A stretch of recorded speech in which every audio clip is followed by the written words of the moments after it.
All right, what's up, everybody? It's me, the Artisan MC, and this is the Christmas journey. Apparently, what happened to the damn? Great, great, great! All this stuff to click all over the place, and it disappeared. There we go. There we go. It's supposed to be Christmas. Oh, because every time you click it, it turns it off. They might want to work on that. Might want to fix that. All right. So, good morning to Malika. What's good with you, Malika? Me Bane. What's good to studio? And JT. I wish I was a better YouTuber. It'd be better to have like more than 4 people in here. Seems like I get enough regular view on replay. Not for the live. I'm not that damn entertaining, which I don't feel bad about. I'm not a performing monkey. But I'm not that damn animated. Malika said he was 10. How you keep getting 4 years older than me, bro? You're not that damn older than me. 79.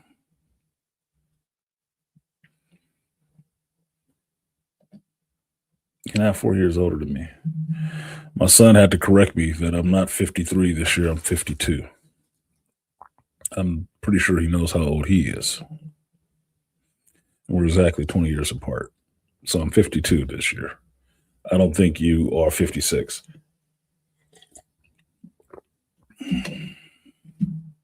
Just saying. Stop forgetting. All right, y'all. So here I am today with my my holiday hoodie on, which y'all my Deadpool. My little Deadpool hoodie.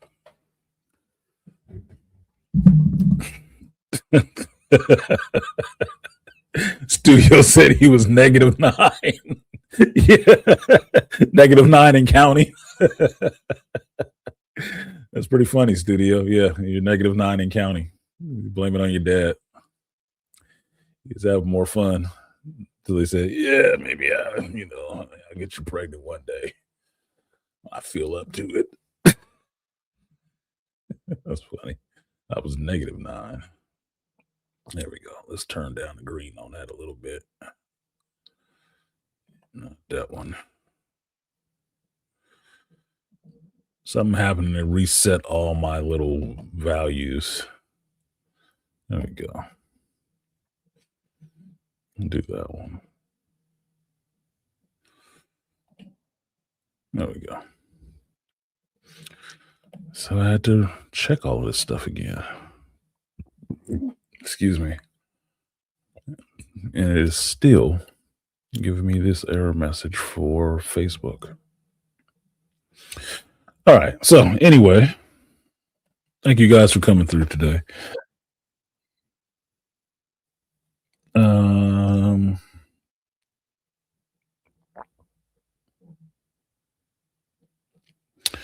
What are we going to talk about today? I had it written down on my phone, but fresh in my mind. And then I start thinking about some other stuff that was on my mind. So, Gil Gerard passed. And like I was saying, it was really foundational to my love of science fiction in theaters and on television. That Buck Rogers show, I used to watch that shit every week. Hardcore, right? And Aaron Gray, Wilma Deering, oh yeah, she was hot. Now, I'm not saying that is the impetus of my love for attraction to some Caucasian women, but I didn't lie, she was hot. For the 70s and 80s, she was hot. No, it wasn't about big boobies and something like that, but she was fit and trim. She was fit and trim. And that was attractive, especially because she wore that bodysuit and stuff like that the whole time. And that princess, she was smoking. She was smoking hot, nigga. Like, I don't know. I might go to the Dracon inside. Like, I might have to go bad because, bruh, she was tasty to my young boy senses. Something was really nice about her, and I couldn't put my finger on it exactly, but I knew what I wanted to do. I was young. I've been this way for a long damn time. Like I said, I was born a lesbian, and she had what I wanted.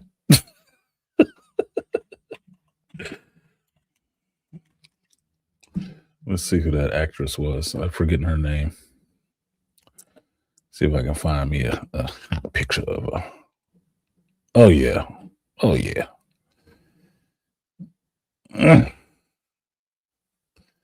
Give y'all some 80s hot.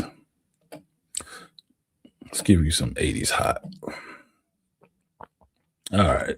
Pamela Hensley. 80s hot. She's 75 right now. So she might be outside of strike zone. She might be outside of striking distance. Right? But oh, she's 5'7". Hmm? Yeah, she's from LA, so that means she's probably still around in LA. She is probably still in LA. Where's the rest of her pictures? Not that. You goofball. There we go. Let's do that.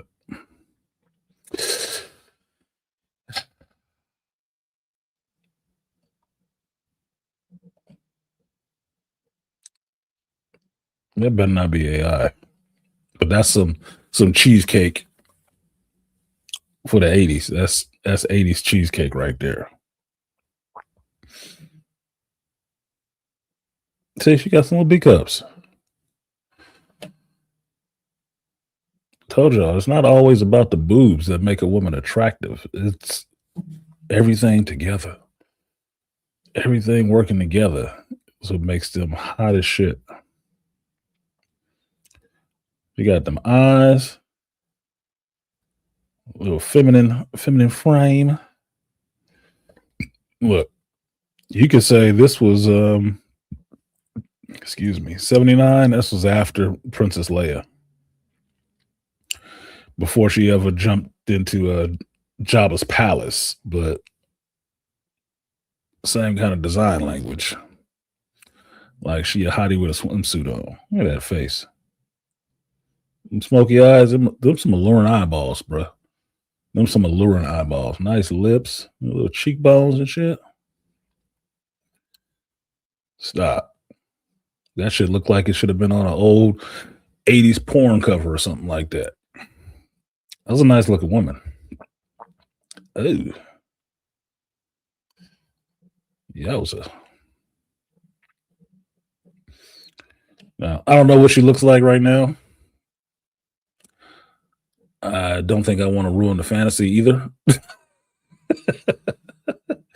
But she was pretty. That was the 80s hot. This is the stuff we grew up on.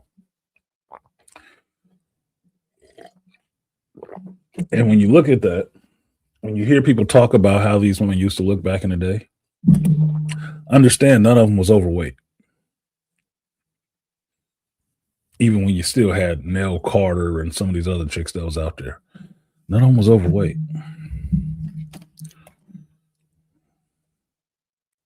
So to the adults of that time, they were hot too.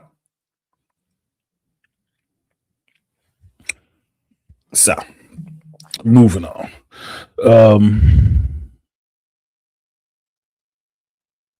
The show was influential in that sense that when I started drawing and designing starfighters and stuff like that, I use some of that design language from Buck Rogers. Excuse me. I shouldn't drink coffee before the stream. It always gives me burps now. Twiggy, little robot, was cool as shit. Twiggy had personality.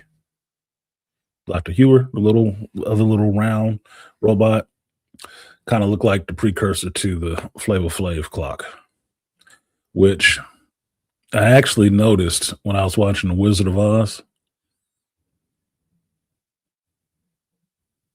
The precursor to the Flavor Flav clock was in that movie, as well as the Smooth Criminal Lean by Michael Jackson. That was in The Wizard of Oz too. So it's funny how these things, I wouldn't say they get forgotten, but you move forward from them so far that sometimes you forget where things come from. And one of the things I like to do is be that lighthouse keeper, in a sense, to make sure it can shine the light back on where these things actually come from. Where they come from, who made it, who were the important people involved in it, because it can easily be copied, represented, and forgotten that someone else was actually the first to do these things, that they came from somewhere. I always want people to get their respect. I always want creators to get that acknowledgement, because acknowledgement is not important to the creative process, but it is a feedback loop that needs to happen so you continue to get creative works. Because make no mistake about it, a creative person is going to create regardless. Like the guy who made the Buck Rogers show, I think it was Glenn A. Larson. I couldn't tell you how many shows of his I watched during the 80s. He was the architect of the 80s, as far as I'm concerned. And I was a producer. It made a lot of good material. Take notes, Kathleen Kennedy. On television, did some films. He made a lot of good shows. KK, not so much. So when you saw his producer credit on it, you knew it was going to be good. It's the same thing with like what's his name, Joe Silver. Joe Silver is behind some of the most blockbuster movies from the 90s. So if you saw Silver Pictures come up, you know it was going to be good, because he can pick action. He's the guy who didn't pass on The Matrix. Like, nope, we'll do it. We're going to give you a lot of money for it. Hell no, I get it. Turned out really well for him. So actually creative people putting these ideas out in front of people is always valued, because you never know how far reaching it is. Because here it is, 2025, the actor dies, and I'm finally remembering his work he did back in the late 70s, early 80s. Finally remembering that stuff. Like, I was trying to get my mother to go see the Avatar Fire and Ash with me yesterday, but we had some other errands to do. And I was reminding her, we were talking about James Cameron and this Netflix buying Warner Brothers thing. But I was reminding her that James Cameron used to be a special effects guy way back in the day. Because James Cameron was doing some of the movies that I watched, science fiction wise, in the 80s. He was doing the special effects. So whereas going to see the new Avatar movie, I have no doubt in my mind would be a visual treat, the story may be lacking. And I know that right off the bat. Because what? Where else he's going to pull it from? Himself? He ain't that strong of a storyteller. Everybody points to Titanic, but as I remember, fate wrote that story of the Titanic. We all knew what was going to happen. He didn't have to really play up much drama, but giving us the spectacle, the technical achievements and stuff like that. Oh yeah, that's all James. All James. Get a lot of respect for that. The story told itself. As soon as you put Titanic on the front of the movie, told itself. Oh, we don't see these folks die. We know how this is. Everybody on this ship is going to die. We just need a little bit of a love story in between there. And our hearts will go on. She was hot when she was Matt Houston. Man, Matt Houston? Come on, Malika. Let's not start tripping down our 80s hole. We'll alienate everybody else who don't show up in here early. Because we'll go down the list of shows that I really enjoyed from the fucking 80s. And Aaron Gray when she was on Silver Spoons. Yeah, I remember Aaron Gray on Silver Spoons. I watched Silver Spoons. For all of y'all who don't know, that's where Rick Schroeder and Alfonso Ribeiro come from. Silver Spoons. What up, Herb? Merry Christmas to you too. Happy holidays to everybody in the building. She exuded sexuality, femininity, and sultry allure. And that's the one I love, Malika. Those last two. Sensuality is always there for me, right? Femininity and sultry allure. Those eyes. For y'all who don't know, look up sultry in a dictionary or just type it in Google and say definition, what sultry means. It's like there's a fire beneath them. And you can see it like it's something there. Right behind the eyes, it's just smoky. It's like, boy, I can see my soul is gonna burn in your eye. But it's inviting, like looking into a fire. Like, why do you roast marshmallows when you see a fire and stuff like that? Because that fire is alluring. You can hear it calling to you.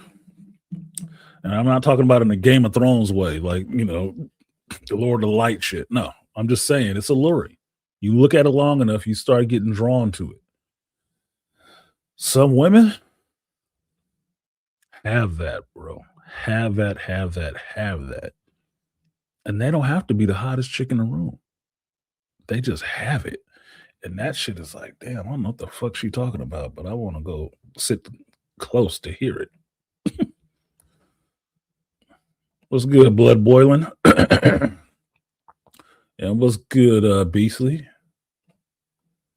Got these two screens going on. This portrait view and this landscape view on StreamYard is throwing me off because I got two versions of my own face staring back at me, which is creepy. And I'm gonna have to find somebody else to put this camera. But some of the 80s heartthrobs, that's what they were. They were just sultry. Erin Gray was just attractive regardless. She had a pretty ass face. And Malika, if you've seen her in interviews from the last couple of years, because she did a lot with the geek community and stuff like that, the company that she started was like bringing these actors and stuff like that to conventions and whatnot.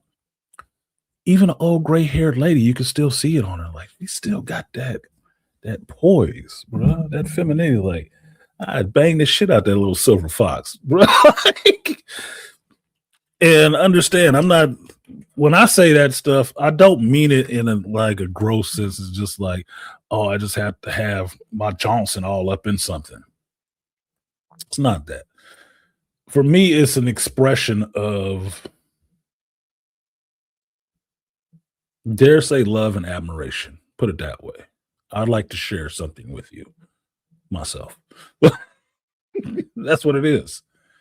It's like I would do the joining with her. We will mingle fluids. Our waters will mingle in a Dune sense.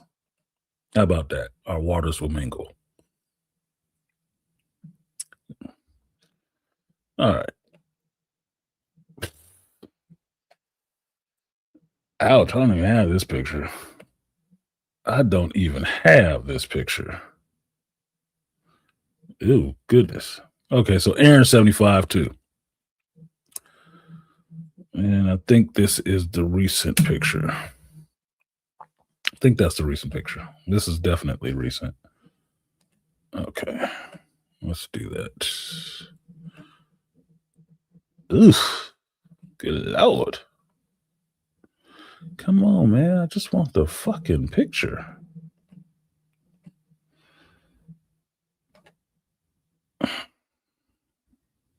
Just the image. Thank you. Thank you very much. Stop the share on that one and share on this one. Okay, that's Aaron about now, I believe. Usually there's a really attractive woman used to be there. She still got all her fucking hair. Still got all her hair. No weave, no dye jobs. Still got all her hair. Okay. Well, brace yourself, fellas. And assorted ladies, this is what's possible when you take care of yourself.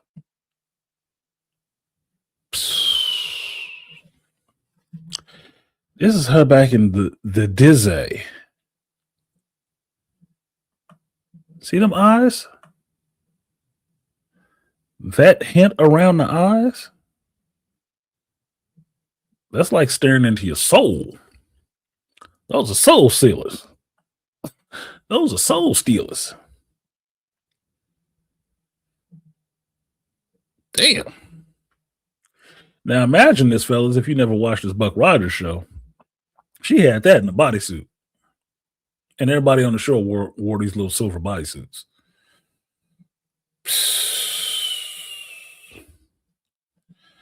Bro.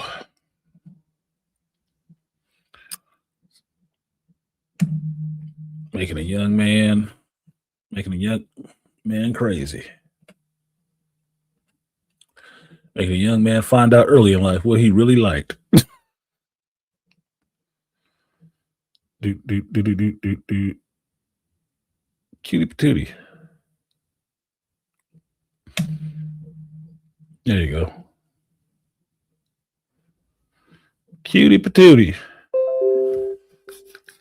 She had hips, bruh. She was hippie. Anyway.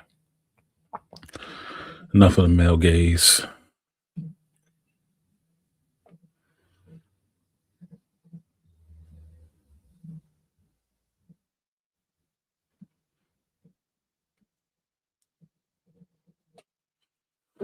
I'm late to the live, and the first thing I see are white women. Art can't wait to play with the snow. What the hell are you talking about, Opa? I don't know about you, but I like women. I don't know about you, but I like women. And attractive women come in all colors. All colors, all ethnicities. I was watching Fallout last night. Right, the new season, the first episode of the new season, which I was looking forward to watching. And the woman that's playing Moldiver, I was remembering her, and I think it's the same actress that was in Mississippi Masala, right? She is a, not Hindi, maybe Indian or something like that, actress. And I remember how fucking, she's not ugly now necessarily. She's just older.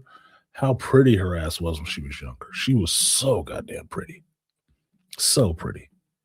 Now, is me saying that meaning that I know how some of y'all get, oh, you don't like black women. Dude, I love black women. Black women don't always love me. It's just what it is, right? I like women. I see women all over the place from all different ethnicities, and I see attractive ones in every ethnicity. That's just how it is. Now, you're talking about I got white woman up on the screen. I don't know why that's a problem. I'm talking about Buck Rogers. That was one of the actresses on Buck Rogers. how she looked in the 80s and how she looks now. She was attractive. I don't see the problem saying that shit. Play in the snow. Nigga, I've built whole snowmen and castles, ice castles. That's not new for me. No, I don't discriminate. My dick damn sure don't discriminate. If you wanted to know my connoisseur, I like Italian women. Italian women are fun. I haven't had a redheaded one yet or Irish one yet, which I think would be fun for me. I got some Irish lineage. It's just what it is. We all people down here. If y'all ain't been watching the comet, not a comet that's been passing 3-eye Atlas, you understand that we are all a speck of dust on this little ball. All that infighting we do about colors and shit like that is childish to me and really insignificant. If it's just us and all this vastness. Yep. Red wine lasagna is on the menu for artisan. Yeah. Like Italians, dude. I like Italian cars. I like the way it sounds. Excuse me. I like the food, obviously. Only thing I haven't done is been to Italy yet. That's it.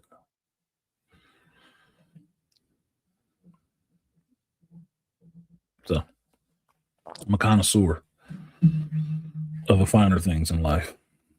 And the finer things come in a lot of places. Think of it like Anthony Bourdain. He went all over the world trying foods from different countries and stuff like that, and found a lot that he liked. It wasn't just the ones that was cooked in his mama's kitchen. I don't believe in limiting myself. But let me get off of that, because then I will alienate the 3s and 4s of people that show up to watch this shit live. You cool, Opa Femi? She looks good. Who looks good? Who don't matter? I should say Latinas too, like Italians. Well, I don't consider Latinas in the white woman category. They're not. They're brown. But that's my affinity. Italians and Latinas. The sisters that make the cut actually make a cut. They actually that top 10% for me, because I get super picky on people that look like me from my group. I don't accept a lot of bullshit. I don't. So I told y'all when I was in Georgia, the big girl that was dancing up on me, making that joke about, oh, you gotta be strong to roofie a big bitch. I would never roofie you. I don't do roofies. And if I did, I wouldn't do your big ass. You tripping. You got me real fucked up. No, there's a cut, and she would not have made it on the ship at all. She aged gracefully. He did. I still don't know who the hell he's talking about, but yeah. I must be behind on the string. So anyway. So to finish off the Buck Rogers conversation, I do appreciate Gil Gerard for his years of entertainment and what it meant to a young, not starstruck, but a stargazing young man like me with a vivid imagination. Yes, he was just an actor in the show, but actors in TV shows have more of a relationship with the audience than a movie star ever does. And the only reason is TV shows come on more regular. A movie will happen one time in the theater. At this day and age, maybe 3 times. Right? You'll develop a relationship if their actor is still playing the same character. You'll develop a relationship with that actor playing that character, stretched out, truncated over a couple of years, right? Depending on how long it takes to get those 3 movies out. A television actor, which always was a difference, is in your face weekly, weekly before we're streaming.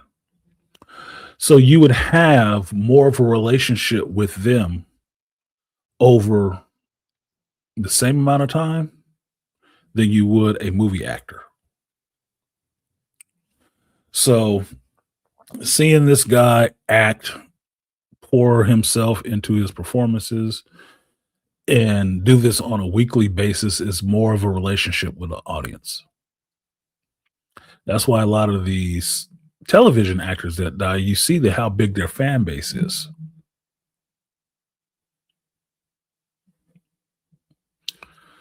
Yeah, young Dennis Hazelbrook. Google fingers. So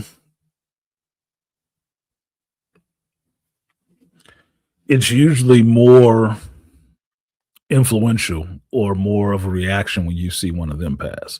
Movie actors, everybody see you at one time, right? Maybe over the years, people have gone back and watched your movies. That's something different. But seeing a television actor, it hits me differently in the feels. Because put it this way, I watched all the seasons of Smallville, right? I know each one of those actors by name, right? If I heard, God forbid, tomorrow, now I'm going to forget his goddamn name. God. If I heard tomorrow Tom Welling passed, I'd be calling my kids to tell them. They'd probably be heartbroken. I'd be heartbroken. Why? Because that motherfucker was in our house every night, every Thursday, then Friday, every week for about 7 years, 11 years, how long that show was running. Every week. You got to see the young actor grow into a man, grow into producing some episodes, grow into directing some episodes, to where he came in the show, to where he got to go off and, at least in that Smallville universe, become Superman finally. He went through that whole journey with the actor in this character. It's a lot of years invested in watching one person.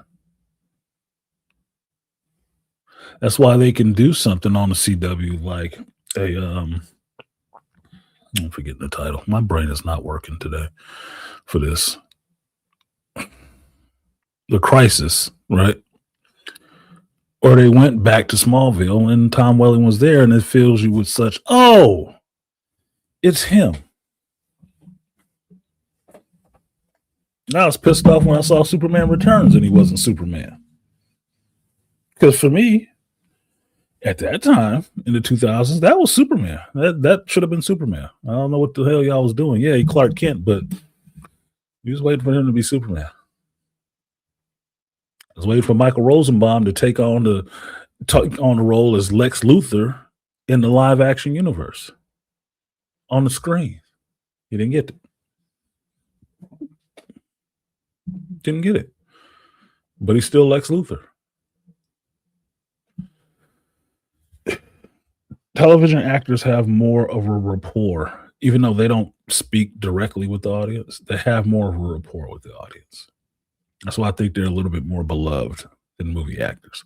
Movie actors have the glitz and the glamour. They're always, 30 feet tall when you see them on a screen. So when you see them in person, they still seem like so huge to you, like gods. But the television actor is always right there. He's always right there, always right in your face. And you get to notice things. So the love you have for them still comes from that nostalgia for the character that they played. so well or so badly in your mind. Like the dude that played Joffrey, I don't think he's still come back to acting yet. Because in a lot of people's mind, he's an asshole in real life too, and he's not. But he played that role way too well. I don't know about Dennis Hazelbrook. I do.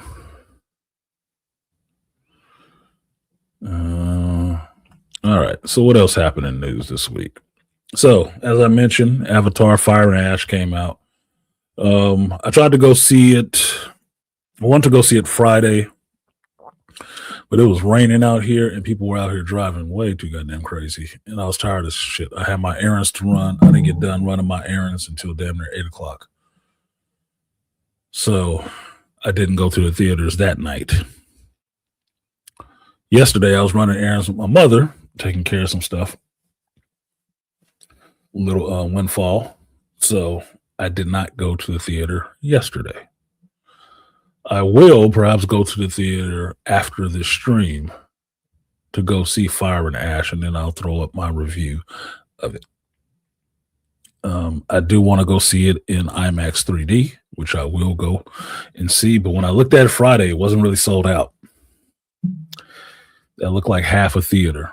It was a clear swath in the theater that everybody was sitting in, but it didn't even look full. I'm like, wow, that sucks. Now I've seen thumbnails for other content creators putting it up that the movie was kind of meh. Story was weak. It looked beautiful. I'm like, well, yeah, it's a James Cameron movie. It's going to look beautiful. That is a low bar for James Cameron, right? We already know that.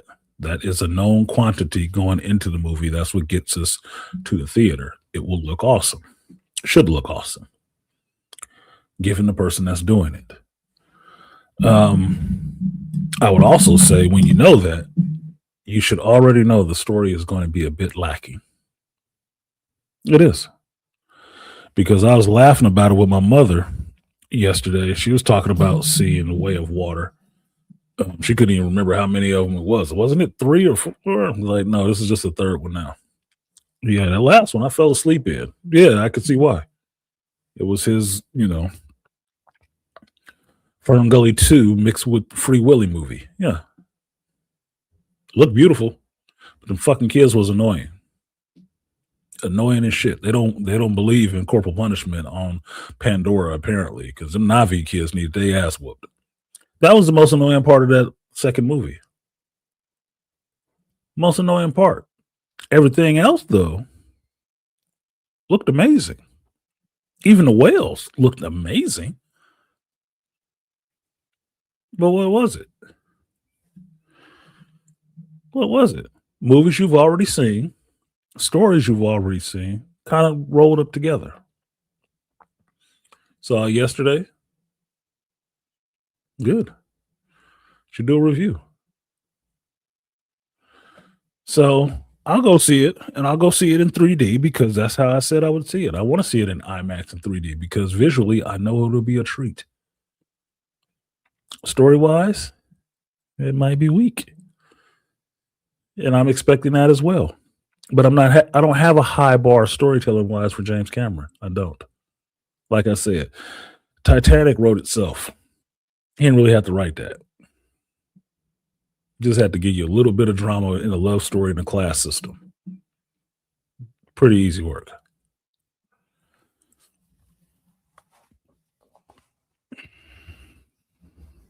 Terminator, he didn't write that story. We already know. Thanks, Sophia Stewart. So the hard work on that one was done. You just had to visually bring it to life.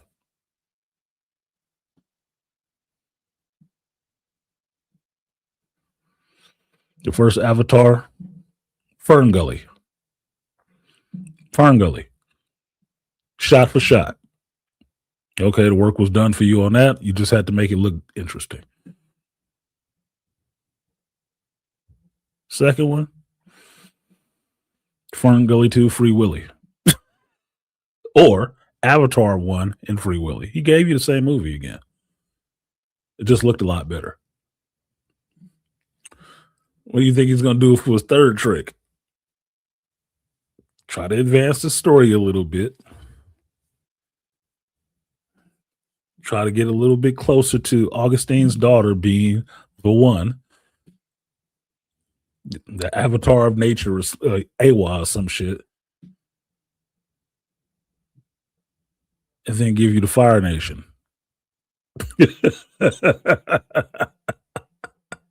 But it'll look visually awesome. Okay. Okay.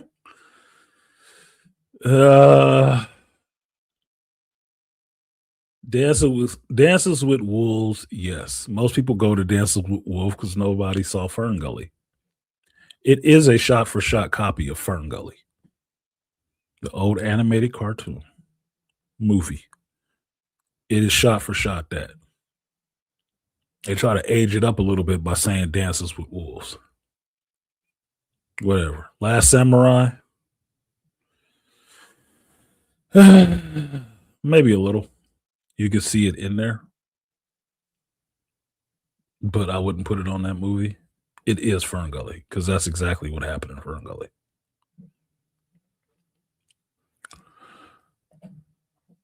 But we already know with James Cameron, the causes that he backs. You know, the oceans, saving our planet, the evils of industrialization, even though he makes all this equipment and technology and shit like that. even in his movies. Yeah. And we still need that unobtainium, and then we moved on from the unobtainium to the juice out of the whale's amygdala, whatever the fuck it was. Like, okay, so we found something more rare than that. We just got to kill all these little whale-looking things, huh? Okay, make us live forever. Not how much humans don't want to age. So I look forward to seeing the movie. I think it'll look great. I want to see this Fire Nation of Pandora. I do.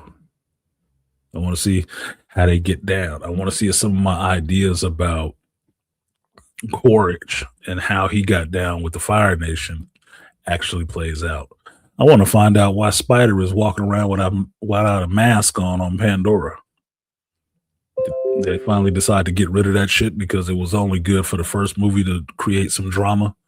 And now he doesn't need it anymore. All of a sudden, he's adapted to breathe in thin air on Pandora, or poisonous air on Pandora. I don't know. Another thing is something I was pointing out to my mother, which I thought was kind of funny. I want to see in this third movie, if they ever get to why this thing is actually called Avatar, because nothing in here actually works through an avatar. This is one of the things I told my mother that I still hold against James Cameron for doing this whole series. I don't mind the world building in Pandora. I like that. Calling it Avatar was bullshit. It was bullshit. He did that to take that shine from The Last Airbender, Nickelodeon. Steal that name because it was name recognition. He did it to steal it, because nothing about this movie series has anything to do with a goddamn avatar. Nothing. Even when they were jacking into those bodies, they never called them avatars. He just did that shit to take it. And that's what he did. I don't respect that shit. Mm-hmm. So, 3 movies in, we ain't got nothing to do with no avatars. Nobody's jacking into bodies anymore. We're just on Pandora. We're just on Pandora. So that's why I said I wonder if Augustine's daughter is going to be the avatar of Awa, so we can get back to actually using the name that you stole, making it mean something. Because the Matrix at least uses the Matrix. You know, you're in the Matrix, right? Oppenheimer actually dealt with Oppenheimer. This Avatar series don't deal with no fucking avatars in any way, shape, or form anymore. So what's the name tied to? That old tech that we don't even use anymore?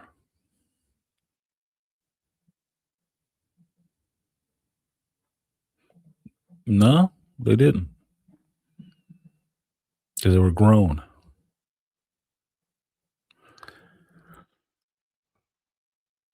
Unless I'm wrong. I could be wrong. But as I remember, that's not what they called them. But contrary is contrary.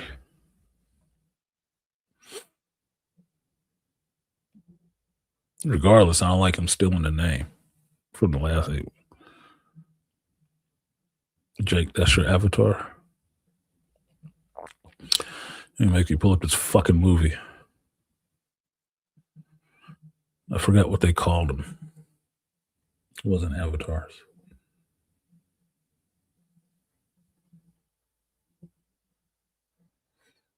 Anyway. Remember so much.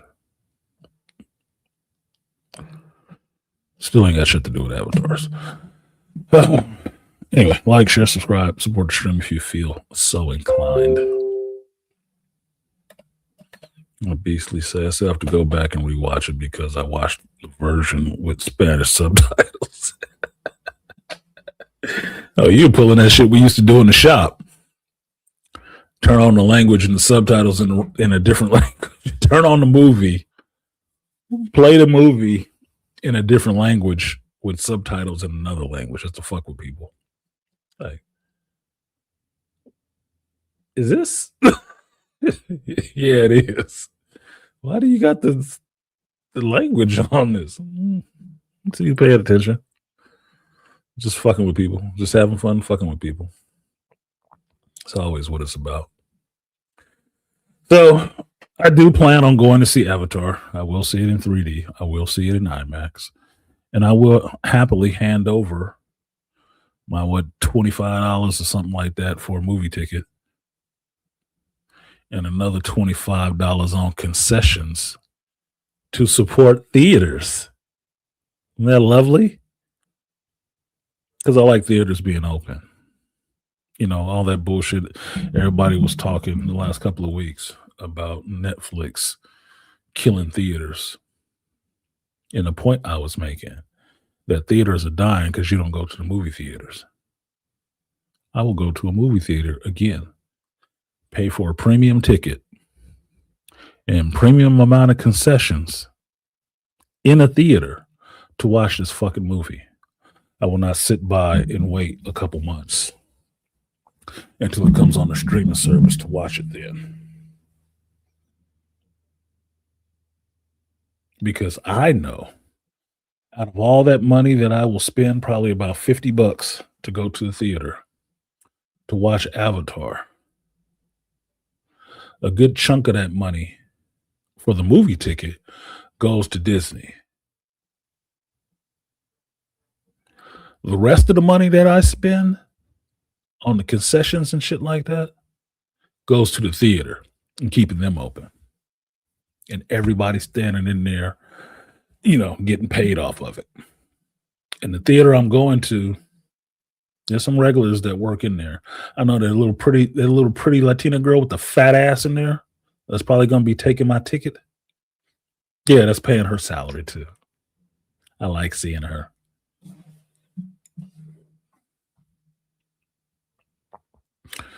What up, Andre? Oh, good. Somebody interacting. What do I think about Fallout Season 2 so far? Episode 1 was all right so far. It was a little slow in some parts, but I could have just been tired already anyway. I fell asleep playing Rivals, beastly nerd. I was playing that zombie shit, Nightmare Level 4. I fell asleep in the middle of the fight. So I was obviously pretty fucking tired. But I watched it yesterday. Fine. I just didn't see Maximus in it yet. But the deeper level of screw up that they're going into with the Vault Tech and then Robco is interesting. I'm just really wondering. I don't know how closely it is to the game, so I'm only going off the show, right? So when I review this stuff, it'll only be on the show because I haven't played the game. I got 2 Fallout games sitting in the living room. I've never even played them. So I'm getting this world through the show, same way I did with The Last of Us. Um, I was kind of conflicted in watching the show because I wasn't sure if I should record it for Patreon or just watch it for myself because I didn't record last season. I didn't record the first season on Patreon, but it's a new series. Something needs to go on Patreon. That might be it. So it's still interesting. But for where I think they're going with this, it's just going to be the evil white man. It is, even though the black woman there. It's just going to be about the evil white man. And I'm like, oh, come on, man. Can we move on from this narrative a little bit? Oh, and Oprah, the lead character chick, she's kind of cute too. Fucking with you. So far, one episode, I'm fine. I have to remember what day does it actually come on, Andre? I forget what day the new episode comes out. Is it today or is it Friday? Because I saw it in the run of things last week that, oh, Fallout started again. It's like, damn, did they advertise that at all? Jesus. Not Avatar, Fallout came out. I'm like, how did I miss? Nerdrotic Daily, Avatar, Fire and Ash, nothing to spoil. It's kind of what I just said. That's pretty funny, Gary. Nothing to spoil. There's nothing to spoil. I like things circulating and actually taking root. It's like knowing you're being a good gardener. You throw some seeds out there and they grow in different places that you weren't expecting. So far from one episode, it was entertaining. A little bit, getting back in with the characters and seeing where they're going on the rest of this journey. The Robco guy might as well be the cancer man, the cigarette smoking dude. I'm sure he's going to be the big bad in this shit in Las Vegas. Fine. I just want to see how the rest of the story pulls together.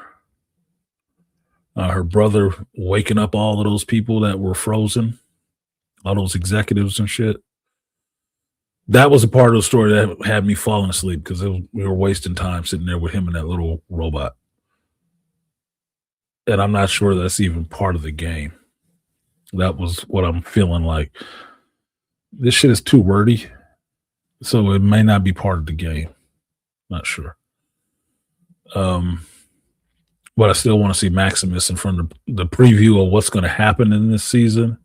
It's going to be a lot of warfare and a lot of kind of like Civil War shit going on, which Hollywood cannot resist trying to hype up and pump a civil war in this country because they keep putting that imagery in our face, titled that same way. I don't know who flicking they bean to wanting to see a civil war in real life in this country, but Hollywood is the proponent and the lead advertiser for that shit.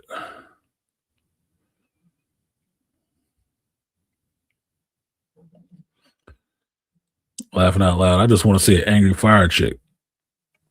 Like you heard what I said, JT. I just want to see the Fire Nation of Pandora. That's all I'm interested in. I just want to see the Fire Nation. Sweet. Now we're gonna get the fire and the ash people. Cool. Oh, we got another tribe of Navi that only do air stuff. It's not the jungle Navi and it's not the ocean Navi. It's the flying Navi. Okay, I'm down for that too. You got to get all the elements in there. So they need one more movie, right? Fine. Bring it together. Let's bring it together, James. You still got one more of these in you that I might be interested in. And the fourth one should round this whole thing out. Should round this whole thing out. So I'll see the angry fire chick. Like I said, I have some questions I want answered that I'll watch the movie for. But I ain't got shit to do with avatars anymore because everybody is kind of, you know, stuck in their Navi bodies now. So I'm waiting for the name change. I would really like, and what I told my mother yesterday, if they had made this into a show, um, if they made this into a show, James Cameron was probably not the one to flesh out this world. He can give you the visuals of how it looks and stuff like that. He's probably not the one to write it. Could you do this on a weekly or streaming basis and do like 8 episodes, 12 episodes of a series? Maybe. And maybe that would be better to flush out the world of Pandora. Because as interesting as Pandora is to visually see, I want to know what's going on Earth. I really want to know how the people on Earth are dealing with what's going on in Pandora, what they believe has actually happened. I'd really be interested to see if they got some kind of propaganda campaign going on against what's happening on Pandora, or if the people on Earth know anything about the troubles that are happening on Pandora. I'd really wonder, would it be like us in the real world that something is happening in some third world country and we just in there doing some peacekeeping endeavors and looking for some minerals and stuff like that? It's like, oh yeah, it's good. And just the natives are just being really restless. Didn't know anything about it at all. I'm thinking if they could write it right, seeing what was happening on Earth at the time of these Avatar movies would be more interesting because it would look like some of that Andor shit with the Gormans, of how they're spinning the companies coming in there and getting these resources from this planet, and these natives in there just, providing a little resistance.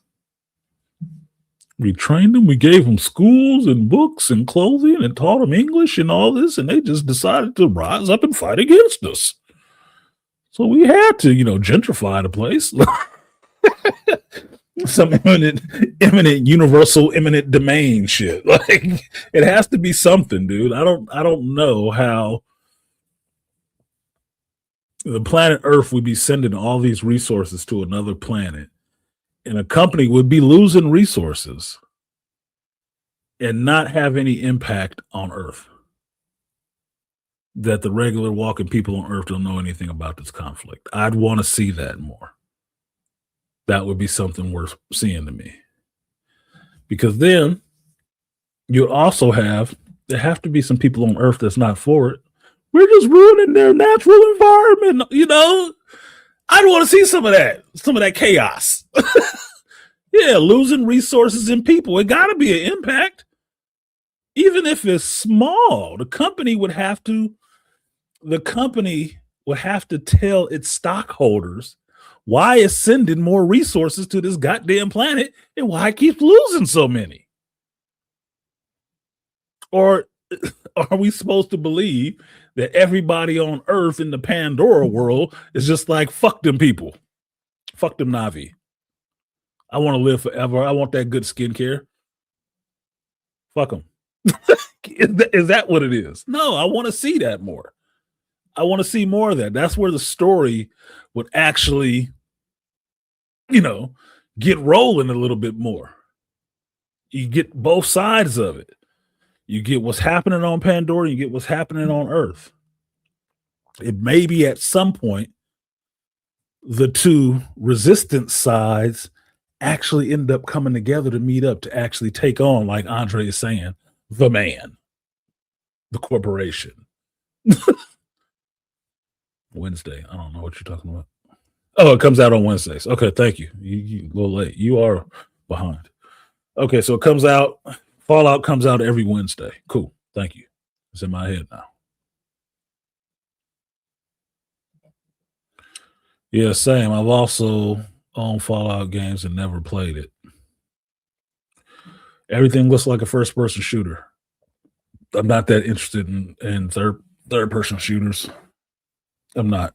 As being the dominant form of video game, I'm not that damn interested in it. I just bought, in video game news, I just bought 2K20 WWE 2K25 because it was $25. And the load time was ridiculous. And when I finally got into playing it, I remembered this is Activision. I hate wrestling games with Activision's controls. I fucking hate it. It's stupid as fuck. The best control scheme for wrestling came from THQ, where it's just long or hard button presses. That's the best for wrestling games. Let's hold this, and this sucks. It fucking sucks. I hate the way that people move. It's not fluid at all. But it was a $25 game, PS5 game? Whatever. That's about as much as I think it should have costed because I wasn't paying that $100 or something they wanted when they first launched. Like, fuck out of here. I heard Tyrone Magnus talking about, he was reading an article about console prices crashing because people aren't buying them. It's like, yeah. Another industry that's going to go the way to dinosaur because you overpricing this shit. They're talking about the PS6 and it's going to be like $600, $700. Not for me, it won't. I'll wait. That's a good way to sit on that motherfucker. $500 was a stretch for that PS5. I got it. Only reason I got it is because I had the money and they sold it to me directly at a little bit of a discount. Sony sold it to me directly with a little bit of a discount. That's the only way I bought that shit. Otherwise, I still wouldn't have one. I don't believe systems, video game systems, console should cost that goddamn much. Shouldn't cost that much. 3, maybe 4 was your limit. 6 and 7, you're out of your fucking mind. That's a car payment. A brand new 2026 car payment. No. You're out of your fucking mind.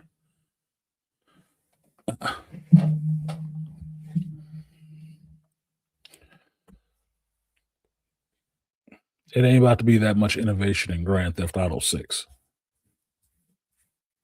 You forget that shit. Yeah, consoles are trying to rival PC prices, then they're not supposed to. You understand that a console is supposed to be the middle ground between having a handheld system and a full PC. You're supposed to sit in that niche price-wise.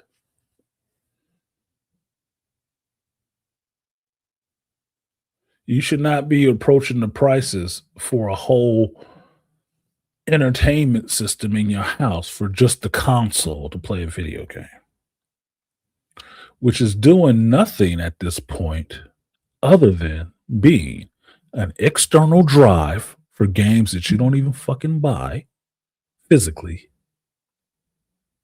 and a router to connect to your fucking internet. You're not giving me anything more. Nothing. It's just storage. Just storage.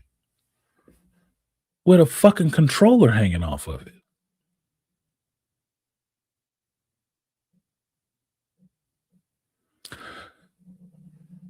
So why do I need to pay you $600 for it? The access? No. You're gonna charge me another $20 a year for that too. For every game. Depending on what company they're from. Nah. Nah. I don't think a hard drive costs that much. I don't think an external drive with 2 terabytes costs that much. And I know for a fact you are not going to be pushing the graphics capabilities of PS6 or PS5 to any extent to make these next games. I've heard tell the PS5s ain't even pushed to the extent with the games that you've made for it are not even pushing it to its limits. So what was the $500 for? R&D?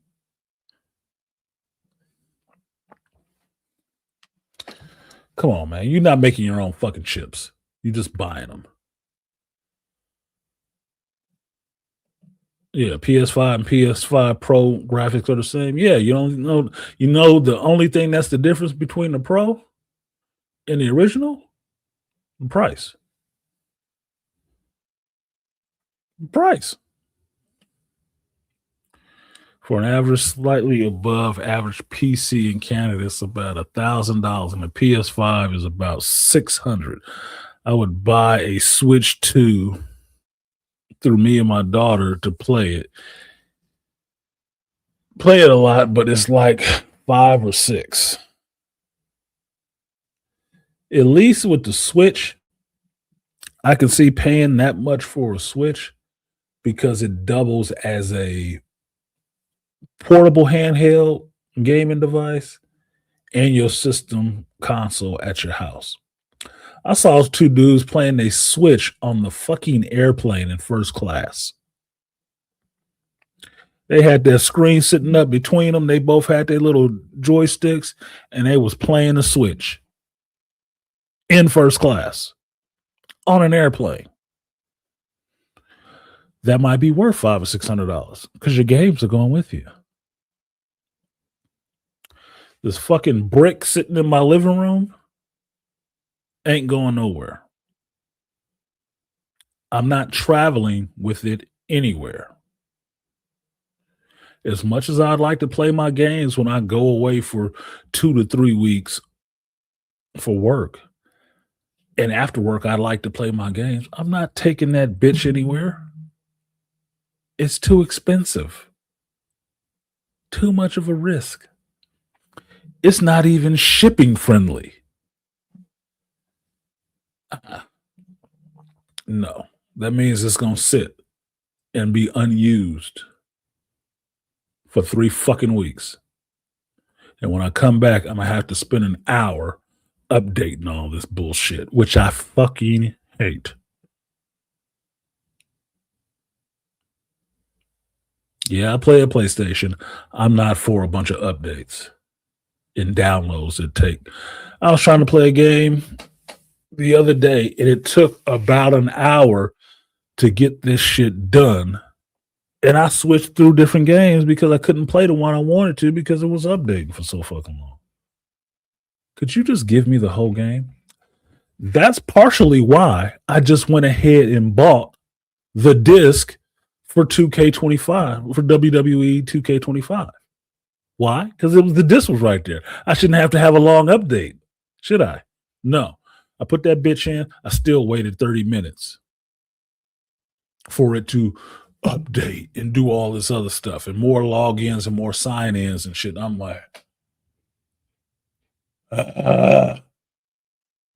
Fuck. Can I just pop in the wrestling game and start body slamming somebody? No? Fuck. That's why I bought the disc. I thought I'd get around all of that shit. It's nothing to download. It should all be here, right? No. No.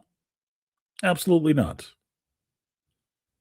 I had to create another account for the 2K site, which I don't care about. I don't play a lot of 2K games. Dude, I already got to log in. This is all on PlayStation, right? This is all on PlayStation, right?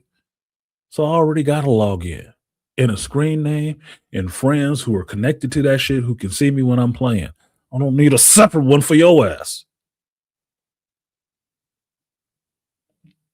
Yeah, big drama bear. Yeah, ruin video games. You can't even just pop on and play it no more.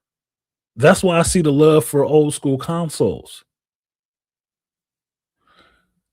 Waiting that half hour to play just to get to the start screen for that WWE 2K25, I could have already been playing WrestleMania 2000 on the 64 because all you had to do was slap that bitch in and here we go, man. I'd have been going through a season already. I could have had a whole cage match in that time. You kidding me? This is stupid, dude. It's just stupid. When they think they innovating some shit. You're not innovating anything but fucking graphics, dude. It's wrestling. Wrestling.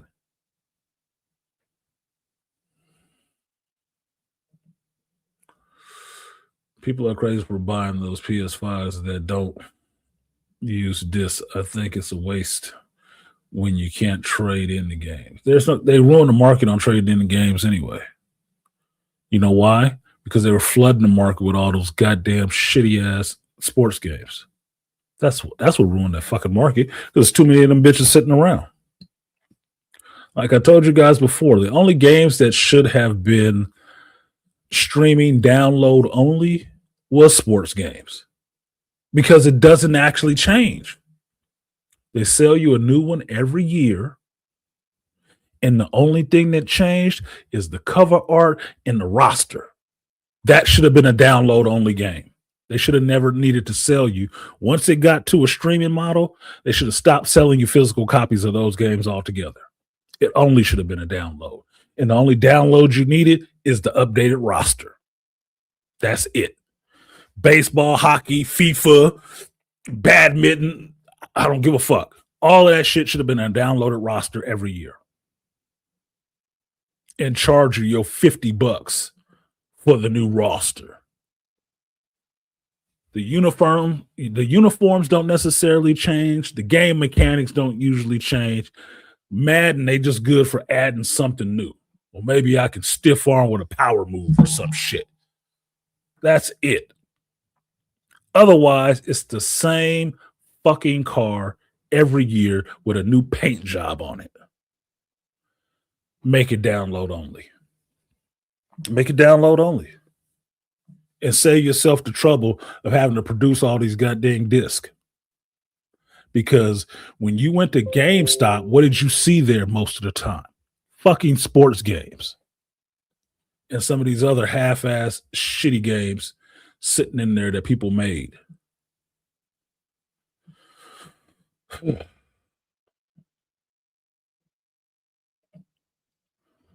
You needed a Ubisoft account to play these games, an EA account, a 2K account.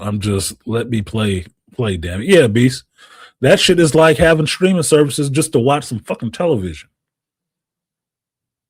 I was trying to watch Landman the other day. Or not Landman. I was trying to watch Yellowstone the other day. I had to log into Paramount. Here's how funny this shit is, Beastly. I had to log into my Roku television account to log into Paramount Plus account.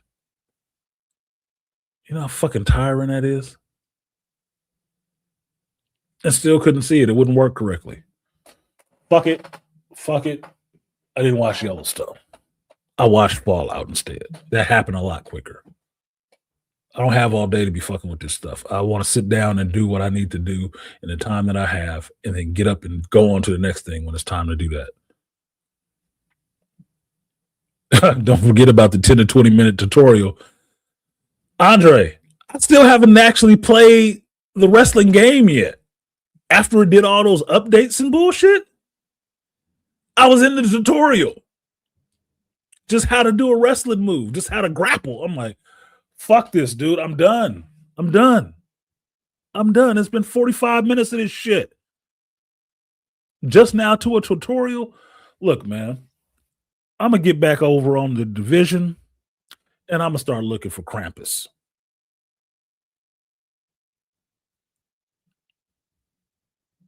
So in the time that shit took, irritated me, I went on to do other things. I watched Red 1. I watched Fallout, and then auto played to Red 1. And that was because I couldn't get on Paramount Plus. And I watched Red 1 and thought, oh, this wasn't actually that bad. It's just a Christmas movie. They're not supposed to be blockbusters. It's not a blockbuster. It's a Christmas movie with Black Adam and Captain America.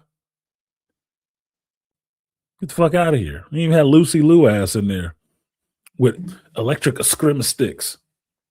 I thought it was kind of fun, especially mixing all the, Christmas legends together. Santa Claus, Krampus, and Grizelia, or whatever the fuck her name was. I was like, oh, that's kind of fun. If you know your history of Christmas and different cultures' Christmas legends, oh, that was kind of fun. If Guillermo del Toro had did that shit, it would be more interesting. I didn't think it was bad. I thought it was kind of fun. It's a Christmas movie. I mean, shit. Watching that, the only thing I wanted to do was watch the Santa Claus movie with not Dustin Hoffman, with God damn it, now I'm gonna forget his name. Dude that did Author, the original Author, Dudley Moore. I want to watch the Christmas movie, the Santa movie with Dustin Moore. God damn, Dudley Moore.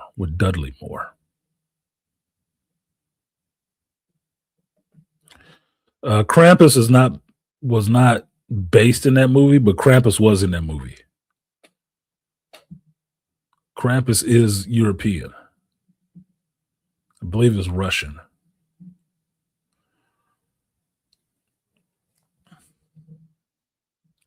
Should through the Mexican with Santa Claus. You come and take the bad children. You leave a little burro in the window. Yeah. Australia. Yeah. It's a real thing. It's the Christmas legend. Not the Christian one with Santa Claus. It's a little different, but similar to Santa Claus. Yeah. I like that. I like J.K. Simmons and how good of a shape he's in at that age, right? So I thought it was fun to make, old Saint Nick strong as shit. Old man is just strong as shit. He got magical powers and shit. That was fun. Look, I watched Violent Night. That was fun. Oh, this Santa Claus used to be like a Viking. Oh, that was fun. It's a Christmas movie, dude. It can be silly. With CG polar bears and all the rest of that shit. It can be silly. Them having a slap contest was funny as shit to me. It was funny as shit to me because he did get the hell slapped out of a boy. He just slapped the hell out of me. Yeah, he put your ass on the floor. That hand as big as the side of the Rock's whole head. Like, bro, you about to lose your dome. That's not going to be a slap. That's going to be a decapitation. I seen the new Dave Chappelle stand-up last night and that new Knives Out movie this week. Are you going to watch or have you watched either? I did not see the new Dave Chappelle, which I was looking for while I was driving to my mother's house because I was listening to this video about Dave Chappelle this guy did. about him attacking the woke mob and stuff like that. So I was looking for a good Dave Chappelle stand-up to watch while I was driving, since I had an hour. And not watch, listen to mostly. The new Knives Out, I know it's out. I haven't watched it yet. That's like a Sunday or Monday night watch where I can just sit down and watch it and don't have to be bothered with anything. Probably Monday night, but I will watch it because I like the Knives Out universe and I like Rian Johnson doing the Knives Out universe. I don't like him doing Star Wars, but I like him doing his Knives Out shit. I know they're both on Netflix. Why do people always want to tell me shit I already fucking know? That gets irritating, like you're talking to fucking children or doing your own advertisements. That other Christmas horror movie from a few years ago was decent too. I forgot the name. Didn't think it could work, but I like the genre. Christmas horror. I don't watch a lot of horror movies nowadays. I don't care for them. I think I've gotten grown past them. Horror movies, that is. It's going to have to be something interesting going on there other than just horror.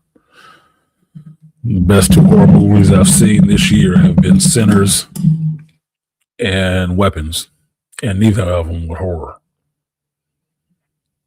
Undersold. Under fucking sold. There were more dramas than anything else.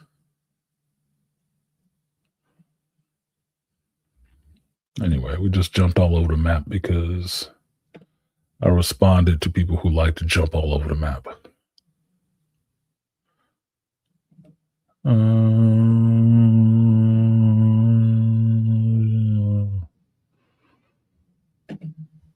The back rooms, I haven't heard about that one.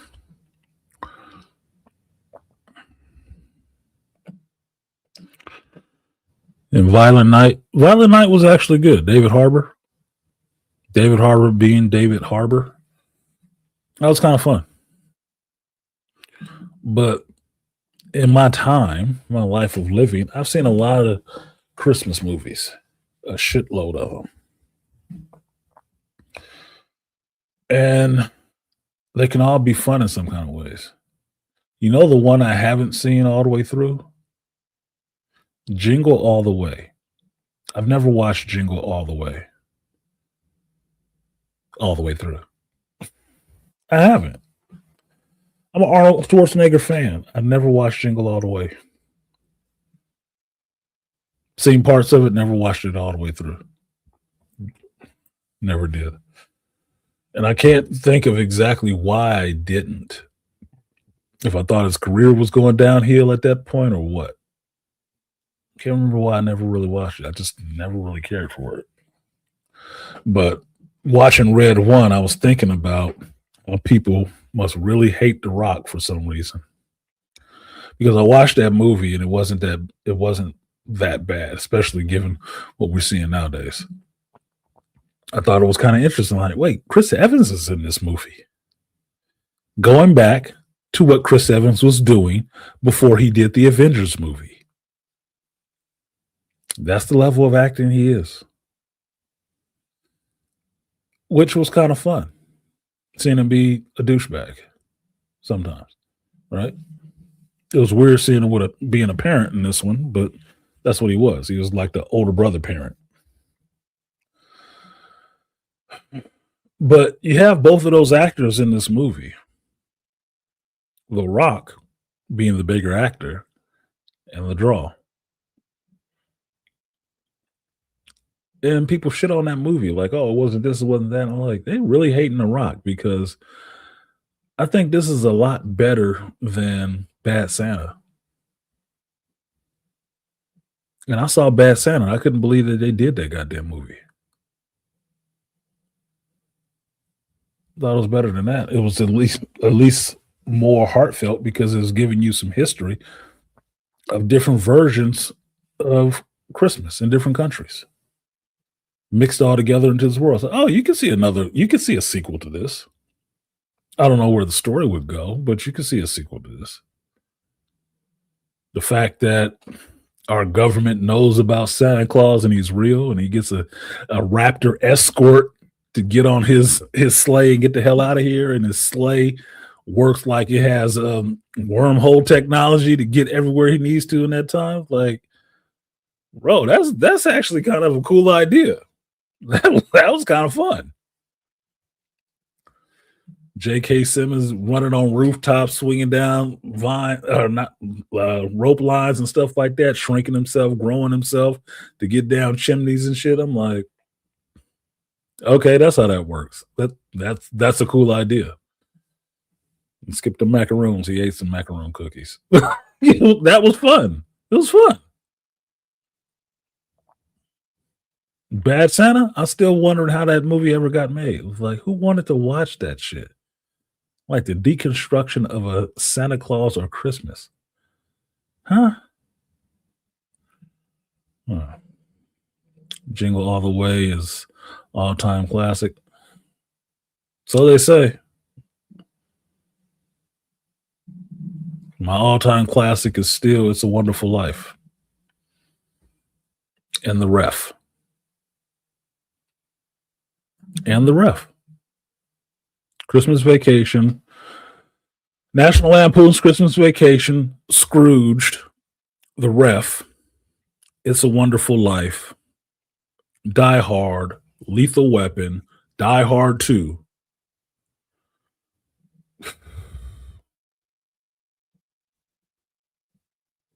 Santa Claus the movie, because I keep hearing that song in my head right now. Those are classics. Muppet Christmas Carol. These are all classics to me. There are some new movies, some new classics now, like Jingle All the Way and shit, that fit in there. I think somebody would say like Next Friday or Friday After Next or whatever it was with the Santa Claus in it. People who like laughing at black folks. There's some new classics in there as well, to greater or lesser degrees, but they make Christmas movies every fucking year. New ones every year. Some of them stick, some of them don't. Elf, which I've never watched because I never, especially at that time, I didn't like that actor. I didn't like him. I didn't think he was fucking funny. So that elf shit was not working with me. I didn't. But they are new classic movies now. There is a generation, my son's generation, millennials, that love Elf. I like this stupid guy humor. Anyway, that's been an hour and 45 minutes of that bullshit. It's a light day. It's Christmas season.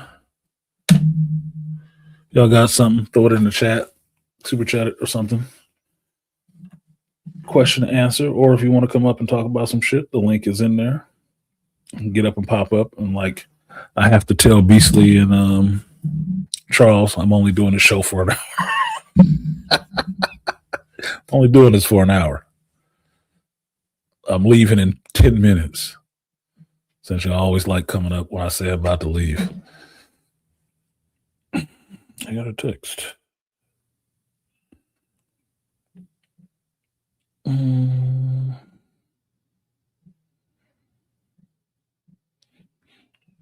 Hey. Oh, it's Max's birthday today. Today is actually Max's birthday. Got to call my non-black friend Max, who's hot, and tell her happy birthday.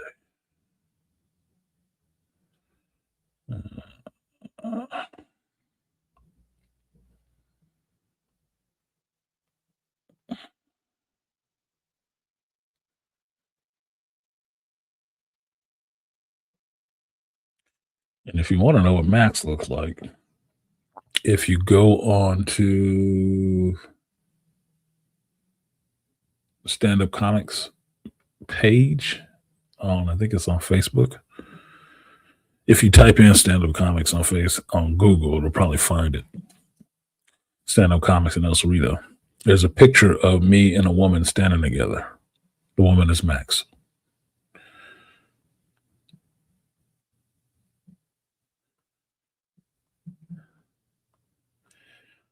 She Vietnamese, Caucasian, and something else mixed together. Pretty as hell. She's the whole buffet. She's a whole buffet.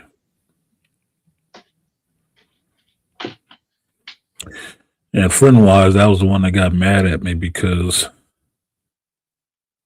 I told her she snored.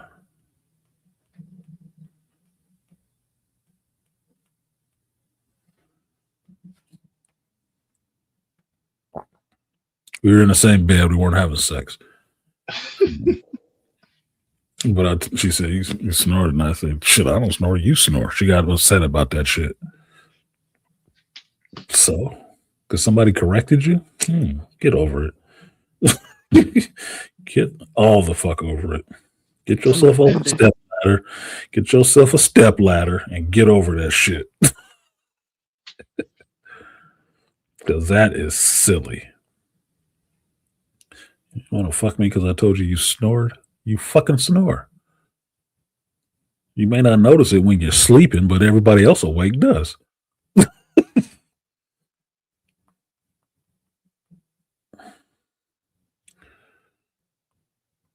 So another one that got away. So I tell my ex-wife, man, if I had fucked everybody she thought I did, I'd have never been married. There'd been no way I would have been married. Never.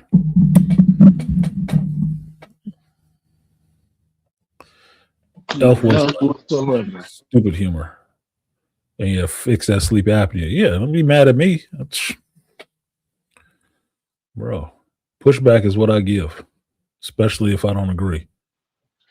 You don't agree with anything. I agree with a lot of things. I don't agree with a lot of things too, and that's my right. I can do that.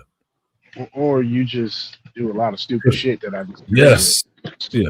I forgot the Christmas story. I can't forget that. That is Hollywood or not Hollywood. That is a Christmas classic, a Christmas story. You got to watch that shit. Even if you ain't never seen no parts of the 50s, you got to watch that shit. Oh, fudge. But I didn't say fudge.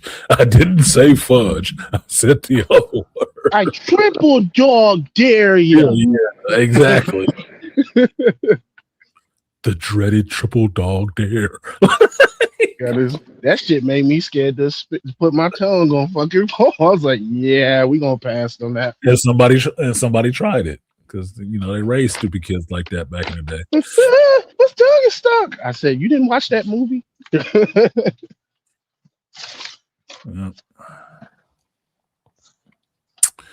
Yeah, fuck that sleep apnea. All right, happy birthday to Max. She don't watch this show, but it doesn't matter. It matters not. She's older than me. Yeah, so I'll pass on that damn Elf movie. I got forced to watch that movie in the school. I was like, oh, we gotta watch Elf. Yeah, you ain't forcing me to watch shit. No, I didn't watch Elf. Because that actor rubs me. I'm forgetting his name now. Will Ferrell. Thank you, Will Ferrell. He rubs me the wrong way sometimes. I don't like his humor. He's too big of a dude to be acting that goddamn childish. Anchorman is funny to me. But think about what's funny about him and Anchorman. He's a grown-ass dude acting stupid. Yeah. It's a dumbass grown man. And typically what I've noticed, his like funniest movies, because the ones I like that he's in, there's only like a couple of them, he's the co-star. Like the funniest shit that he could did to me was when he jumped with Mark Wahlberg. When they started doing movies together, that's when this shit started getting better. The other guys. The other guys was funny. Daddy's Home. Yeah. I didn't see Daddy's Home. Other guys is funny. Step Brothers is funny. Yeah. Talladega Nights is kind of funny. There's some memeable lines out of that. You don't do that for winners and shit like that. That some of that shit is memeable, funny moments. A lot of the rest of it is just dumb. Yeah, but just those movies have somebody else that he's playing off of. That's Uh-huh. why I say those movies are funny to me. His other shit, like Kicking and Screaming, that shit was annoying. And that shit played. My younger cousin used to watch that movie. I said, "This is the dumbest fucking movie that y'all are watching. Why are we watching this? What's a kids movie? It's no. This is not a Not a kids movie. kid's movie. He's not a kid. He's not a This is kid. a grown man just running around screaming, just like the title, kicking and screaming, and with a bunch of kids in it. Yeah, he was only funny in other movies. I think the first time I saw Will Ferrell on screen was off putting, and I was watching The Ladies Man, and Oh he was yeah, in that shit, like pseudo gay, trying to wrestle with the dude. Said, no, you're clearly gay, trying to oil me up and wrestle with me. Like, do it and in the his book. wife is Kelly Kapowski from Saved by Yeah, the Bell. I was like, yeah, nigga, what? I wanted me some of the Tiffany Amber. I was like, are you kidding me? Like, yeah, yeah, that was yours. yeah. He's barely funny on some shit to me, barely. But this when I told you guys before about not watching Saturday Night Live, I was like, have they been funny in like 2 decades? No. No, Most of these motherfuckers that they've pushed out of Saturday Night Live have not been fucking funny. They got whole shows and stuff, late night hosts and everything. These dudes have not been funny. They're not. only a handful of people that are super funny came out Saturday Night Live. Old school, yeah, old school was kind of funny. But you have to. This is the thing with comedy. These white boys that's supposed to be funny, what are they doing that's funny? What are they actually doing? Half the time they're imitating black folks. Yep. You get that? Black folks are children. They're not fucking funny. That's not funny to me. I'd rather just watch somebody black be Or themselves. it's, or they're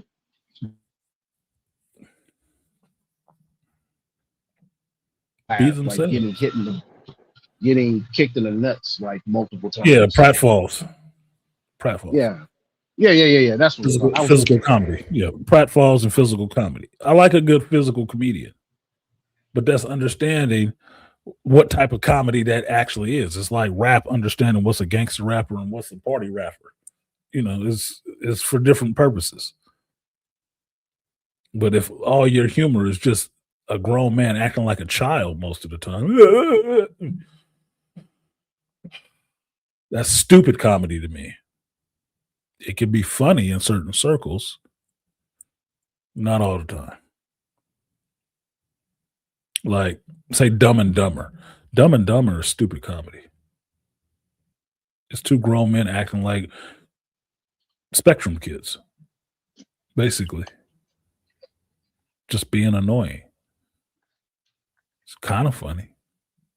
It's kind of annoying too, especially when you take the actor that's in it. One, a really great physical comedian, which is Jim Carrey, hmm and not Jeff Bridges, Jeff um, Daniels. Jeff Daniels. Thank you. Who is actually a pretty good serious actor. He can just do comedy. That's why. So that's it. So what you got, Beastly? You was entertained by me falling asleep on Nightmare Level 4. I quit, man. I ain't even trying to beat that shit. I was like, man, fuck this shit. Dude, I was playing, my blade was doing his thing, and I nodded off and I opened up this motherfucker facing the wall, doing all that. I'm like, oh fuck. These people relying on me to help them out. I'm I'm like, attacking the wall. I'm in the corner. Attacking the corner. I was like, oh, so I still held the button down. well, because that you can also do it solo. And see, I got my magic Yeah. maxed out, and so I got her with like where you can do like the Aerodrit spin. You can do it like multiple times, and so I'm just circling around, teleporting around the map, drawing the zombies until like a kill zone. It's just the radius of the sword is increased, everything. So I'm just killing them in that circle, just circling around the map, killing, let them come into the kill circle, and I'm just or the killing range, and I'm just cut you in half. But I was trying to do that shit by myself, and I said this shit because I hate doing it with teammates now because they just dumb as shit. I'm like, oh god, I'm gonna do this shit by myself. Yeah, that solo. Did you solo? You have to solo with each character up the levels. I'm like, I stopped last night on extreme. I stopped at extreme. I was like, this is stupid. This is boring this way. It's boring Well, this way. Blade Why was would the I only want one to to do solo it. three? Yeah, why would I want to solo anybody else solo? 3, 4? I gotta fight 2 bosses and all these goddamn zombies. With And Jeff. technically, what I found, because I maxed out the thing, so it's 4, I'm at max 40, right? Yeah. You can't load up everything on your Nope. character. You can't. You can do one thing maxed out completely. One skill maxed out completely because you only get 40 points. Mm-hmm. So what's the point then? If I can't totally max this motherfucker out, I'm always going to be at a disadvantage. You gotta, because what you have to do is you have to resell it so you lose the skill just to buy the other skill. Because I Mhm. did that one. I was like, Yeah, well, that's this what is fucking stupid. that's why I maxed it out because I reset from other skills to put all on one skill to get up to Blaze, increasing his life steal, right? But then I have to take it completely away from his Daywalker dash shit. So it's just all on one skill. Well, that's stupid. Who would build like that? You don't have enough available credits to balance it out between the two anyway. Because think of it this way. If you went 10-10 on the first 2, it's only 3 levels, right? On your Yeah. skill. You couldn't even open the last one. You couldn't. You would never be able to open the third tier on those. Right? If you went 10 on both of your 2 skills on the first level, you went 10 on both of your second skills at that level, you never get to the third one because you don't have enough credits available. You never touch that. So what? You get to make a trade-off. You get to take 5 off of the second tier of one skill and throw it 5 on the other skill. Well, then you can't even max out that skill. Then you can't max out that third one. So what's the fucking point? If you can't max, if there's not enough credits available to max out all of this shit, the hell are you playing it for? You're putting it at a disadvantage. It's always going to be stilted the wrong fucking way. It's already stilted in the fact that Blade is the best character to play that shit well. Punisher, which unless you upgrade him a lot, he's not even killing people when he's shooting them. Not with one shot. Mm-mm. You have to upgrade a lot. Jeff, so you just got to swallow up people all the time or run into them. You getting other people more kills than yourself. I don't even know how you play that shit with magic. Yeah, she got a sword, but you've already said that you do the Eldritch Whirl. Oh, all right, fine. And But with that takes magic, a while. it's either or. You can either boost up her regular form or you Mm. can boost up her Dark Child form. And you stay, depending That on way, which one you have. I have the one where you stay in Dark Child form, and that's what it is. I have all of the Dark Childs, but you don't boost any of her regular shit, her regular form. So you have to stay in Dark Child form the entire fight in order to get all your stuff. I'm like, yeah, this is kind of bullshit. I don't know, maybe not want to stay in Dark Child form. I might want I, to actually go I back to regular. I ran mine where I didn't switch into Dark Child form at all. I just stayed in the regular form and just picked the boost during the game to go to that form. Still was like a little lopsided. Like he's not doing enough goddamn damage, dude. These motherfuckers getting extra kills off of me because I'm half killing motherfuckers and they coming right behind me and completely getting them. If you want to play for numbers, whatever. Mr. Z, Now, Zoom's in the building. yeah, now her, like I said, with her in her Eldritch Whirlwind in her Dark Child form, you can increase the range. So that swing will cover like half of the damn battlefield. Because I was hitting the Wanda from the other side of the battlefield. I wasn't even getting close. I said, nah, I'm not even gonna get close. I'm gonna just teleport around your ass and just cut you that way. Yeah. That's how I was playing with Blade. I was in there hitting, and then dashing out of there excuse me, and doing his little ultimate, and just leave that shit there. So I can get in there. They all masked to where I was. They all came into that kill box where I was. I'm out of there. Ultimate out. And then I'll dash back to hit all of y'all while you sitting there screwing around. But anyway, so you saw Avatar. Yes. Did you like it? Or were you disappointed because you thought it was going to be, something overly artistic? It's a movie. I'm gonna say. Really? You saw it in the theater? It's a movie. Low bar, buddy. It's not. Low bar. I would say it is. It is not that good, but it's not that bad. It's. This is what I said in the chat. He needs somebody else to write the fucking story.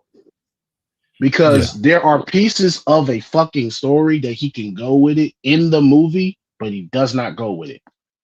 That's what I told my mother yesterday. Yeah. Well, I told her that he probably wasn't the best one to fill out the world. He's the best. He's the best. James Cameron is the best one to show you what this world looks like and design the tech of this world and all the rest of that shit to bring it to you visually. He's probably not the best person to write it. He's not. Somebody else can write this world and have it be actually fleshed out and more interesting than it is, especially not storytelling. And he's not who I think of as a storyteller. George Lucas could probably write the Pandora universe and you'd watch the hell out of that shit and be involved in these characters' lives more. Yeah, that's what I was thinking. I was like, man, he needs somebody like a George Lucas to come write the damn to build the world, because you have what's crazy to me, you have something here and you're not doing enough with it. Like you really have something that could be like a next generational thing, but you're not doing enough with it. And so to me, like I said, I still gotta go back rewatch it because I was watching the Spanish subtitles. So pieces of the dialogue in Navi speak was in Spanish. So I'm missing pieces of like a small piece of the dialogue. Most of it was in English. I don't even know how that happened for you. It's just funny to hear though. Well, you know what it was? I saw the times on the Google 1 o'clock show. Right. When I got there, I didn't know it was the Spanish. I didn't know that in American theaters that they do Spanish. Yeah, playing the movies. I didn't know that shit. The subtitles have a little font to them, so you can clearly see. So James probably has something to do with this shit because it's in a font. It's in like the original cover box font for the very first Avatar movie. It's written in that font. So it's I was like, okay, so yeah, I'm sitting there watching with a crowd full of Spanish people. For the Spanish speakers, I didn't know we did the Spanish speaking audience viewings. I didn't know that at all. So it was a 1 o'clock showing, and so I was like, fuck it. The lady was like, it's gonna be in English though. I'm like, it's just gonna have the subtitles in Spanish underneath. I was like, fuck it, I'll go watch it. Fuck it. This ain't the first time James Cameron. I got bait and switch like that when I went to see Ninja Scroll in the theaters when they re-released it in the theaters last year, and I went to go see it. It was in Japanese. Like I didn't know it was going to be in Japanese, but okay, that's fine. Original Japanese is fine. I can read subtitles. It's not that big of a deal. But I wasn't expecting that when I sat down. I was like, that's not his voice. Like, that's not Jubei's voice. Oh, it's in the original Japanese. Okay. I didn't see that on the ticket, but okay. Fine. Whatever. Get the actual dialogue. But it's a Japanese anime in Japanese, so that's okay with me. An American-made Avatar movie being shown in Spanish in America, something seems wrong about that to me. like you hear, you can't even listen to English. Is this all the DoorDash people going to see the same theater or what? And the crazy thing, they're speaking English in this motherfucking theater, so it's not like it was just I probably heard Spanish like a couple of times, but that was about it. Yeah, something is not seeming right to me about that. Like Andre said, hope you see some nice Latinas in there at least. Beast in Texas. He better have some nice Latinas in Texas. Oh yeah. You should Just not in San be Antonio. getting some of the cream of the crop coming through there. They just don't like Just not in San. Look, you heard what I said. Just not in San Antonio. Just not in San Antonio. No, Look, everybody was mad at Charles Barkley when he said what he said. I said Charles wasn't lying. What did he say about San Antonio? He says the women in San Antonio are fat and not attractive. I said he wasn't fucking lying. Some busted ass chicks in San Antonio. I don't know about now because they didn't probably step their game up since Charles said that shit. But I heard it was nice in Austin. I heard it was nice in Austin, Texas. Yeah, but it's liberal as fuck. Is one of those trendy places now, right? So yeah, a lot of Californians, a lot of Portland, Oregon people live there. Yeah, some West Coast liberals escaping to Austin and turning that into a liberal spot. Take over your politics. It's nice out there. It's a nice looking area, but it's like it's liberal as fuck. I'm like, I'm gonna stay the fuck out of Austin. Only for maybe college. One of my favorite cute engineers is over there, Belinda Carr. She on YouTube. She a little cutie. Think she got a baby now and shit. Mm-hmm. An architect or some shit like that. Anyway, so it was nice. It could have been done better. Okay. About what I expected. Like, I don't have a lot of expectations going into these movies nowadays. I just want to see certain story beats happen.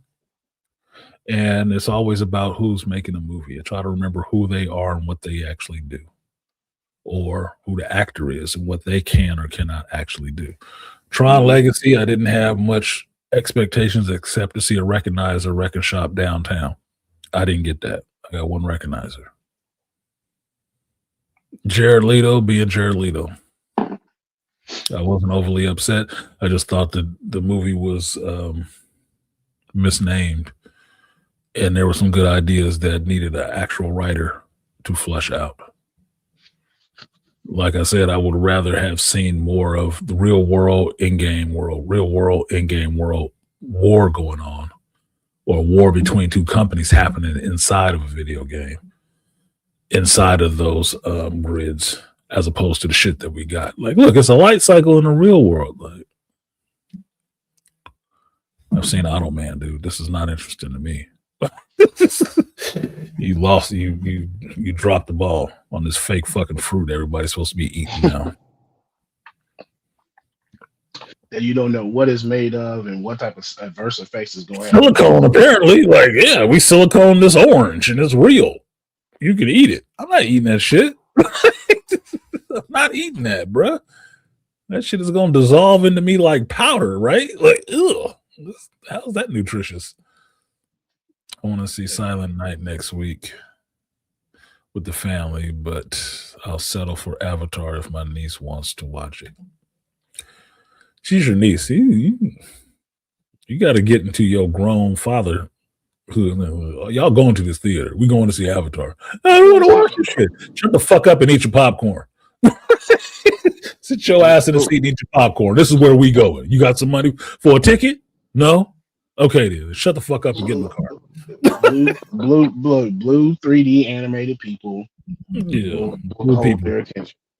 Blue chicks should hold another little girl's attention. They all like cosplay nowadays, right? Mm-hmm. Yeah. Pretending like they was into the culture before this. I was like, what the fuck was you at a while ago? We've been warning y'all. I don't know. This bullshit started where women was excluded from nerdy geek culture. That's the fucking. We ain't never been excluded from geek culture. Y'all goofy asses who, y'all latecomers is the ones excluded from geek culture. Yeah, shit. We always that would exclude you from geek culture would be your mama who wasn't into that shit. Mm-hmm. I'd be the only one. You was never excluded. Saying this from being somebody in geek culture for a long goddamn time, we always wanted pretty women in geek culture. Yep. Always. What was that meme that they had on the internet where about the guy doing the speed dating? He said, if I die, what would you do? She said, what would you? Of course, I would get the Dragon Balls. And he's like, we're done here. Like, we all. Yeah, we're done here. Let's go. Yeah. Let's go. Yeah. You want to get married? Look, dude. I proposed to a chick the first date we went on, and she could play pool. Said, damn, do you want to get married? That was my crazy ex. Because she could play pool. Good. I didn't have to hold back on her ass. I had to actually play her ass. So you can work a cue and the pole too. Damn, that was a keeper. Fucking crazy. That was a keeper. If she was into this geek shit too, bro, I'd be married right now. Be married right now. And she was a damn near 9? Nigga. I remember after graduating high school, this one girl that I had liked for the longest, and I kind of talked to her on again, off again. I remember when I first found out she liked Star Wars. Yeah, And it was the ironic thing to me was I always thought she kind of looked like Padme a little bit. She had a little bit of Natalie Portman. I was like, you know what's funny? I used to think you looked like Natalie Portman, Padme. Oh, really? I'm like, yeah. I said, you like Star Wars? I like Star Wars. That's a deal right there. I tell you, the best thing about geek culture nowadays is the women are hotter. Yes. That's the best thing about geek culture nowadays. That it's gone on long enough where another 2 crops of people have grown up into this, that the girls that like this shit now are actually hot, very attractive. My buddy who I shoot, I loosely call him my buddy, but because he's on another team. But one of the guys I shoot pool with, his wife, he like a tatted up dude. He always talking about Jesus to me, right? Which is funny in some ways. His wife is kind of hot, right? And she's just a regular chick. Used to be a bartender or some shit like that. She's just a regular chick, but she's a white girl with a nice big ass. He white, whatever, right? She's cool. Turns out he is a huge fucking geek into Star Wars. Huge Star Wars geek. Has stormtrooper armor and everything. So that makes him a real geek. Right? Y'all gonna say he the real one. He a real one, right? She's so down with him. When we went to Vegas for that tournament, they were there. She paid for him to go see the Empire Strips Back and went with him. I looked on his little Facebook page. They dressed up in stormtrooper armor together. I'm like, that's a good wife. That is a good fucking wife. That is the one you should have married, bro. It is so rare, at least for me in my generation, or how I see it from my perspective, to be able to have a man enjoy everything he likes in life with the same woman. You can have your geeky side and have a hot chick that's down with you for that shit too. Y'all living in one of the greatest generations of geekdom, motherfucker, right now. Yeah. Right now.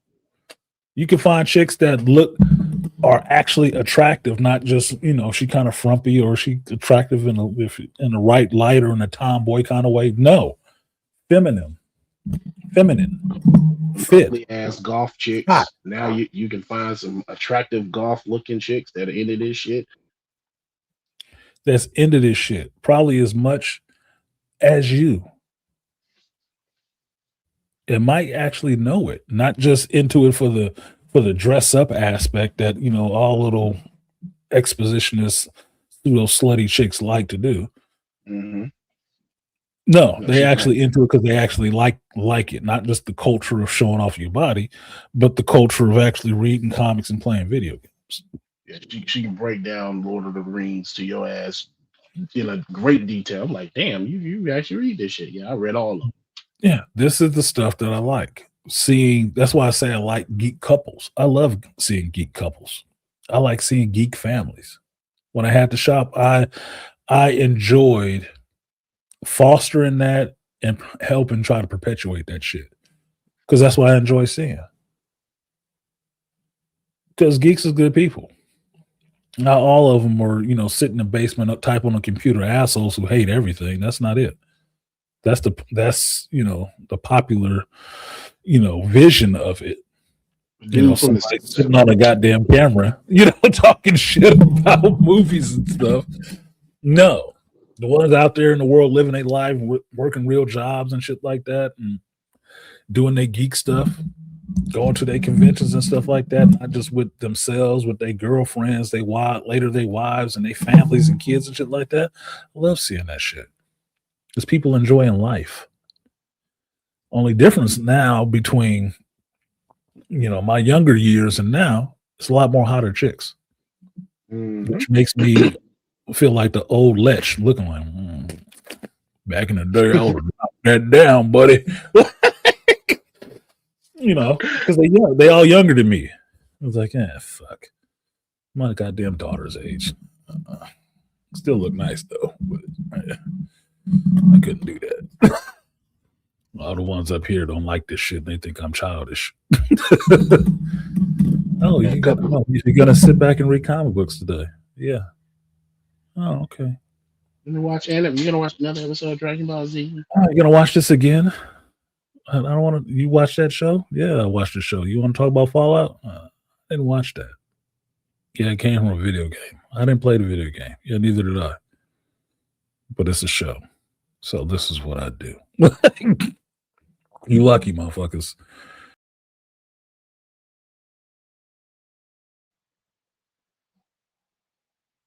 And now the takeover has begun. Artisan dropped off. Hold on. No, they didn't come get me. They didn't come get me. Look, you didn't hear what I said. I said, and now the takeover has begun. Your channel is mine. No, I moved my hand and hit the button on my mouse. Execute order 66. 66. Take his ass off. Nobody was really watching him anyway. Execute. No, I was gonna hit him with the power of one. The fuck out of here. We're the real geeks now. No, nothing's over till we decide it is. No, that was just me. My hand hit the mouse. Excellent, Mr. Burns. Mr. Burns' voice. Try to do my Palpatine. Now, the one thing that did take me off going to the fucking movies now is I don't like 30 minutes of trailers. I'm like, give me time to get to my seat. I'm usually there early, but give me time to get to my seat. I don't mind.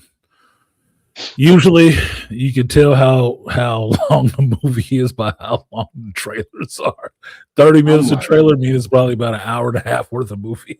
I'm like, Jesus Christ. I'm like, all right. I mean, I got to see the Odyssey trailer finally, but I was like, shit. Yeah, but it's a James Cameron movie, so people is really knowing people are going to.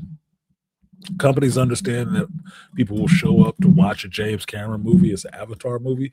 So it's like the Super Bowl. Everybody's trying to get their commercial because we're going to have the most eyes on it that we can get. Let's put it in front of Avatar so we can see all this shit. But that's usually the studio peddling its goods. They just get it. And then y'all get on out there. We got a ball in the house. Get out there. Show your ass. and then the trailer that they have been lackluster in the promotion of is this damn Anaconda movie with Jack Black and Paul Rudd. I'm like, y'all have been lacking on this promotion. I saw the trailer for this months ago, and the movie's supposed to be coming out Christmas. I'm not that damn interested to see an Anaconda movie unless it got J-Lo in it. Well, they spoiled it already. We know Ice Cube is going to be in it. I was like, well, damn, okay. That was a spoiler. Yeah.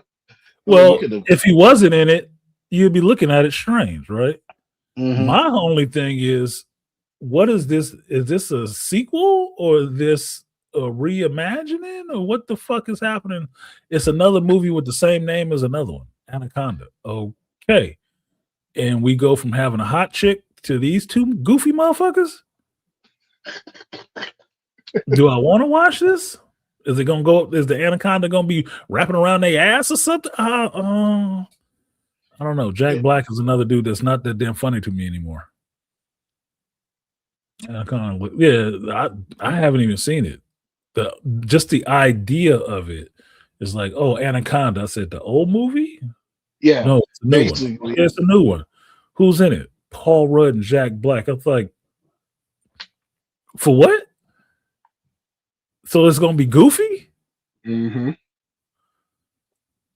With a real killer snake in it. Why don't you do a Lake Placid remake with the two of them in it? Then it could be goofy. Anaconda? Oh, no, whatever, man. I'm probably not gonna see that shit. Trust me, I won't be in seeing that motherfucker. It's a I will watch that one on streaming. They are influenced by the original Anaconda. They go down to the Amazon and make their own Anaconda movie, an idea they had when they was kids. And so they basically told you the story in the trailer. The prop stake got destroyed, and so they decided to go out into the Amazon and capture a real snake for the fucking movie, and shit goes haywire. I was like, well, thanks for telling me the movie. And shit goes wrong because that plan sounds like some shit would go wrong. That sounds like some dumb grown man shit. I'm not watching that movie. I'm not watching that fucking movie. It sounds stupid as fuck in the premise. Who thought that'd be fun? Like I said, known quantities. What do I know I'm going to get from Jack Black? A serious portrayal of anything? Absolutely fucking not. Paul Rudd, who can be funny. What do I think I'm going to get from him? We ain't playing Scott Lang, so it's still going to be fucking goofy. Mm-hmm. My brain is having a hard time connecting Anaconda movie with these two goofy ass actors. In any way taking this movie seriously. No. This, to me, this would seem like something, if I was watching a serious movie and the people in that movie were watching a movie about these two goofy motherfuckers going to find a real anaconda snake because they prop broke. That's what it would seem like. A movie within a movie. Like, we watching these two goofy bastards do this shit. I'm not watching that shit. If you don't lose money on that motherfucker, it will be a miracle. And really make me question, why the hell did you put them in the movie together doing this? That's stupid. It's not even funny. It's just stupid. Whose idea was it? Jack Black's? Maybe Will Ferrell was the secret producer. It sounds like some shit. It sounds like some Will Ferrell shit. When I saw this, I said, "This movie sounded like it could have came out of Seth Rogen's ass. Could have. At least it'd be funny then." Oh yeah. You want to see something? You see that? See if it'll adjust. The camera will focus. Terracons terrorize. This is a Christmas gift. It's a gift, but I'll call it a Christmas gift from one of my competitors in pool. She 3D printed this for me. It's supposed to be a pocket marker. So, like you say, you're going to shoot it in the 8-ball, shoot the 8-ball in the corner pocket. You have to mark your pocket in this league, right? So that's what it was going to be. But this motherfucker came out so awesome and has all this detail on it and shit. I'm like, God damn, I think she might want to fuck me. I tried to offer her money for her. She turned it down. She said, oh, it'd be an insult. That was a gift from a friend. I'm like, okay, we ain't really friends yet. But all right, fine, fuck it. Thank you. That shit looks awesome. And I could probably never use it for what it was intended because it looks too good. It'll get broken. But I'm sitting here looking at it. That's why I hit my mouse because I was trying to avoid hitting the scorpion sitting on my desk.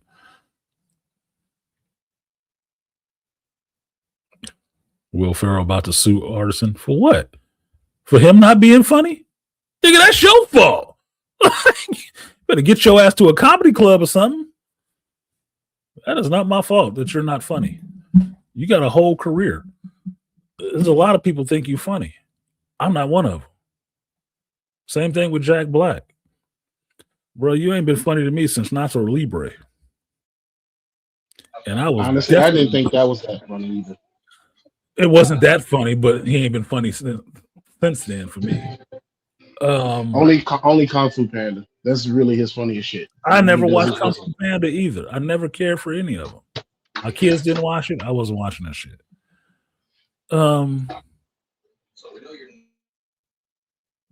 You, I didn't appreciate you showing up in Mandalorian either. I didn't appreciate that shit. I don't give a fuck how much money they paid you. I didn't appreciate that shit. You weren't funny then either. You need to get to playing some Philip Seymour Hoffman roles, some weird killer roles or something like that. Be the villain because you're Yeah, not funny. like he was in Peter Jackson's King Kong, the overzealous the director that eventually decides to capture King Kong. You need to play that character. Yeah, I'm not feeling it. They keep putting you in these movies, and I'm trying to figure out which one of you in this Anaconda movie is supposed to be the lead, you or Paul Rudd. Who thought that either one of you headlining the movie was going to make money? Because Paul Rudd has headlined his own movies in the MCU, but mind you, I was showing up for Ant-Man, not Paul Rudd. I like Paul Rudd. He's funny, but he's funny with people, not funny by himself. Your ass, you funny with people. I'm not showing up for you. I can't think of a movie I've showed up for just you. He did a Gulliver movie. I didn't see it, and I like the story of Gulliver. Oh, the Gulliver's Travel movie? Yeah, Gulliver's Travel. So thankfully, I didn't see that one. Probably doing a lot of shit. You ain't shit in that damn movie. He could play a creepy ass killer. This is the thing about comedic actors or stand-up comedians. You get so used to seeing them be funny. You know the best roles that they can play? Serial killers. Actual psychopaths. Which will probably be closer to their real personas. Robin Williams as a killer is terrifying. Oh yeah, Insomnia. Exactly. Jim Carrey as a villain or a killer would be scary as hell. Scary as hell. Go there. And I'm not saying he has to be in a horror movie. No, it's not a horror movie scary. I'm talking about thriller, suspense movie, terrifying. Like, think the Cable Guy. He was scary in that, and he was still being kind of funny in some areas. That motherfucker could be scary. Yeah, the Cable Guy was close. He's studio no. Cable Guy was close. A lot of these Beastly fell off. A lot of these comedic actors can play dark really well. Really well. You'd be surprised. Like,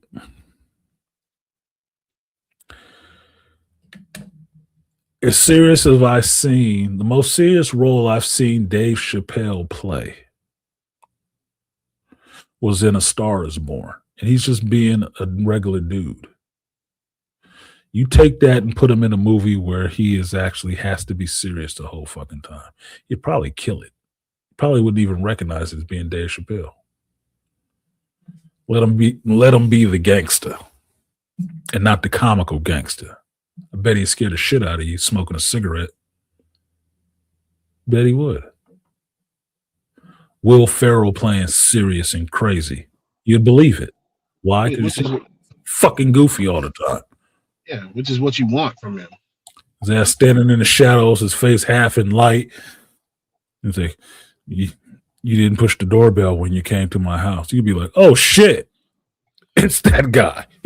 a good example is Vince Vaughn when he was in Domestic Disturbance with John Travolta. He played a serial killer.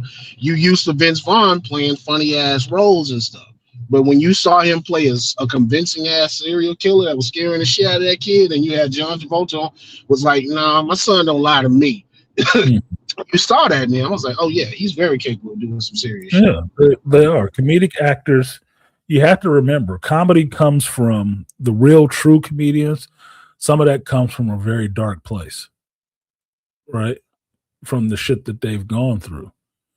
So them tapping into that and playing a character that's not laughing at everything and still has that appraisal of the world is truer to some of the stuff that's in them. That's why it's so believable. Like the Dave Chappelle skit with Wayne Brady is funny because what? Wayne Brady has always been a singing, smiling, shucking and jiving, comical Negro, right? Why was it scary when they made it look like Training Day? Because you're not used to seeing Wayne Brady act like that. And in some ways, he was being comical, but in some ways, it could look kind of dark. Like, oh shit, that motherfucker could probably play the hell out of this. Yes, he could, and you'd believe it. So, Jack Black, stop being fucking silly. Play a serious role. That's why I said he should be moving into that Philip Seymour Hoffman area. You just as brown, you just as white, and you want to grow all this fucking facial hair all over the place. Why don't you get into some of these serious acting roles and stretch yourself a little bit? Rock came kind of close with playing Black Adam. If Rock just went totally asshole and start playing dark movies, it'd probably see a resurgence in his career. Will Smith needs to play villains. Nobody denies that he's a great actor. Good. Start playing some villains. Got Denzel an Oscar. You hated Lonzo. You was scared of his ass though too. You hated and loved him at the same damn time. Hated and loved him at the same time. This is an actor I love, and he's playing totally opposite of what he's played this whole career. And that motherfucker is terrifying. You're gonna get a medal for this, son. The LAPD officer was shot dead serving a arrest warrant. He is survived by like. And look, and Denzel knew it too, because that's why he said the only way he would have took the role, he said that Alonzo had to die at the end. Because he said that motherfucker was too crazy to live on. It did too much. It did too much. Pacino did the same thing for Scarface, for Tony Montana. They took the roles because they said those people had to die. They could not live on. Yeah, that character had to die at the end, and that's fine. We can kill this character at the end. This will not be a sequel. This will be a one-off.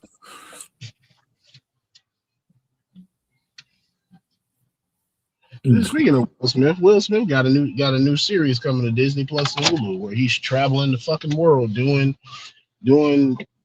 crazy shit. And he's been doing that. He didn't have this series on Disney Plus. When Disney Plus launched, he was out there. Welcome to Earth was the show, and he was out there going around the planet and shit. So unless they brought that back, I think it's another one. We'll like see. He's doing 100 days to go and travel in the world, something like that. Okay. There's a trailer for it. They just put a trailer out for it. That's why I'm saying it must be a new one or a new season. Because I remember Welcome to Earth. Yeah, I know that one was there when Disney Plus launched. So if he has another one, he has another one. It's no big deal. Because I was going to say, I said, damn, you ain't went home yet? I said, she must got you running. He's going everywhere but home. Everywhere but home. With the money he got left, he's going everywhere but home. You might as well should have divorced her, bitch. But, live your life, man. It's your wife. Do what you want to. Your marriage can work any way you want it to. It's your marriage. It's not mine. So you don't have to conform to my ideas. I'm just saying from male and business point of view, you should have got rid of that bitch. The dick sucking can't be that good. Even a young boy walked away from it. Even the young boy walked away from it. Will Smith been making trash movies for a while, and he's a decent actor. Yeah, maybe he should play a villain for a while. He hasn't been making trash movies. It's just his movies have been getting shit on. Because mind you, the year he slapped Chris Rock was the year he won an award for King Richard, which was a good movie. He's been making good movies. It's just Hollywood and that establishment is tired of Will Smith. I wouldn't say necessarily the audience is finished with him as much as The Rock. It's just those are two black men in Hollywood who've amassed a lot of power, who can make their own features and call their own shots and shit like that. In Hollywood, Hollywood doesn't like that from black dudes. They don't. You don't see the same outrage coming from Seth Rogen and Evan Goldberg, even though they have the same kind of power. You don't see the same hatred. But The Rock and Will Smith, both at the same time, apparently ain't no good in Hollywood no more, even though they are proven box office blockbuster moneymakers. They're just not any good anymore. All of a sudden. And no movie works. Now, I don't know if that's the audience that's just turned on them or went a different direction, or it is actually collusion in Hollywood to constantly put this negative vibe out there about these dudes. I don't know. Can't say. But I know I hear more negative about them now than good, and not because they've done anything really negative. They're still doing what they've been doing, which is giving the fans. Hollywood don't like giving the fans anymore. They only like preaching to fans about politics. Yeah, I think the fans are more forgiving of Will Smith due to his current situation than they are to The Rock, because it's The Rock who I hear them talk the most shit about. Yeah. Will, they just understand, damn, Will is in a fucked up relationship with a woman that don't love him, and he need to get the fuck out of that. But they can't respect him for that shit. Yeah, they can't respect. That slap to Chris Rock's face kind of did it for some people, because you won't deal with this disrespect at home, but you're gonna try to check another man on camera and embarrass everybody like that. I'm sure he wish he could take that shit back. I'm sure he does. I'm still of the mind to thinking at first it was probably staged, because who would ever think of doing something like that on live camera? Even a trained film and television actor, who would ever think of doing something like that on camera? Mm-hmm. That was just stupid. You must have been high, dude. Just say you was on drugs that night, and everybody would probably forgive you. Mm-hmm. I was high. I was high and out my fucking mind that night. I'm sorry. I barely remember that shit. Because I think Bad Boys 4 still made money. It didn't. I don't think he lost money. I think people still went out. I think he still gets support. I think because I'm a Will Smith fan. Like, so I would imagine, especially millennials, because we grew up with Will a lot. Like, I remember when Vince Staples was on the Breakfast Club and he was talking about, and they was clowning him because he liked the Will Smith song. I said, because that wasn't made for y'all. That was made for us. He said, get jiggy with it and fucking Miami. I said, yeah, that was our shit. I like them fucking songs. I don't care what nobody said. I would play fucking Welcome to Miami anytime I'm going to Florida. That shit is blasting. I'll play Summertime every summer. That too. I can play Parents Just Don't Understand. I'll play Nightmare on My Street during Halloween. But me and Will Smith have grown up fucking together, dude. Yeah. From when he was rapping, went broke rapping, to start acting, made something out of himself acting, to his first forays into acting. I've been there with Will Smith the whole time. I don't have a problem with Will Smith. The thing I disagree with Will Smith on is how he handling that situation with his fucking wife. But that doesn't mean my disagreement with him on how he handles his personal life does not affect me enjoying him as an actor, because he became a hell of a fucking actor. I think he's a better actor than he was a rapper. Like, get the fuck out of here. But he can still rap too. So, It is what it is, dude. Right? Some people can transition in their career because they have that much talent that they can move and do different things. I'm not mad at them for that shit. I just don't. I might have liked Jada. Jada is still pretty, but Jada is fucked up for Will right now. She is doing way too much to try to ruin that man. I don't appreciate that shit that she's doing. No, man, that's an embarrassment. You were Hollywood royalty. You were the icon of what black couples should be, and you came out and did this shit. Or the J. Cole, that Jada and that Will Love. Yeah. Yeah, that was this motherfucker ain't did nothing but elevate your career. It don't matter if you never want to marry her. Her ass and Michelle Obama need to both get slapped in the face. You throw Aisha Curry in that list too. That bitch too. Because they are not doing anything good for their fucking husbands. You are basically diminishing your husband every chance you get. That sounds like some bitter bitch shit. If you could have did better, you would have. If you could have did better, you would have. You didn't. This is your life. Be mad about it all you want to, but this is your fucking life. I didn't even like this dude. Who gives a fuck? Who said he liked you? Hold on. At least Aisha and Jada, you got two dudes that was on their way up and making it that was in love with your stinking draws. And all you can fucking do is talk shit about how you didn't like them at first. Gave you the better heights of celebrity and riches that you couldn't have even got on your own. I like Jada. She wasn't hitting that level. She wasn't hitting that level. Not by herself. You can be all sad and miserable in your fucking $1 million house with your luxury stuff. I'm like, what the? Cry I didn't like him. Yeah, I didn't like him that much. The only reason we know who you are is because of them dudes. They the superstars. They the rock stars. They the ones the people. It's just how it works. Look, what's her name? Julia Roberts' husband is probably somebody you barely know. I forgot she is his husband. She's a superstar. That's just what it is. There are female actors that are bigger than their husbands ever would be. Selma Hayek's husband, who I'm jealous of, mind you, because he get to bang that shit out whenever he want to. He got some kids out of her. He get to see her naked ass laying in a bed next to him.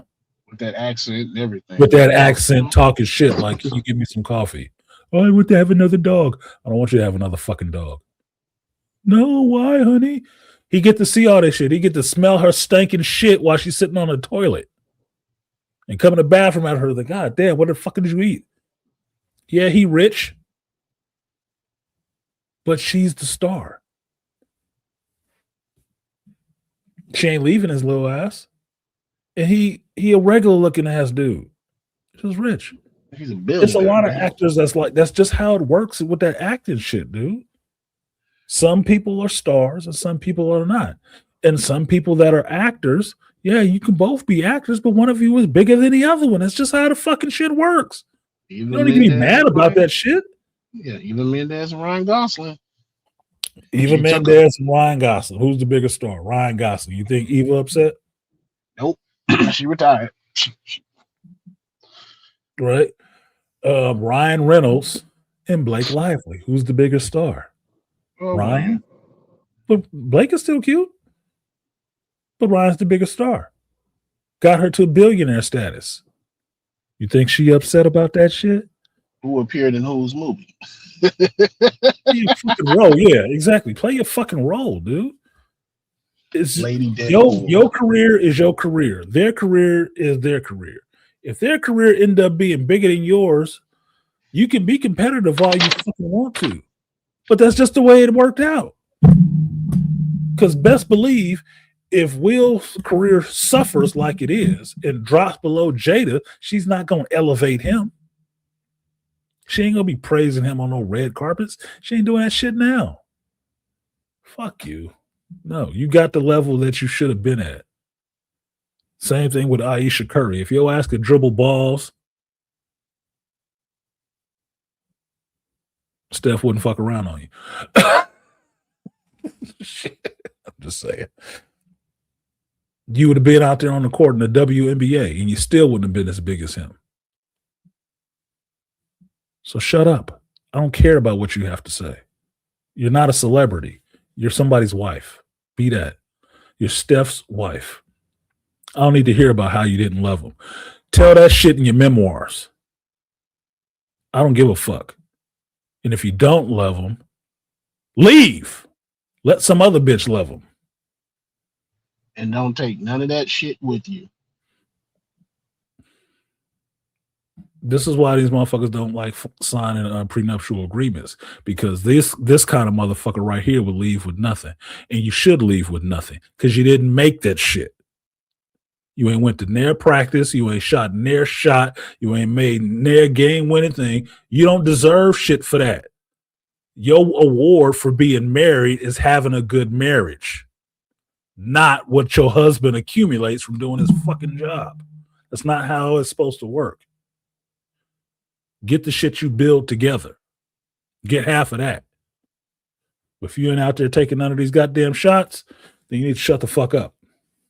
You better start baking or some shit like that. Make you an online store selling Steph Curry memorabilia. Yeah, you wasn't in the field with me. You wasn't on the court. You wasn't in the gym. You wasn't in the ring taking these punches with me. You don't get shit.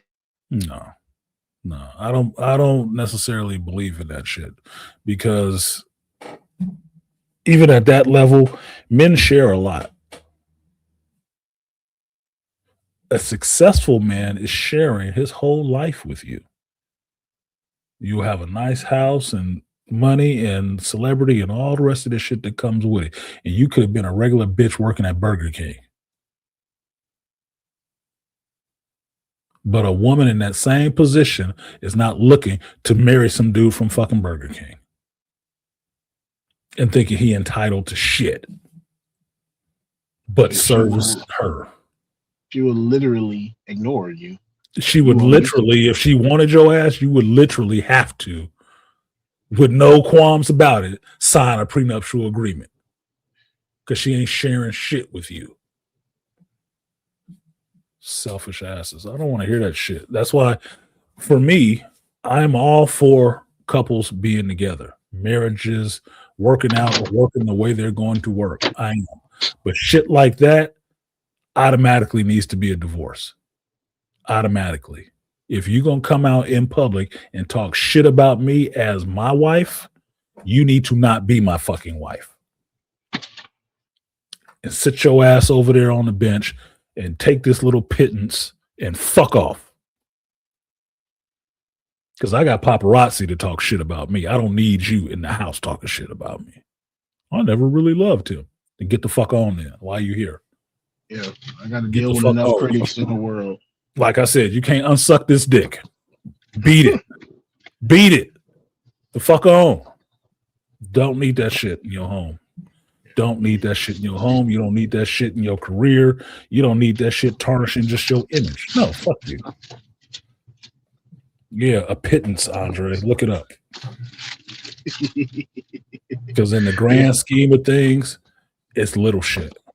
Your piece is more pricey. Fuck them.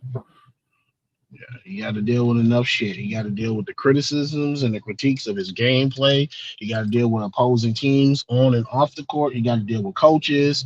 He's got to worry about, damn, am I going to able to play in the league? If I get hurt, what I'm going to do? If something happens to my career, how am I going to take my family? He got enough shit to worry about rather than you jumping on the fucking internet and saying some, I never really liked him and I wanted to be the superstar. Well, then go be the fucking superstar. Then go start dribbling the ball, bitch. Go to practice. Yeah, shit. Go be an actress. If you can make that team. No, go do some fucking work. Entitled shit. This is what I'm seeing that turned my stomach from the 2000s on till now about seeing this entitlement culture, especially with women, right? Women with male egos. I put up on Facebook, or not Facebook, Instagram, these videos that I like, and the website is Karen's Doing Bad page or something like that, right? And I put it up on my Instagram, and it's people porch pirating, stealing a box off a porch, right? In full view of a Ring camera. And some of the videos flipping off the Ring camera, looking right in, like, what you gonna do about it? They grab this box and try to run off the porch. And most of the time, it's some overweight ass person, male or female, somebody overweight, which I think is interesting, psychologically interesting. Well, the package within a few feet of the door blows up and sprays their ass with paint. Now they're mad and cussing at the Ring camera. And in some instances, calling the police to try to complain about the fact that they stole somebody's package off their porch and it blew up in their face. And now they're mad that they're covered in paint. And they want the owner arrested because they got covered in paint. The fuck? You stole shit off my porch and are mad at me because it blew up in your fucking face? And you called the police and stood there and waited for them? I want them arrested for doing this. Arrested? How do you think this is going? You don't get the fuck out of here. Get off my lawn and clean up all this goddamn paint. I got you on camera stealing off my porch. Your fat ass. Running to the car. You and the inside of the car covered in fucking paint. You mad at me? That sounds like instant karma. Yeah. Fuck you. The funniest one was the dude that was making the Macaulay Culkin Home Alone porch boxes, and he was even able to get Macaulay Culkin to come in and help him make one of the boxes, and it would spill a bowl of glitter. It would have his homemade skunk spray, and he said it would make a police siren noise. So as soon as they open that shit, glitter and their whole house will be stinking. That shit will be hilarious. Yeah, I mentioned that last week about the guy that's making those boxes because they had tracking devices in those boxes in the camera. Yeah, and he's selling them too in their house. Oh, you'd see them; they'd be on video. Fucked up their whole inside of their house. They're like, ew! I was like, instant karma. Fuck you. No, these people with these porch pirating, what the fuck are you gonna do about it? All up in their Ring camera, flipping them off and everything. It's like half the time, these are your fucking neighbors. These are your fucking neighbors. And I thought it was interesting because I sent it to Black Bang, right? Because I don't have a problem laughing at people doing dumb shit and getting their receipts for that dumb shit. And I pointed out to him, say, you know what's funny about these videos? Most of these videos, these people are overweight. Now, it could just be that Americans are overweight, but we see fit Americans. So I don't know. Maybe that's not it. But it's really interesting to me, the correlation between who steals packages off people's porches and who are overweight. And they're not usually going to busted ass cars. That's the other funny thing about it. This one chick looking all sporty and shit, trying to jump in a fucking Charger, stealing packages off somebody's porch, and you got a whole fucking Charger out in the driveway. Huh. And blew up in your car. Good. To me, it lets you know the mentality. You're too lazy to buy your own shit, apparently. Because it shows you're too lazy to fucking go to the gym and take care of yourself. So it just should be easy for you to steal from somebody else. And the fact that you had some repercussions for stealing from somebody else, you're upset about and want some police action taken. You want some justice taken for your injustice acts. The results of your criminal activity. Yeah, shut the fuck up. What I haven't seen is a cop drive the fuck off when they show up. Like, what? We're gonna have to arrest you, ma'am. Yeah. You got the right to remain silent. Go ahead, turn around. Yeah. What? And What did I do? it's a bunch of women too. Bunch of women. So, interesting. Bunch of overweight women stealing shit off of people's porches because they saw a big box on somebody else's porch and they just had to have what they had. Huh. Interesting. Easy to save money when you're stealing. Is it? I think you got to work harder. Well, they have to do, in most cases, they have to do what they should be doing anyway, which is having a big ass running. They can run and try to get that package away from the porch, but you can't get your ass on a treadmill. And the most funniest shit to me when it comes to criminals, it's like when you listen to because I catch some of them clips of some of them podcasts where the guys that talk about guys who used to do den time in prison and they talk about what they did to get to prison.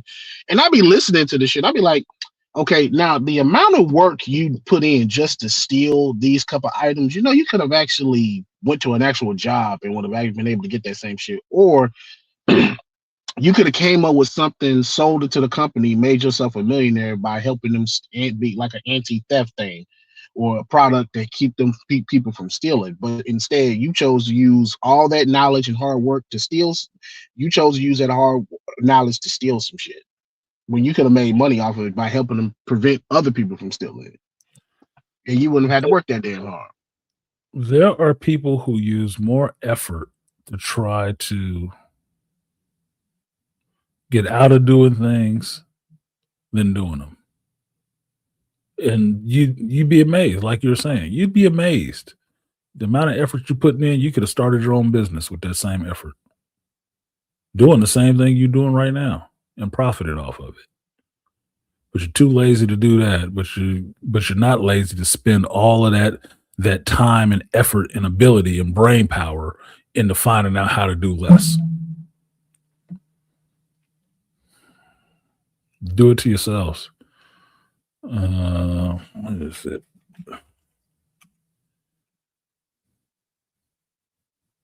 No, not that Karen. Wrong Karen. This is the Karen that owns a sword.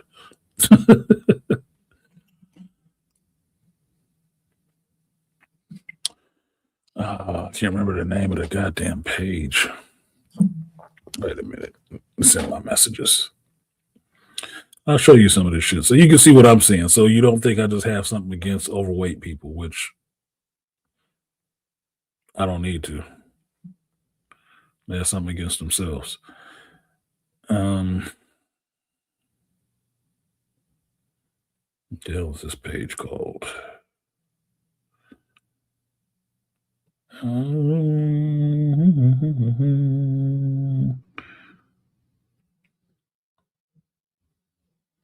There it is.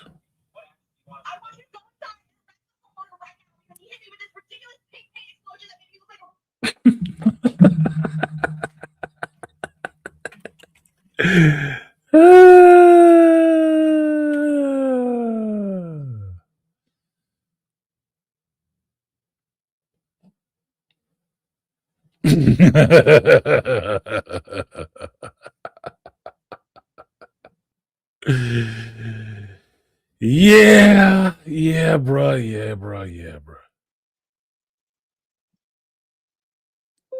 Okay. Y'all want to have some fun with me? Tell me what you see. Think like a psychiatrist or a psychologist, because you're not prescribing any medication for this shit. People are just gonna be stupid. See if we can blow this up a little bit. Can we? No, can't blow it up any. God damn it. Pink paint explosion that made me look like a rolling. Is that a download button? Hold on a second. Maybe I can get it on another screen. Oh, I can. Oh, you fucked up now. You done fucked up now. What action do you want? I want you to go inside and arrest. Okay, the name of this page is Karen Rampage, which is a good name for it. Stop sharing that one. What's a good ism?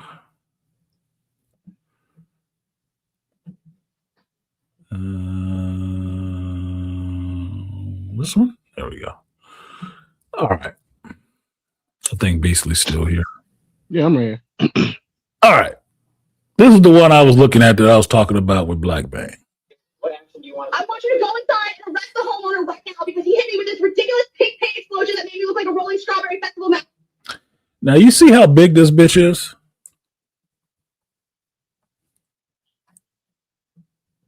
She's stealing a package off somebody's porch. God, and everyone is filming me as if it is entertainment, so arrest him immediately. When she turned to the side, she can't even see her kneecaps. See that shit?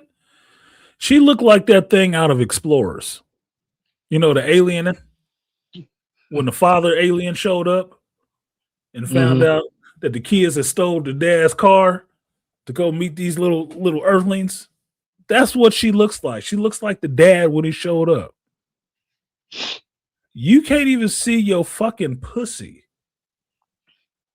or your kneecaps, and you stealing packages off somebody's porch and then calling the police. This one specifically got to be fake. It gotta be AI. It better be fake. It better be fake. Bitch, you got other problems. I want you to go inside and arrest the homeowner right now because he hit me with this ridiculous pink paint explosion that made me look like a rolling strawberry festival mascot. And everyone is filming me as if it is entertainment, so arrest him immediately. What, bitch?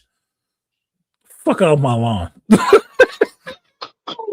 Let me verify. You were saying the package burst open by itself without any interference from. That's exactly what happened. I touched the package and it exploded like a paint hurricane. I could not step away. I could not shield myself. I could not do anything except scream all the time where the colors buried me alive. I could not even feel my face under all this. See how they talking? That shit is annoying. That's how at a fucking turkey festival. Hey, now why is this being any compensation right now? Not later, not tomorrow, right now. Compensation? Hand me a towel. Officer, get this bitch.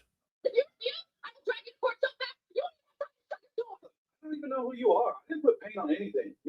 Finally, come out here. You destroyed me with that paint trap. You owe me compensation. You kicked my door and tried to steal from me. You do not deserve anything. This is your fault. You set me up. Look at me. I'm ruined. You set me up? I set you up?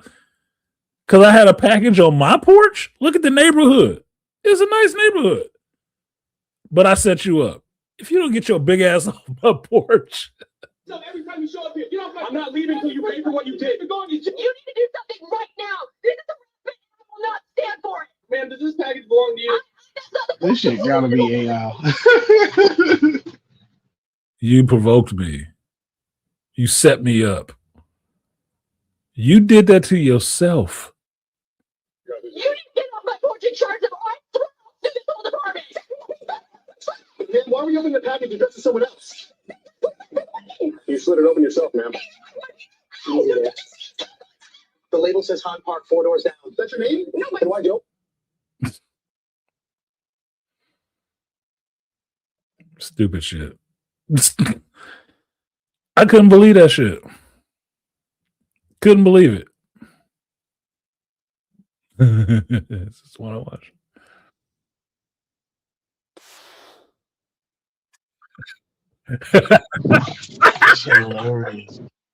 Look, man, I'm sorry. I got a dark sense of humor sometimes, and people getting their comeuppance, I don't necessarily feel bad for. I don't feel bad for people getting their comeuppance. Doing some shit you wasn't supposed to be doing and getting fucked up in the process is not my damn concern. Or you getting fucked up in the process is not my concern.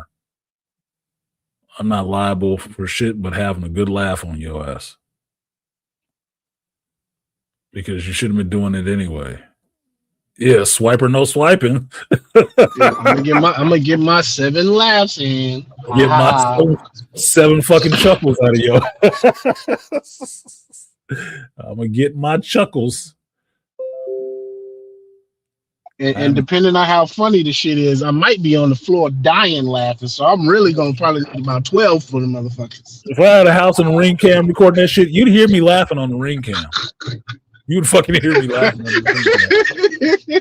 I'd be laughing my ass off at your ass. Clean that shit up. I was just gonna say that. Yeah, you gonna clean that shit up? Look at the mess you made. I'll be taunting the fuck out of them.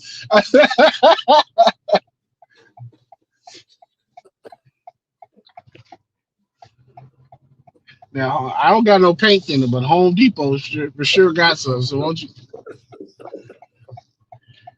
Huh? Are you kidding me? It's in my mouth. Oh my god, what is this? Who does that?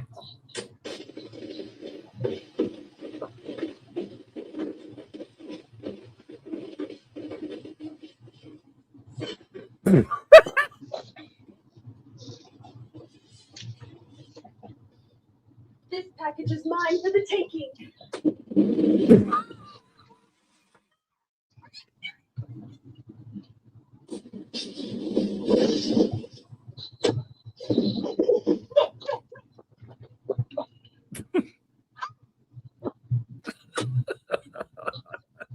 Fuck them people. No, it was the one where the brother, the heavyset black dude tried to steal something off the other dude's porch, and he hit his ass with the burn shotgun blast to the back. He caught his ass. He said, yeah. He said, he on the floor hurting. He like, I said, no, you be all right. Put my package back. Yeah, the other one was motherfucker was talking shit to the dude on the porch for his ring cam. What did he say? You can run faster if you he was talking shit to the dude over the ring cam, watching him. He went up. Yeah, he went up the steps. He said, "No, you need to exercise, man, big man. Exercise. Yeah, nope. You can have it. You need it. You need that exercise. That shit is just wild to me. That you are stealing from me, and because something messed up happened to you from stealing, in the process of you stealing from me, you think you can get me arrested? That's dumb as living in California, where you can't shoot somebody who broke into your house. No way. If somebody broke into your house, broke their leg on a table you had in your house, they could fucking sue you for damages. Oh yeah, I remember that story. We teach that story in self-defense class. The dude who broke through the lady's skylight and landed on her little island in the kitchen and fucked his leg up and sued her. I was like, in California, I was like, how the hell does that shit happen? And could possibly win because your home wasn't safe. For burglars? Fuck them. Look, that's when you need some Home Alone booby traps. Yeah, he got a spike in his ass. They're breaking into my house. What time was it? 3 a.m? You ain't supposed to be in here. My house was closed. And I be thinking, Carterson, what judges in California be taking these fucking cases? Because the judge is the final say so. He just throw that shit out. I'm like, why are you entertaining this bullshit? The fuck out of my courtroom. You're wasting the court's time. You're wasting the taxpayers' money in this time.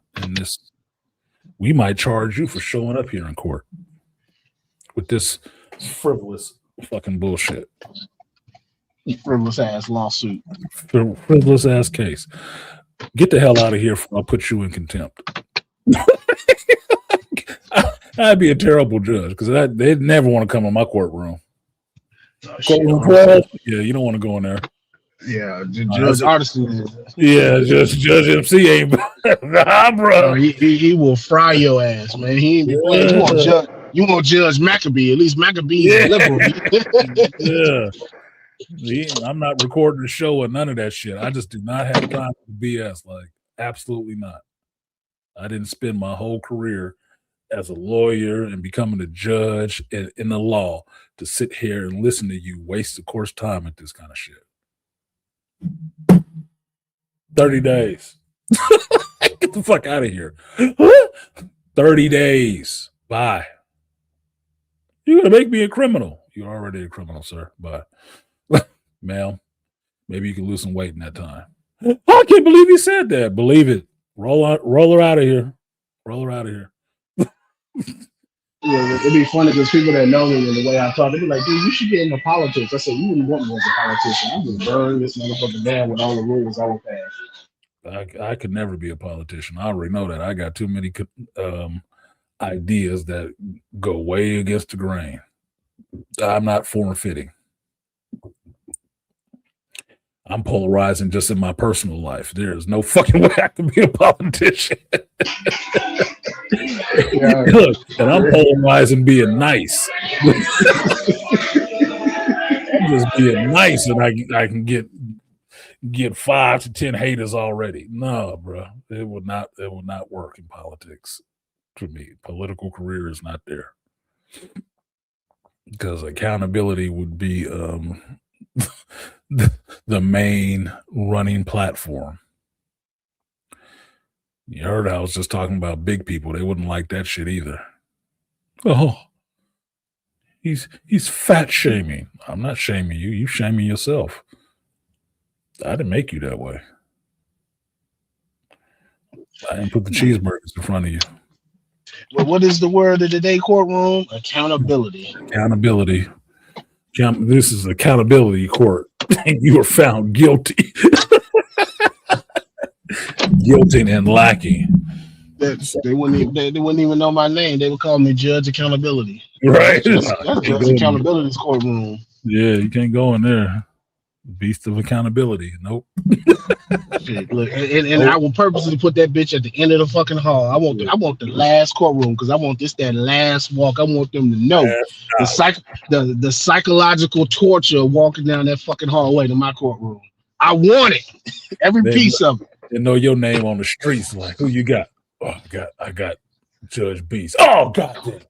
Don't go in there, man. Don't go. Just please. Do whatever you got to do.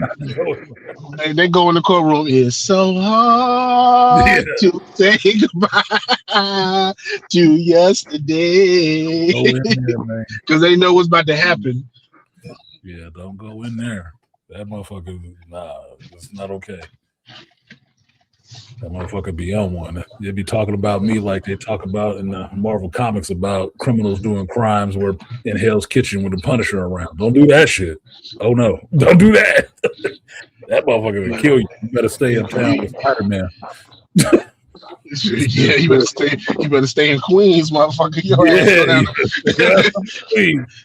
Because not just the Punisher, shit, you got to deal with the devil in Hell's Kitchen too. He said he gonna get killed or get your ass go to the MRI or some shit. Don't go your ass to don't do nothing in the kitchen. That it's not okay down there. The motherfuckers got anger issues. Hold on. Wasn't there a comic where the villain said that shit to me? Yeah. Anger issues. That was that Ant-Man comic where the villains are sitting around talking about their organizations and where you don't go. In Hell's Kitchen, you don't go. And you see the Punisher anywhere run. The fuck out of there.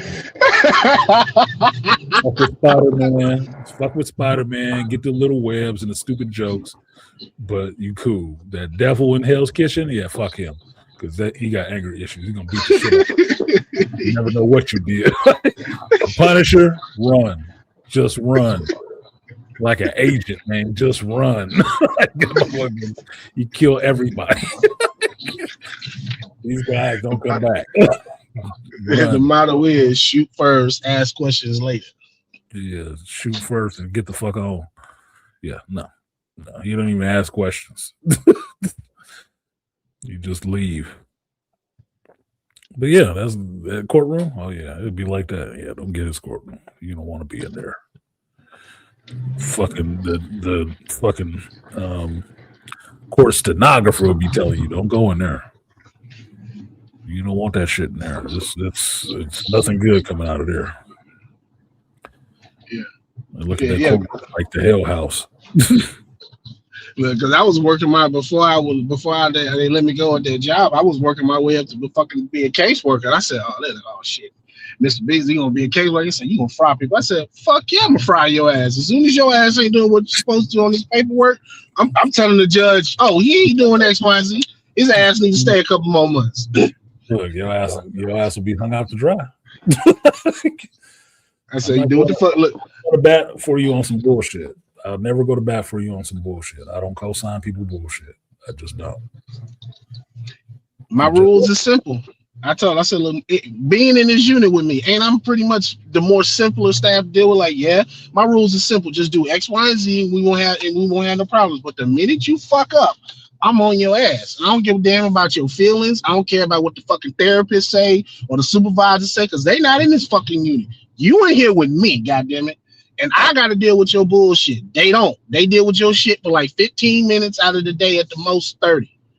I got to deal with your ass for my whole goddamn 8-hour shift. Sometimes 10, 12 if I got to stay fucking over. So yes, you're going to do what the fuck I got to say, or I'm going to just light your paperwork up.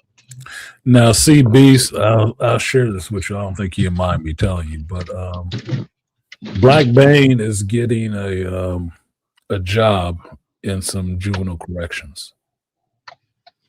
And through his interview process, they was telling him that somebody here might swing on you because these are the people who are like the murderers and stuff like that. Yeah, you're not supposed to touch the kids, right? Supposed to restraint. We'll put them in a restraint. And I told Black Bang, absolutely not. Fuck that. You got little bastards in here who are murderers and shit like that, and they know you can't put no hands on them. Fuck you. No. They gonna look, some shit pop off like that and somebody swing on you, they're not paying you enough to get hit in your fucking face like that. On the free ski. No. Absolutely not. And Bane, you seen Bane. Bane is a big 5'10", 5'11", 300 fucking pounder wide like Charles ass. Somebody gonna swing on his ass? Okay. You can't be telling me, no, you can't put your hands on them. If they keep their hands to themselves, they don't have to have hands put on them. And he's in Texas, right? Mm-hmm. That's why he would have to follow the MANT training, and whereas you can't fucking hit them, you can't take them to the flow. You can't take them to the wall. You can barely put them in a fucking chair. You just have to restrain their ass. And so I said, nah, I wouldn't recommend that shit. Because the people that I work with, most of them are fucking quitting. I just talked to the dude that I was always in, me and him was always in. He said, man, I work in a fucking high school now. He said, I took a hit on the pay, but he said, fuck it, I'll make it up. He said, they trying to change the rules and shit. He said, no, hell no. A punch to the throat will be really advantageous. Yeah. You never know how much you love breathing until you can't. And see, because they have cameras now in these places, they watching everything you do just as much as they watching everything them do. And if the shit don't look right on camera, they liable to say what the fuck you did, because that's what happened with me. Why I ain't there no more. Kid punched me, and because they said, well, it looked like I did something wrong first, even though I didn't initiate shit, the dude jumped in my face. They said that there was a certain expectation. They said, no, you're gone. I was like, okay, well, fuck it. That's bullshit. No, you can't look, even when I work retail, and this is face-to-face on the floor retail, they told you you're not supposed to put hands on the customers. If the customer don't touch me in no way like that, then they don't have to worry about ever getting hit. But I am not there. And I don't care what you fucking paying me. I am not there to have people trying to put their hands on me.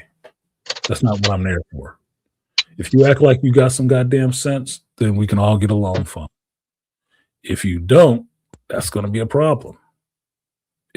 I was not raised to just be turning the other cheek. No fucking way. I told you, just working the retail job, I had a dude grab me, turn me around to face him.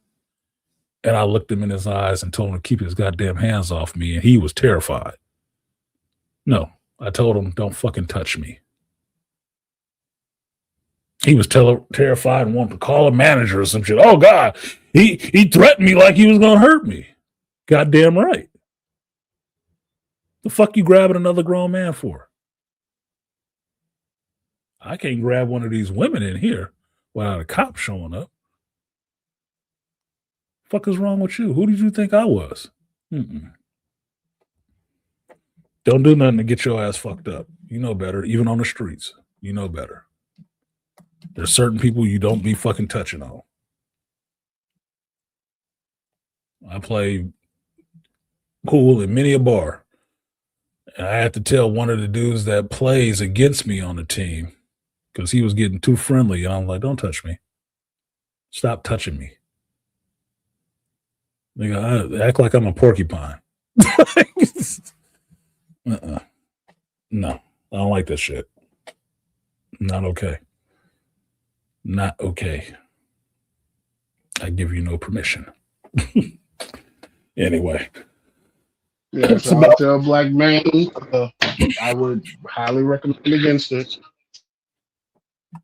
Yeah, he's getting a job, so he's fine. But I'll wait to hear about who got punched. Who got punched? I'm waiting to hear that shit because I know that his tolerance is good because he's been a bouncer and shit like that. His tolerance is really good, right? So I'm not worried about him just hauling off and hitting somebody. But Chris, come on. Somebody is gonna try. Hurry up, Chris.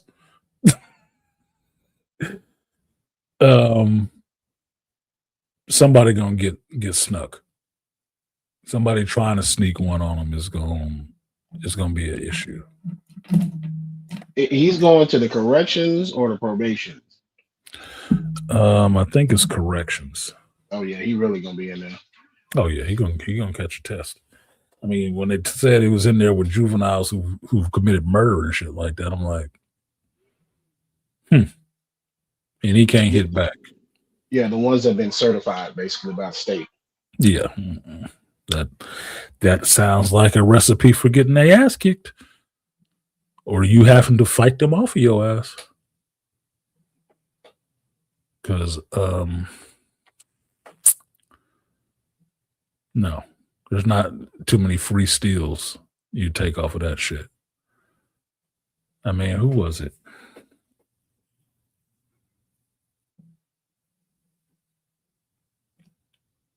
I think it was Dr. Rosalie told me that story about not paying attention where she was.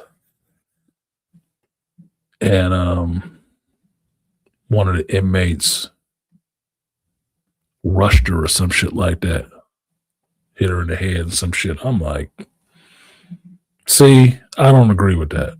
Like, I do not agree with that restraint policy in that sense. You need to be able to defend yourself.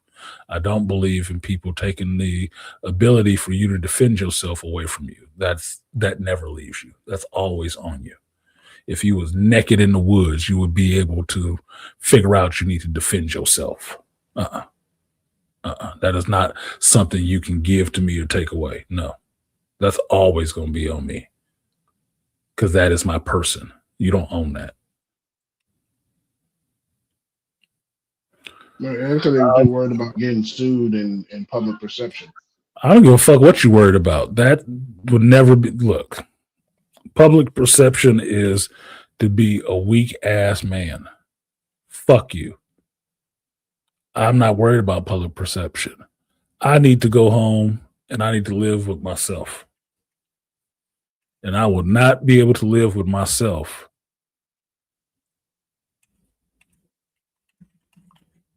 in a real way if I allow somebody to be fucking swinging on me at work and not doing anything else. Hell no. Hells to the no. That is not acceptable. No permission, no consent.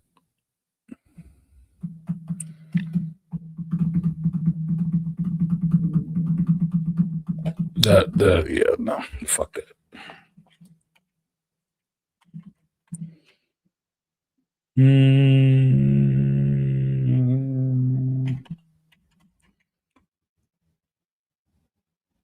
Where's this motherfucker?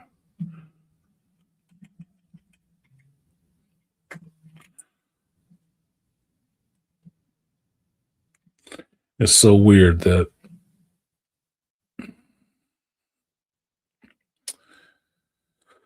there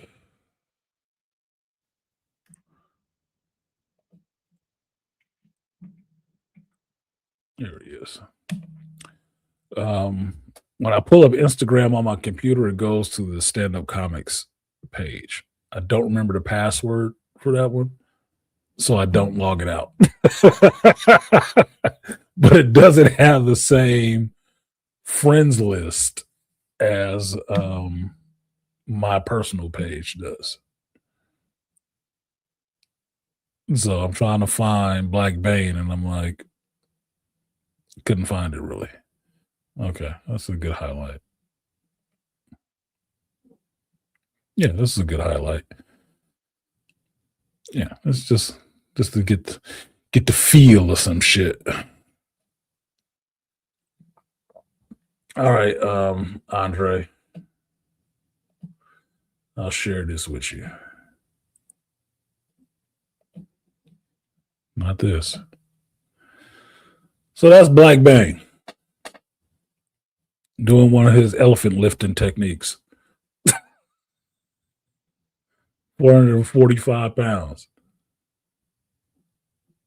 That's Bane on the bench. You don't swing on that big ass nigga, you need to get your fucking ass rocked, dude. It need to look like Krampus slapping the shit out of you in Red 1. That's what it needs to look like. The fuck out of here. Oh, you can't hit nobody. Fuck you. Don't get hit. And they'll try to use that to duel to their advantage. Well, see, JT, you talking about kids, right? Under 15. What they're talking about for Bane is juveniles. I'm thinking 15 or older. Hell nah. Hell to the nah. No. Now, I know a person who worked in an actual jail with grown folks. No, you're not necessarily supposed to be beating up on the prisoner. You don't want nobody abusing prisoners. No, I'm not talking about abusing them. But when they did some dumb shit like that, you think they was not? They got handled, man. They got motherfucking handled. Those are grown-ups. Adults. 18 and up. From the supervisors that I was pretty cool with, and I learned a lot about the job because they would tell you, they was like, realistically, the kids today, you're not dealing with the same kids about 6 or 7 years ago. See, they said 6, 7 years ago, they understood consequences. He said they understood when they knew when they fucked up because they still kind of respected somewhat of the rules. So when you got on their ass, they kind of, all right, man, they'll try to chill out. Now, a lot of people that's been there, the staff that was there for like, well, he said it got worse. They said they don't respect the rules. He said because you don't give them shit. You don't give them no real consequence. You give them a little timeout section and some therapy sessions, and that's about it. That feminine shit does not work. You cannot manage men like that. You can't. That's not how that works. Men don't learn that way. Yep. You are not restrained from going out in the street, beastly, and swinging on any dude you see because you know they can't touch you. No. You restrained because you understand. You go out there and swing on the wrong motherfucker. Maybe one or two of them ain't gonna give you some smoke, but you know, you swing on enough of them, it'll be a gang of motherfuckers coming to kick your ass in. Mm-hmm. It could just be one or two. You don't believe me, go to the coffee shop today and look in the coffee shop and I'm picking a coffee shop specifically for this reason. Go to a Starbucks and figure out which dude in there you would actually want to swing on. And then think about the fact that you swing on this motherfucker and you find out that you're wrong. He ain't pussy. This motherfucker been training MMA and some other shit. Now what you got on your hands? And I'll just give you the caveat and say nobody's calling the police.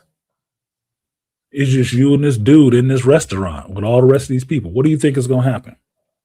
And he wasn't the pussy you thought he was. What do you think is going to about to go down?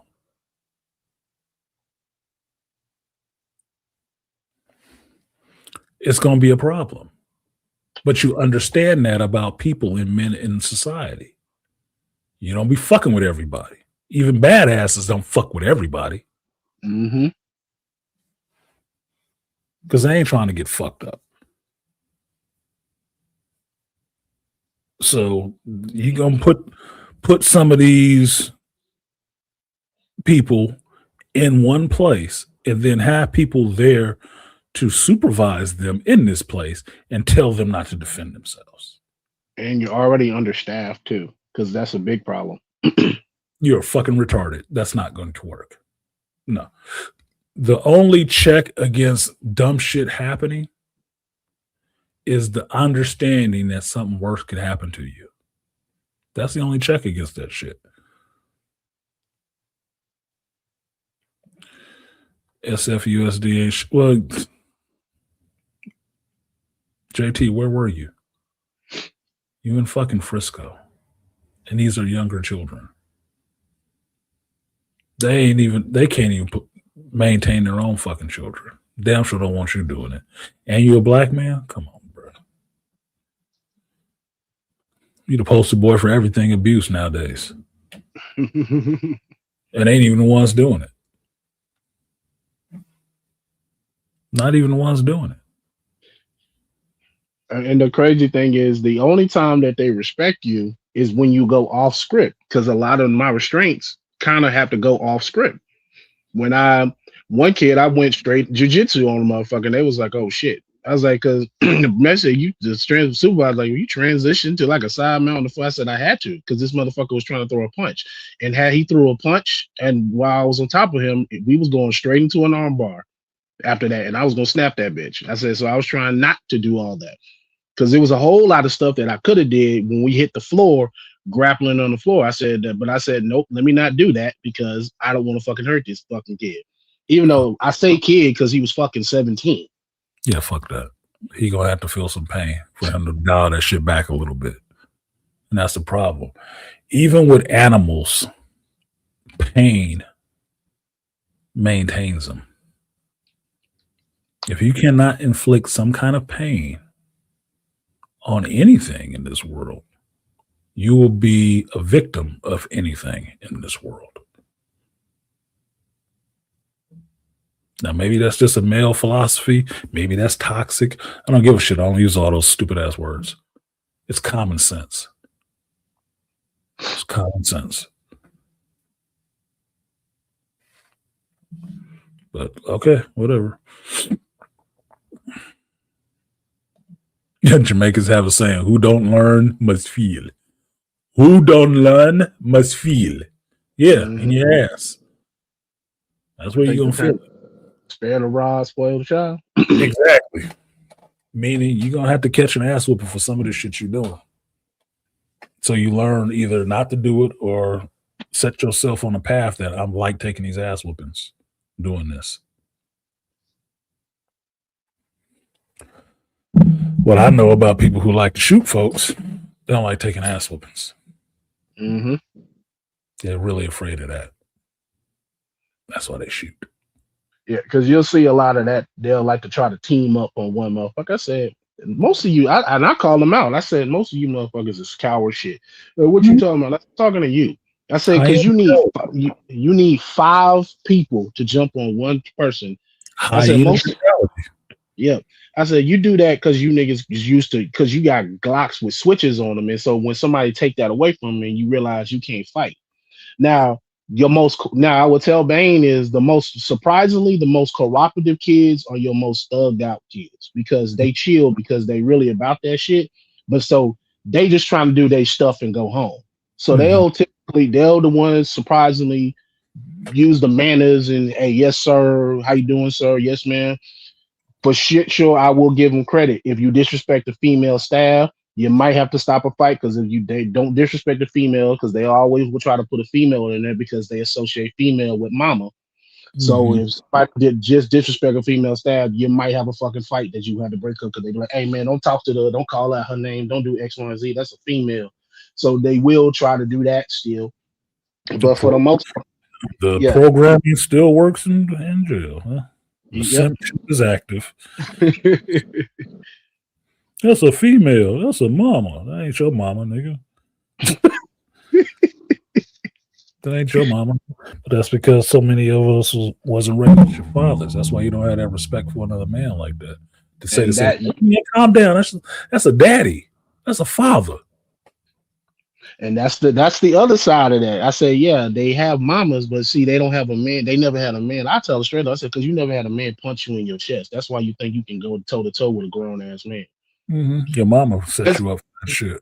They're like, oh man, I could take you. I said, that's because what they don't understand. I be saying, yeah, what y'all don't understand is I'm going like less than 5% of the power. If I go just 50%, you're fucked up. I said, and you don't even, and I don't even tell you all of the shit that I'm into when I leave this place. Because like my supervisor who was a fucking Marine, he said they don't understand. We had a life, we have a life outside of here. And you don't know all of the shit that what we do are capable of. Well, I've told people before, like my son when he studied martial arts, I told him you don't tell nobody you take that shit. You don't mention it at all. Let it be that surprise, the gift that keeps on giving. Let them find out in the worst possible fucking way. When they tried you and thought you was that soft one, let them find out. Let them find out. That's when you let them know. You don't advertise that shit. You don't tell them none of that. Let them find out the wrong fucking way. And have no mercy on them when you do. Straight up Crease style. No mercy. No mercy. No mercy. Fuck them. They asked for it. They did. What else am I supposed to do about the shit? They want to be Billy Badass. Then be Billy Badass. Take it. And they the most scaredest gangsters that you ever met because they will. You catch them sons of bitches by themselves, they will be crying. They always crying. I'm like the hardest month could be up there when you by yourself and you got to do the counseling and shit. And oh man, go home, man. I'm like, man, you talk all this gangster shit. You talk all this gangster shit. You be threatening to shoot motherfuckers and try to find people addresses. I said, but as soon as I get you by yourself, you crying. Maybe you not really. I said, maybe you should stop this bullshit and go home and do what you're supposed to do. Maybe you're not as gangster as you say, homie. I'm doubting you're gangster. You don't with no pistol, you ain't shit. crying about because you didn't get your 4:00 snack. You get your jello. Crashing out. I said, I thought you was gangster, man. I thought you was gangster. This is not how I remember gangster working. I told him that. I said, I'm like, look, I thought you was gangster. Yeah, I don't know gangsters crying about a fucking box of cookies, man. Shut up. Crying about his cookies, man. That's all I got. That's all I got. I just need my snack. I just need my snack time. I just need my snack time. Hey, for real, mister. I know, right? I thought they was supposed because and a couple of kids be agreeing. I'm like, yeah, you're right about that. You ain't supposed to be gangster. You ain't supposed to be crying about no. I'm saying I'm not saying this. I'm not saying this shit to pick on y'all. I'm speaking true. You ain't supposed to be crying about no damn cookies if you supposed to be gangster. About milking cookies. You get your juice box. Nigga, shut up. You'll get it. We got it. You ain't. We can't let you go hungry. We gotta fucking follow the stupid ass law. Shit. If we don't, it's considered neglect. You'll get it. Then shut up. Yeah. Shut the fuck up, please. I'm gonna crash out. What did crash, motherfucker? You gonna burn too. All I'm gonna do is I'm gonna put your ass in the restraint, drag your ass down to the isolation room where we couldn't call it that because it got to sound therapeutic. That's the bullshit black blame that you Gotta gonna hear. sound therapeutic. Is it? Yeah, we're It's gonna not. drag your ass down there. If It's you not fight, therapy. if yo, There's therapy gonna happen, but you can call it what you want to. if you fight, we gonna put the handcuffs on you and we gonna carry your ass off to that room. And then I'm gonna go and do my little paperwork for the day and call it a day. I don't give a damn. Look, my boy Pep works in jails as a sheriff. He ain't told me having to put one on a motherfucker just because. Not because they being abusive, just because of what this motherfucker did. Violating out of line completely.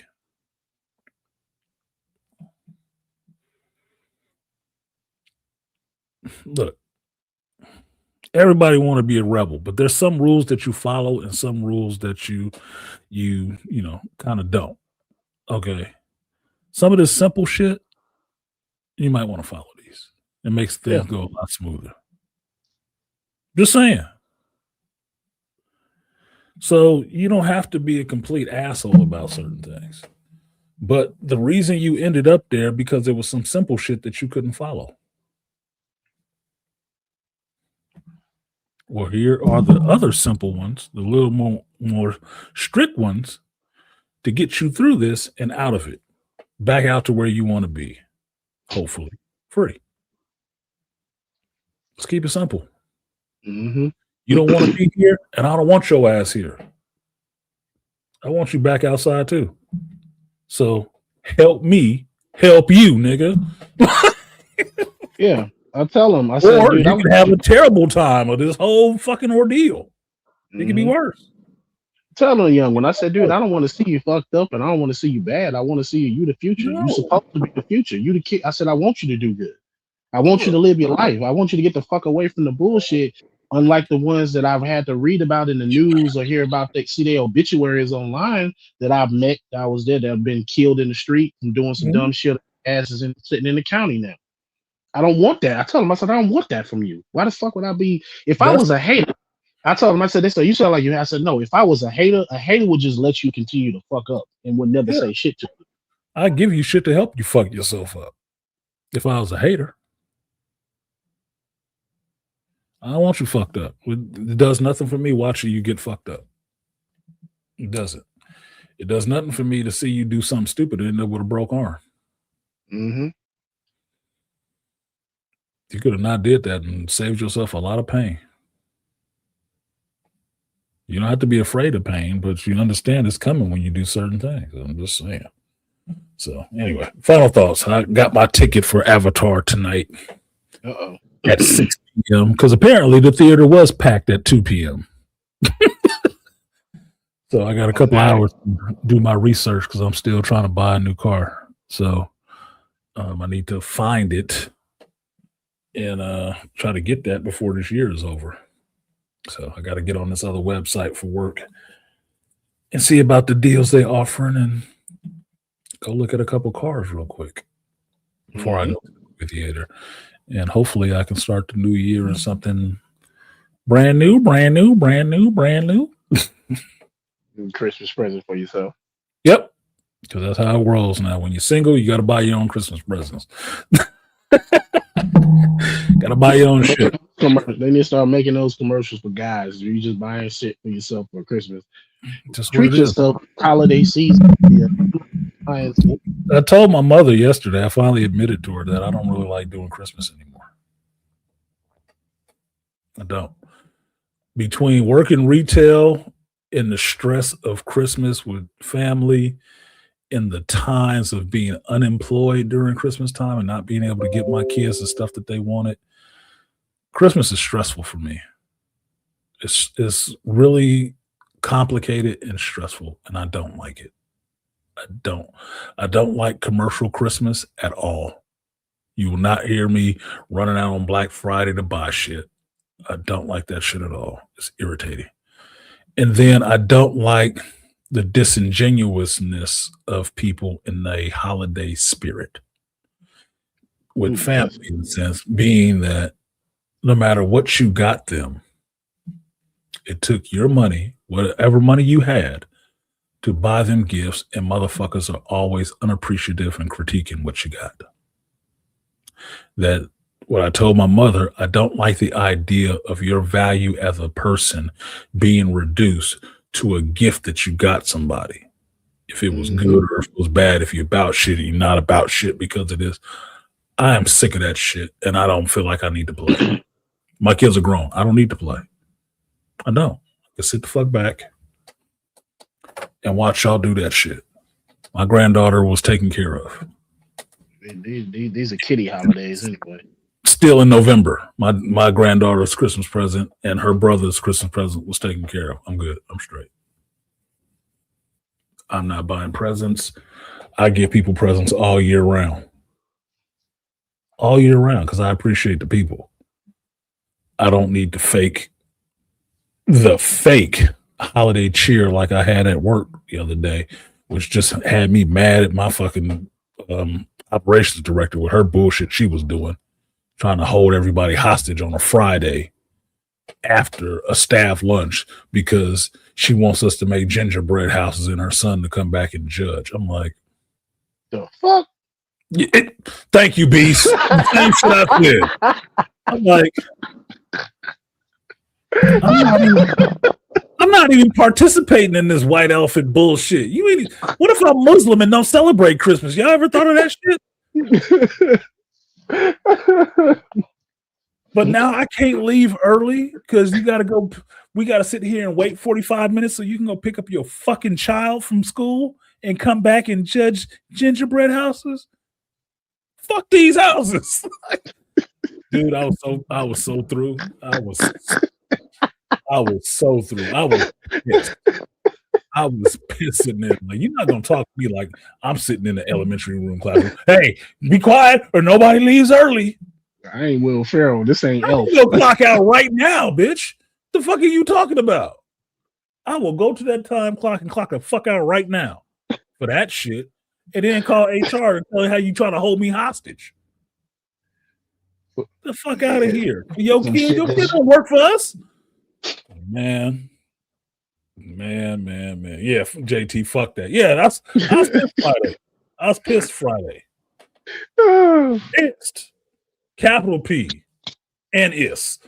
Pissed. I left there irritated. I was so mad. You know, they say you're supposed to drink when you're upset and to relax. No. I don't drink when I'm upset. That'll make me violent. No. I ain't even drink, nigga. I was so sipping on a Coke. Motherfuckers. you was caffeine, so you was hype on that motherfucker. Man, no, I was trying to get calm, bro. I'll drink me some coffee and a Coke. Like, let me calm the fuck down because this shit, What is it? Yeah, what is this damn TV show? It's called the TV show of my fucking life, man. This is the journey your hero was on. Okay? Your favorite hero was on this journey, and this is where the journey took us. Stupidville. Fucking Stupidville. Not to mention they had a white elephant party where they gave out a bunch of fucking girly gifts for technicians. Not no tools. Not no tools. Not anything we could actually use. Fucking personal massagers and neck massagers and scented candles with weird smells. I'm like, what is this shit? Thank God I didn't. Thank God I didn't participate in this shit. Or a box of cigars. Nothing. That's no gas cards. Nothing. Just there were 3 gifts out of 24 gifts. There was 3 gifts that a guy would actually fucking want. And mind you, most of the staff is fucking guys. A toolbox, 24-inch toolbox, which was a fake gift because it was stuff stuck in it, which was scented candles and shit. Oh, God. A deep fryer for turkey, and a portable speaker. Everything else was bullshit. scented candles, stuffed Pikachu, $15 at Chipotle in a tortilla blanket. I'm like, was y'all even trying? Nope.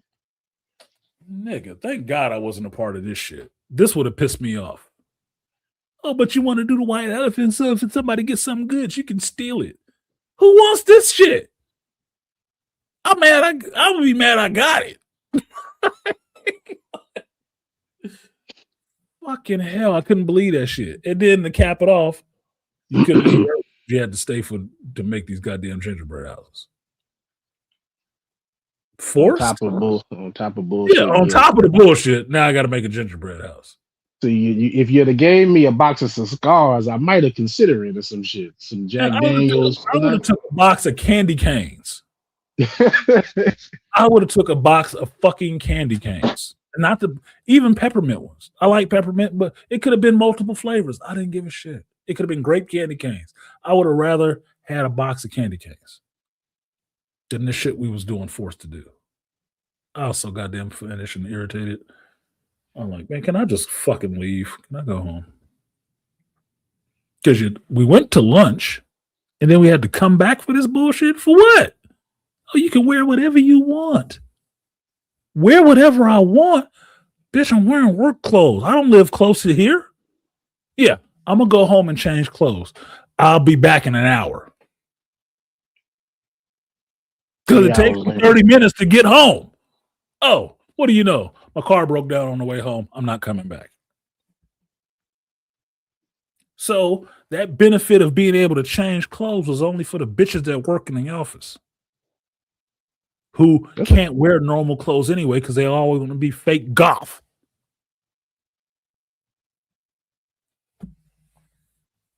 This was some of the most contrived bullshit I've done all week. And so I didn't wear this sweatshirt that I bought specifically for shit like this in this stream today. I didn't wear this shit Friday. Nope.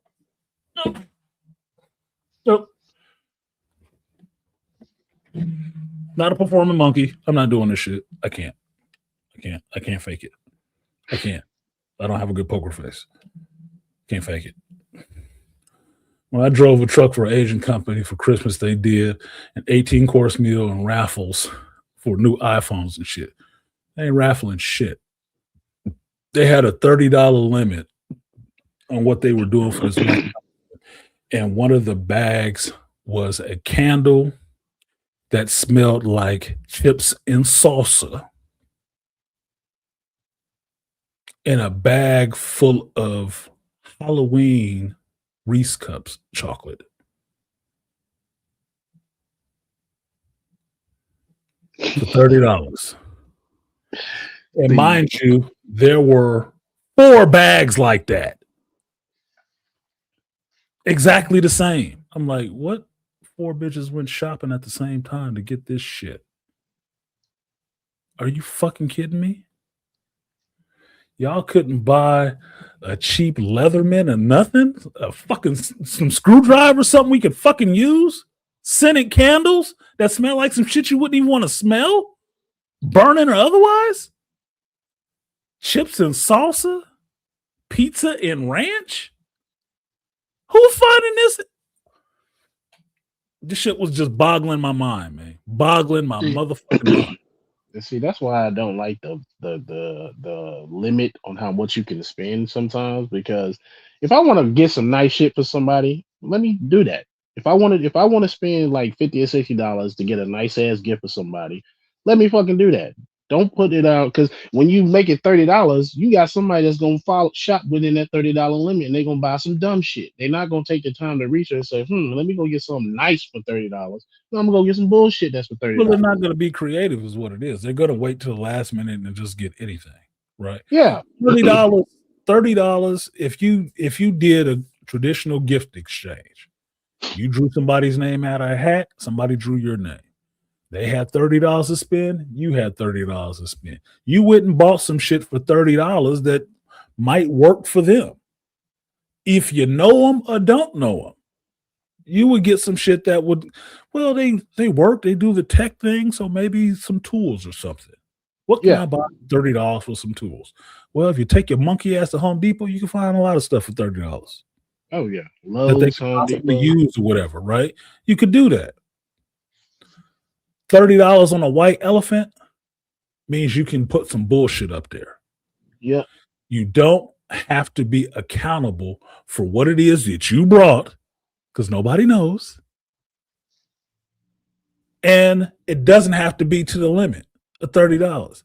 That goddamn candle and a bag full of fucking chocolates was not $30. The candle maybe was $15, as high as 20 for that stupid ass fucking scent. Them chocolates was cheap. and You due to didn't the fact spend that it's the $30. holiday, You spent $10, maybe 20, and kept the rest to yourself. That's bullshit. It was a bullshit contrived thing. That's why they like white elephants. Because big bitches love that. Because you can steal a better gift. Porch pirating. Get it? See how all this shit wraps around? It all comes back. I didn't plan it. But this is how it comes around, man. Like I said, that's some bullshit.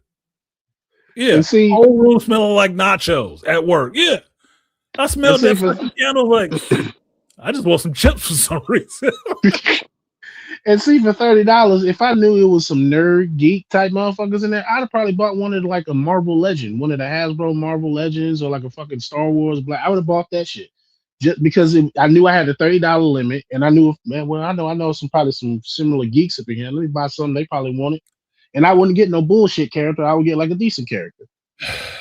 $30 for me buying somebody a gift exchange would have went a long way. All I had to know was who they were, and if this is just at work, if I know who they were and what job it is they did, you get $30 worth of shit. Even if you just worked in the office at the front desk, nigga, you would get $30 worth of Staples shit. I know you'll use that. I don't like stuff going to waste. I don't like anything going to waste. I'm not going to get you something that you cannot use, that will not be useful in what you do. I don't even got to know what you have to do on the weekends. But if it's about your damn job, if you sit at the front desk every day answering calls and shit like that, motherfucker, $30 would have got you a bunch of shit. You would have got some of these fancy pens, a whole bunch of shit that you would use every fucking day. Mm-hmm. $30. And it came from me. Not because I want to fuck you, just because it's $30, nigga. $30 for me, I'd have ran to Home Depot. You could have got this motherfucker pencils, a tape measure, some shit. Some drill bits. Shit that they would use, and they drill bits, attachments, any shit. Fucking the right angle drill, the right angle attachment for your ratcheting drill is less than $30. The wall, good shit. These motherfuckers just don't want to think. That's what it is. Lazy ass motherfuckers. Lazy ass motherfuckers. That shit was embarrassing, dude. Embarrassing. And mind you, not the week before, I came from a union-sponsored Christmas party for grocery store workers and shit. You know what they was raffling off? Some good shit. Flat screen TVs. Yep. Bicycles.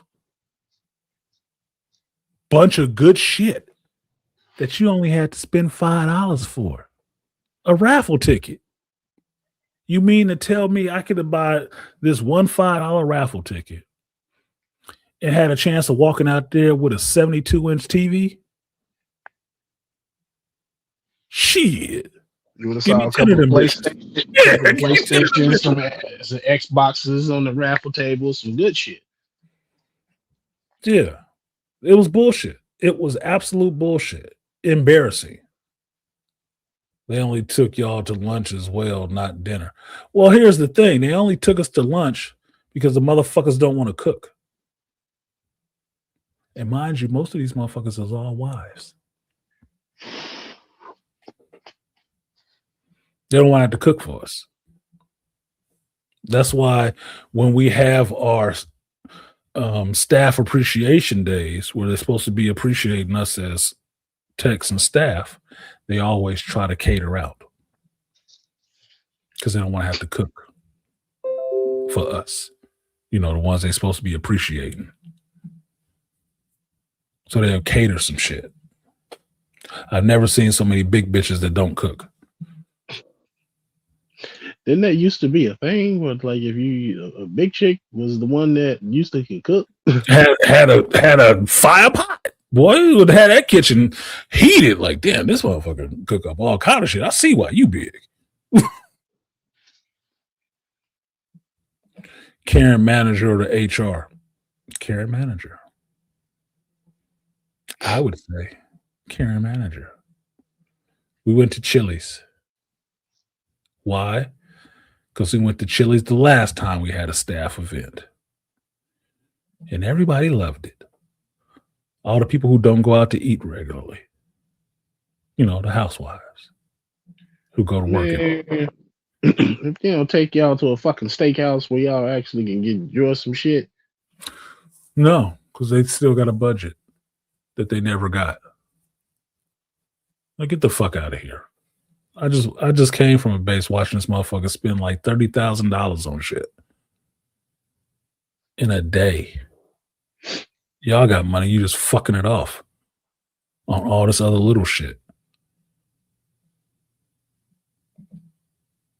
I don't know. I seen a video of a white chick last night cooking, but complaining about cat hair in the food. Order out for me. Yeah, because you don't know how people's kitchens are. This is true. But even if you did it potluck and the people didn't cook the meals, they went and got it from somewhere else. That'd be something. It would show some appreciation in a sense. Yeah, you took time. You took time. This shit, letting Chili's cook for you, okay, fine. You know what we did? Motherfuckers ordered up multiple appetizers, baby back ribs, all kind of shit. Yeah, your bill gonna get run up. Don't even look at it. Just pay it. Don't even look at it. I just sat in here last night while I was playing Rivals in Division and ate the chocolate lava cake I got Friday. Why? Because I took that bitch to go. The fuck out of here, man. It's raining. It's dangerous out here on the road. You got us driving all this goddamn way for this shit. And you want me to go back to work. For what? To be burning my motherfucking gas in the middle of the day. Yeah, unoriginal restaurant. Yeah. My coworker, she was asking me like Chili's, what they got at Chili's. The same shit they got at fucking Applebee's. It's just what it's like. Like pretty much. It's special, motherfucker. It's an upgraded Denny's. I mean, what the fuck? They ain't letting us get no goddamn margaritas in this bitch, so what does it matter? Like, no alcohol. What the fuck we here for then? I clocked out. I'm supposed to be able to drink. Supposed to be able to drink when I clock, right? I'm not on the clock. I'm not on the clock. Exactly. I'm not on the clock. I can't have a margarita? Fuck. Why are we here? I got to deal with your ass every day. We could have went to Chuck E. Cheese. Goddamn. Hell, at least go to Dave and Buster's. At least you can play some goddamn We've gone to Dave and Buster's before and still had lemonades and Cokes. And like, man, they got a whole full bar over here. They got a full fucking bar over here. What? Lemonade, huh? Fuck. Can we spike it? They got whiskey right over there. They got whiskey right over there. Can we get some of that over here? They got a good bourbon, man. What the fuck? He said, I want a Long Island. That's it. Yeah. You have some tea. You have a tea. Can you make a Long Island? We can have an island short on the long, man. Make this party more interesting. Like, fucking hell. Yeah, tell us some boring ass stories about work. I want to talk about that shit. They just really stressing me right now. They really, really trying my damn patience. Because I'm having some compensation issues that are really bubble to the surface for me. So I'm not entertained by none of this shit because we ain't talking the kind of talk I want to hear, which is what's about the increase to my compensation for the work that I put in, not just this year, but multiple years going. Where is that coming due? Because I don't want to play none of this house shit until we talk about getting me right. I don't play. I'm not here for play. I'm here to get paid. Plain and simple. Do what I'm good at and get paid well for it. That needs to be rising. We ain't talking about that. Don't be looking like you about to see all my teeth. Isn't it happy? No. No. I'm not buying a gift for this gift exchange or this white elephant. I don't like burning my gas to drive out of my way for a lunch that I then have to come back to work to do. Burning my gas again. I already drive 30 minutes, damn near 30-something miles to come to this bitch. I don't live close like the rest of y'all. So I'm really adverse to actually burning more of my goddamn gas to go out of my way. Because it's just a fun time for y'all.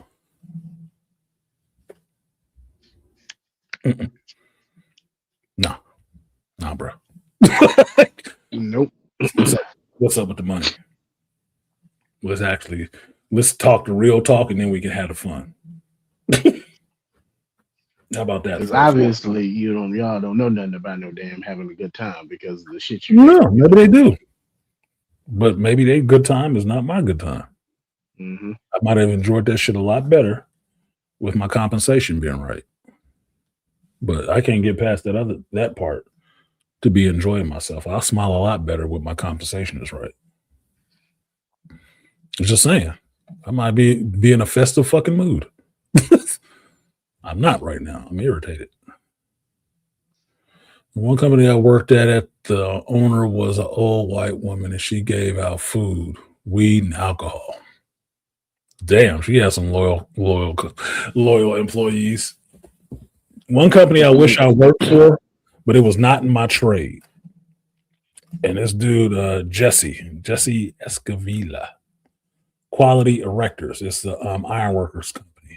They do buildings and stuff like that. He built that company up from on his own, coming out of Richmond, Mexican dude. Big company, employ a lot of people now. Went to his holiday party, his Christmas party with his crew, and he got a big crew, probably 100 dudes. Everybody in there, even me, I don't even work at his fucking company. I still got the shit in my closet. Getting quality shit. Vest. Uh-oh. Carhartt vest. Company logo on it. Blazoned on it. Thick ass hoodies. Zip up hoodies. Company logos emblazoned on it. Not screen printed. Stitched. Like Yeti mugs and shit like that. Company logo up. Oh, everybody in there getting this shit. Personalized for them. They size. That shit wasn't no $30 either. I still got one of them goddamn hoodies. And the vest. I didn't even work at his fucking company. We got invited there because he knew my wife at the time because she worked at the company down the hall from them. And it was cool. He invited us. He knew me. He knew I worked in the trade.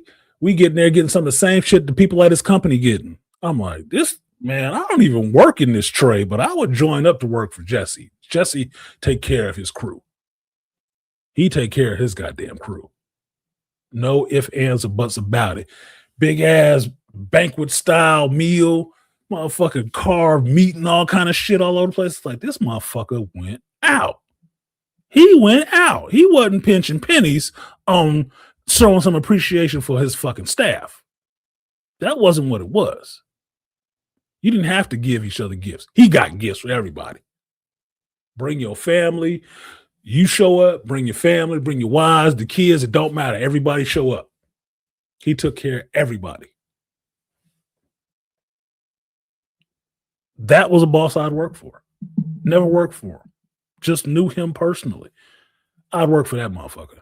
It wouldn't be nothing he couldn't ask me to do. Hey, man, can you go over this? Hey, I got it, Jesse. I got it. Already on it, man. I already knew you needed that done. Me and the boys took care of it. That's how you get that kind of buy-in, nigga. You don't get that kind of buy-in because no. A fucking lunch at Chili's. You want to show some appreciation for Christmas? Get some of that other shit. Because that Union Christmas party I went to that had the 4 different stations in this big ass hall, a quarter of this hall is where we do this pool tournament in. It's the same hall in Vegas, the same goddamn hall.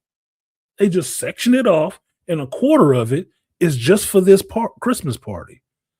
They had 4 or 5 different stations of fucking food. Carved ham, carved chicken and beef and shit like that. Got your carving station, your dessert stations, your salads and pastas. They did it up. Did it up for their members. And I told you, it had to be like 500 people in there. This motherfucker took us to Chili's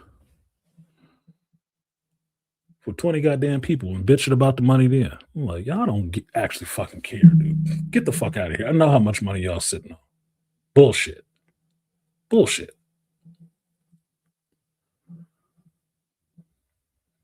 Yeah, I don't care how it looks. Who brought the containers? Nobody. A lot of people got some to-go meals. There's people getting... Some of these chicks that want to go to this goddamn show is getting to-go meals for their fucking husband. Your husband don't work for us, and he ain't here. Yeah. So at this point, since y'all bitching about the money, you taking food out of my goddamn mouth to go feed some other motherfucker that ain't here. No. Why don't we skip that and actually do something a little bit more befitting, appreciative of the people who actually do work here? Yep, that's what I said, a steakhouse. Yeah. Steakhouse is right. Could have went to Longhorns and they could have really got it popping. Oh yeah. Shit, that's expect. I mean, come on now, for the work that y'all do, man, they know damn well they shouldn't be getting y'all them type of gifts and taking y'all. Take y'all somewhere real, please. Look, year in and year out, we have one of the things that's called, let's just put it this way. It's an incentive that we get extra money on our checks on a quarterly basis based on what we do as techs for the customers. Pushing shit that the people that sit in the office should be pushing. Shouldn't be on the techs to push that shit at all. But they are putting it on the techs. Oh, you see the residents more than us. No, we fucking don't. They not come to pay their rent to us. They don't see us monthly. They might see us when we're there to fix something that they've broken. Or they may not be there to see us at all. And based on how they satisfy with that shit, that number goes into a report to see what our percentages are. And if our percentages is over where it should be, we actually get money paid to us, all of the staff there who's not doing any of these goddamn work orders, as a bonus on your check. In the hundreds of dollars. Well, for a couple of months, we were sitting there, everybody was getting $300 extra on their fucking checks. It's California, so you basically got 150 of it. 175 maybe, because of how they like tax and shit. But you getting that bonus from the work that we do. Not what you do is sitting your ass in the office. So for all that appreciation, you got a white elephant and shitty gifts. And got to come back to work after going to lunch at the same place you went last time. To make gingerbread houses. And forced to sit and make gingerbread houses. so you couldn't leave early. I'm like, you don't need corporate backing to leave early on a staff appreciation day. I know that from being a supervisor. All you have to do is run it by your higher up to let them know, yeah, we're going to let these folks out of here early this day. You fine with that? What is it for? It's for Christmas. We got the staff lunch we're going to do, and then we're going to do this. Yeah, that's fine. Just fix their time. Yeah, we'll fix their time. Because we was already off. We wasn't doing no more work that day. Yep. You making gingerbread houses part of our work day? No. We could have been gone at 3. Who the fuck won the damn gingerbread contest then? Shit. They did. Oh. The motherfuckers who sit in the office all day, cackling like some hens with each other. Tex didn't want that shit. Tex wanted to go or fuck home. Most of us wanted to go to fuck home. No, you got to stay. For what? For a rig ass competition. Stupid. Stupidest thing I saw that week. The one construction company I worked for, I heard the superintendent was going to get like a $50K bonus to finish the project early. Exactly, because that's how construction works. You get bonuses for finishing early. That's why construction worker speed is not slow. It's fast. Because you're doing the same shit over and over again, which means you should be doing this shit in rapid succession. You should be doing it pretty fast once you've been doing it a couple of years. To be more efficient and quicker. Efficient as fuck. Up and down, up and down. We know how this goes. This is what we're doing. Lay it like this, structure like that. We out of here. Yeah. The earlier you get paid, the earlier you get that shit done by your timelines, the more of a bonus you actually get. The industry I'm working in now wastes fucking time. Oh, Lord. They act like they care about the time when they really don't. I just partially finished a door, putting in a new door and a door jamb on a unit Thursday. They've had that work order open since October 12th. And in the 5 weeks that I was gone, they didn't even schedule it for the person who started the job to finish the shit. They do not care. They waste time. Inefficient as fuck. And that's why you're getting shitty, poor planned fucking holiday events, staff appreciation that doesn't appreciate the staff at all, just wants to hold them hostages and do some shit the girls want to do. Giving them gifts some girls want to give. It's not appreciation at all.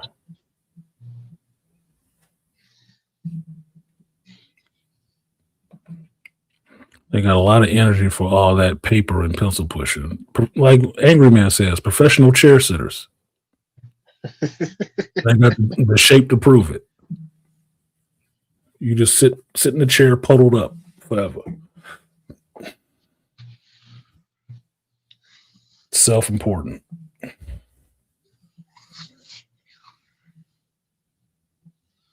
So yeah, that was my angst on that shit. I don't do the corporate shit. Fake, nice, fake cheer is bullshit.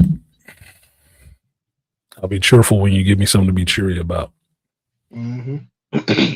Show me something, but it's not performative. It's not going to be performative. So, salutations, all great hoodie. Rev self-destruct, Reverend self-destruct. I remember you. Thank you. I like my hoodie. I didn't wear it on Friday. I might wear it tomorrow. Just because. To be that much of an outlier. Just to be that outlier. Like, it's not the Christmas party. Yeah, I know. Because I don't perform, bitch. I do not perform. I do it because I wanted to. You know, off schedule and on my script. Anyway, final thoughts, Beast. After I just flamed Christmas company Christmas parties that suck. That one sucked. I didn't want to be a part of it, and that's what they got. They got me a part of it, and then held me hostage. Couldn't leave early. Yeah. Couldn't leave early because I had to sit there and wait for gingerbread houses to be made. I had more fun making gingerbread houses when I worked in the community center. I've never seen so many grown adults upset of doing something that should be fun. Never. And we was all in there pissed off. Why? This motherfucker fucked off to go get a kid. What? And you gonna talk to us like children?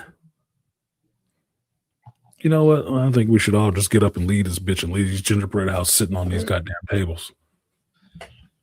Come back. Wait, where did everybody go? Yeah, where did everybody go? Home. Took a sick day. Called it stress. We called HR and left. I got food poisoning from that bullshit I had at Chili. Yeah, exactly. We all got food poisoning from the ribs. I think it was the lava cake. Yeah, the lava cake got all of it. Got the rumblies and all tumblies. Ugh. It's ice cream, so you know it's dairy. Yeah, dairy. They had that dairy. It's lactose intolerant. Yeah, I don't know, man. You hope I reviewed a Dave Chappelle stand-up. You thought it was funny. You just want to hear it for yourself. Yeah, let the gingerbread build itself. You want to know what we did, Rev, just to be funny on that shit? My group. The gingerbread house had all the pieces. It's one of them pre-made ones, not the creative solution where you actually get some graham crackers or some shit like that and some frosting and make it yourself. No, we had a pre-made kit. So in the said pre-made kit with everything individually packaged and stuff was a pair of gingerbread men. We broke the head off that bitch and made a crime scene out of it. We had one gingerbread. We built the house, and outside of the house, at the front door, there was a gingerbread man with his head detached and red frosting all around the body and neck and shit like that. And then the other gingerbread man was standing up next to him with a blade from a razor knife in his hand next to the house. And we put that shit up there. Oh, that sounds like y'all won. We're going to get fired for this. We're going to say so-and-so did it. You ain't got to say nobody did the shit. You wanted a gingerbread house, there's a fucking gingerbread house. You want your kid to judge it, let your kid fucking judge it. I don't work for your goddamn kid. And he don't work here. Tell him I did it. Shit, low key, the kid is probably the one that wanted that one to win. Shit. He said, "Oh, mommy, that was cool." No, baby, you need to go vote for the ladies over there. You see the ladies over there? Yeah. Nah, but mommy, the one with the gingerbread with his head cut off, that's cool, mommy. That wasn't passive aggressive. It was completely aggressive. I said that shit when she told us we couldn't leave until we did this shit. I said, I don't like the way you talking to us. It's not passive aggressive. It's straight aggressive. That's why they have a problem with me. Aggression is not passive. It's direct. I directly said I didn't like this shit and I wanted to leave. Plain, simple, to the point. You know, Rev, that would have been a good idea if we did the icing with the chalk line. I didn't think of that. I didn't even think of decapitating the damn gingerbread man. That was my other co-worker. Like, hey, we should do this. I'm like, hell yeah, do that shit. Oh, we're going to get fired for this. I like to see somebody try to fire you for that shit. For that shit? Yeah, I love to see that shit. I would love to see them try to fire lawsuit. Yeah, nigga, you'd be rich. Well, I was like, please do. I got the lawyer on speed dial. Please. Half of this shit gets done because nobody wants to say anything about it. You don't. A lot of people don't know the shit that happens. Please put a spotlight on this shit so I can tap dance out there with all your bullshit. Please do. Where did I get this hoodie from, Andre? I got it from Buc-ee's in Daytona, Florida. You thinking about going there anytime soon? That's where I got it from. Told you, Buc-ee's got me sold now. I got stickers and shit. Like me a fucking Buc-ee's. Brisket on the board. I bought hella shit from Buc-ee's. And I bought this sweatshirt. I was trying to get one for my son. He was like, that's cool. You don't have to get it for me, Dad. I'm like, this motherfucker, you ain't no fun. No fun. We would have had matching sweatshirts, bro. Damn, B. You let me down. You don't want to do the twins I got it anyway. Yeah, I got it anyway. I'm still getting myself one then. Fuck it.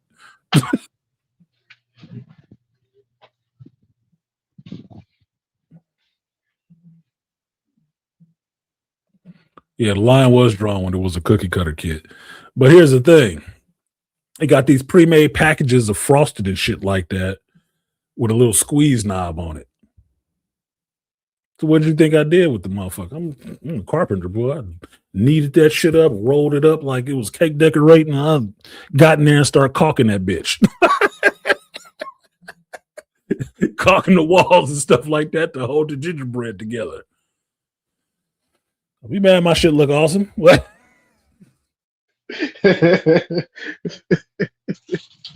Like, damn, look at these corners, dude. These corners is nice. You goddamn right. And I'm gonna go over with this green on the roof. So we gonna get this pattern down. He said, y'all Americans got all the good shit. No, we don't. We got a lot of the bullshit. We don't. We got a lot of the bullshit too. We say that from living here, nigga. You looking on the outside. You can come over the fence and go back. Because we'll look at Canada and say, y'all got all the good shit. Y'all got actual space. And common sense.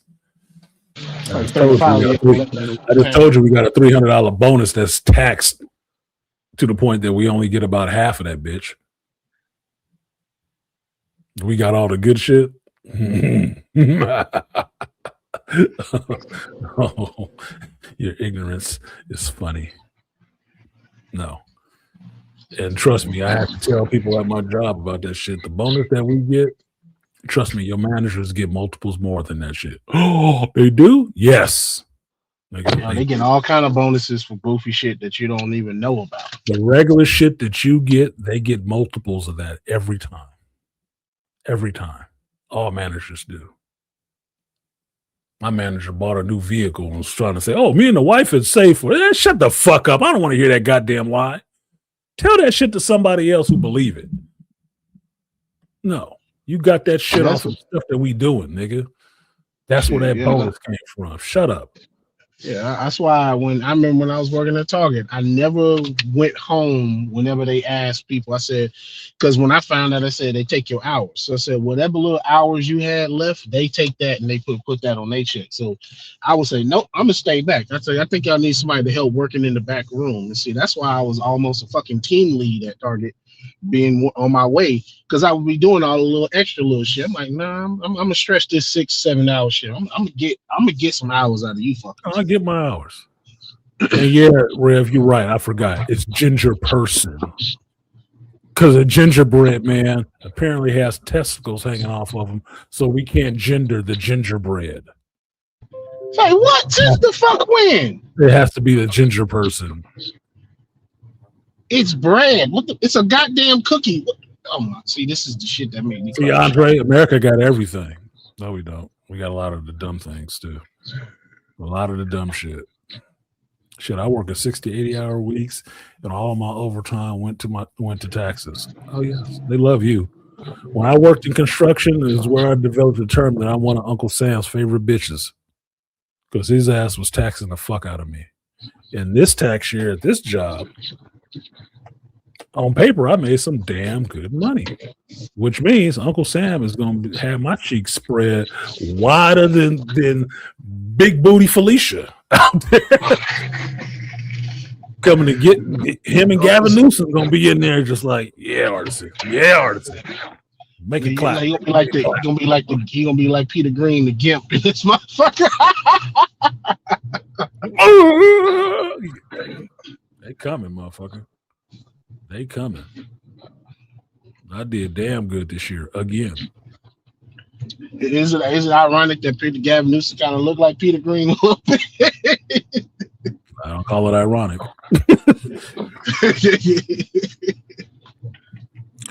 It's 44 plus here before overtime, by the way. God damn. No, they the taxes are some fucking ridiculous. Yeah, madness is right. Should have put a cherry down there. Whatever. I just know whenever us at our company, if we get a bonus, the bonus has to be multiples of that for management. Because if it wasn't,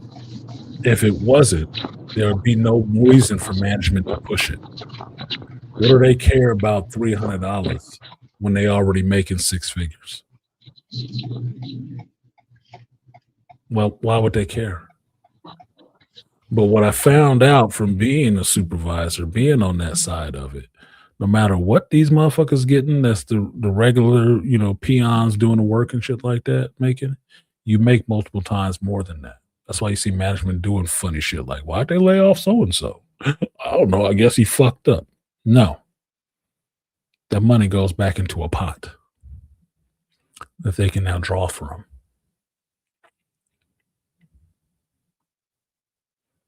Makes their bonus bigger. So if we got 300 on our checks, maybe they got 1,000.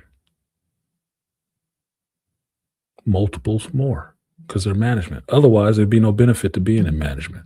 Who wants to stress for less money or the same money that the peons is getting? No, that's one of those things you don't talk about. You just get it and don't talk about it. So whenever there's an incentive program at the job you may have or anything like that, understand the people who pushing the incentive the most are the ones who benefit the most from it. That's why they push it so hard. It's not just because they're upper management. And this is in corporate structure, mind you. It's not just because their upper management wants to see this happen and we got to hit these numbers and shit like that. There's incentives on that. If you work in construction, you understand incentives. Like Andre was just talking, finishing a job early and getting 50K is an incentive for you to do this job quick. Get it done on time or early at best. Because after that, it's just penalties. You'll pay 50 grand for being late or past deadline. You'll pay daily. So the incentive is to get this shit done under budget and early, because that's where the money comes in. You take that philosophy down to the smaller level when you're just doing a side job for somebody else. This is the part I never grasped. I could never really do. When I work with my buddy, he would charge people however much he charged them, the number that came to his head to do a job. That wasn't the amount of money it cost to do the damn job. But it was like a benefit to get it done and get it done quick. You overestimate the time, you overestimate the amount it cost. And then you finish ahead of time under cost. All the rest is profit. All the rest is profit. So maybe he charged you $10K to remodel your whole fucking kitchen.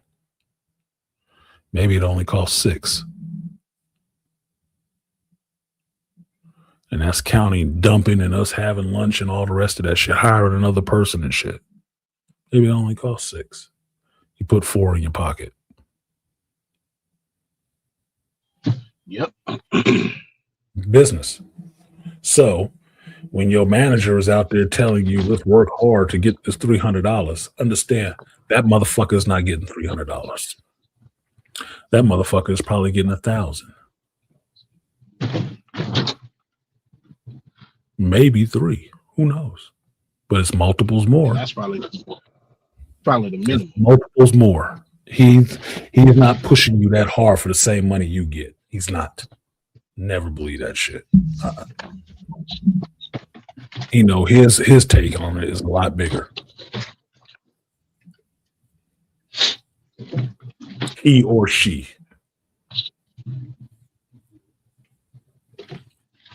I heard you pay taxes at the end of the year rather than out of your check and still do taxes. We pay taxes out of every check. Yeah. And then they'll file at the end of the year to see if they took enough or took too much. So that's all it comes down to. They either took too much or took too little. If they took too little, you have to pay. If they took too much, you get a refund. Meaning, hey, we took too much off of you this whole year. Our bad. Here you go. Here's some of that back. That's all a tax refund is. It's meaning they took too much money from you.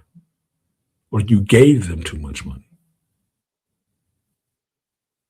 And when they balance it out, they give you some of it back. They don't give it all back. They give you some of it back. Some of it, yep. And that's fun. That's your refund. What you would hope for, what I've told people before, what you would hope for is to break even. You don't owe anything, which you don't want to do. And they didn't take too much either, which means no refund. Which means they took enough, you paid enough, we good. Walk away. But what it always falls on, 1 or 2 levels, is you either paying or you getting money back. You're either paying them or they paying you a little bit. And if you're single, you just pay a nigga. Pretty much. You're hard pressed to get something back. I paid my taxes last year. I was just falling short of getting money back at every thing because they raised it up. That's why, because they raised it. So, you was almost there, but yeah, you got to pay this $60, $100 and something dollars a year. Like for what? You can get some tax breaks if you have a bunch of fucking kids and don't actually fucking work. Just pop out babies. You can get some tax breaks. That's the other side of this shit. Good. But that's not a guarantee. Tax credits for daycare, shit like that. It's all stuff that you can take off of what they've already taken to say, okay, I need some of my money back. Basically what I do, I just let them take a lot during the year and decide to live on less yearly. Because I don't want to pay them shit at the end of the year. I don't want to have to pay. Yeah, JT, here in California, you know that existence tax. Yeah, you lived, you breathed, you worked, you earned, you bought, you sold. You want to give away? Yeah, we taxing all of that shit all the way around. Every dollar for his whole lifespan. Shit, that's everybody breaking their neck to get to here from California. Yeah, get the fuck out of here so they can keep some of their money. And Gavin, good goofy ass, wanting to make sure you keep taking it for everything else but doing his damn job. We need to tax these sugars and these drinks and stuff. Nigga, I gotta pay $3 for a fucking candy bar. They got a sugar tax for real now? Yes. Oh my god. You do know he do know that's what started the fucking American Revolution, right, homie? There was a tax on sugar. Stop that history shit. We don't listen to that anymore. Oh boy, that shit was a tax on the tea and the fucking sugar. And that's when the colonists lost their damn mind. Fought a whole war over shit like that. Over a tax on some sugar and tea, man. They willingly signed up to get taxed on sodas, and candy. A fucking sugar tax. Get the fuck out of here. You want me to entertain you one day? I will go to the store tomorrow and take a picture of how much they charge you for a goddamn Snicker bar. For a 16-ounce bottle of cola. And what was the lie they told everybody to vote for this shit? That it was about public health and shit like this? Yeah, it's about the kids. No, it's not about the kids. Fuck them kids. It's not about them kids. These mythological kids. It's not about that. Oh, we'll be a healthier society. Shut the fuck up, Mom. Like, no. How about you just don't buy Find the another shit? way to generate some more money out of this shit. Because bottled water was too expensive, but Coke was cheaper. So what did you do? You didn't drop the prices on bottled water. You raised Coke to the prices of bottled water. Yeah. You didn't make the food. You didn't make the healthy shit cheaper. You made the fucking unhealthy shit more expensive. Mm-hmm. Now they're about the same price. All the shit that you would do to relax from this fucking crazy ass world and the dumb shit they're doing, they tax heavily.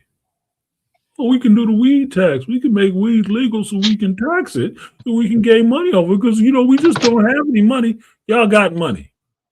After you locked all the drug dealers up. You just blow it and don't spend it where it's supposed to be getting spent.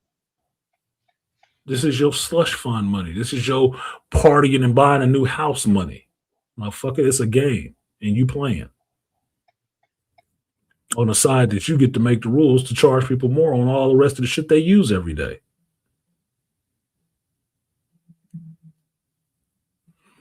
I went to Six Flags once, and there was a 1 liter pop bottles in the machines. Yeah. Probably charging $5 for that bitch. $5 American dollars. That ain't pesos or rubles or rupees or none of that bullshit. $5 American dollars for something that's cheap to make out of water.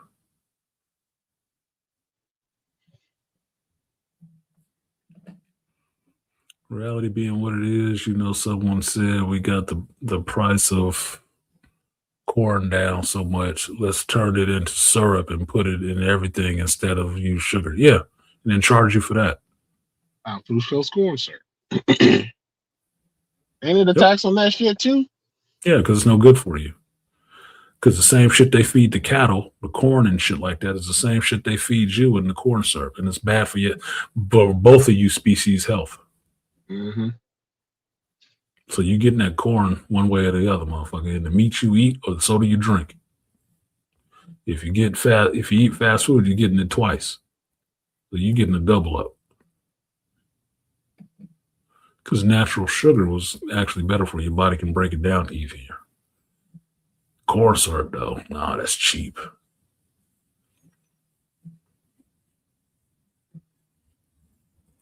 Yeah, you said milliliters. We don't use the metric system here. Yeah, metric bullshit. Imperials over here.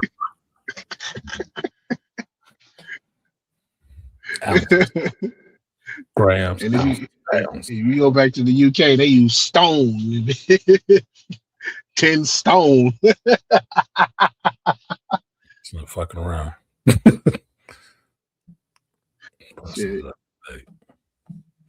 Anyway, let me go ahead and get out of here. I'm almost 5 hours in just bullshitting with you folks. I did talk about some geek shit.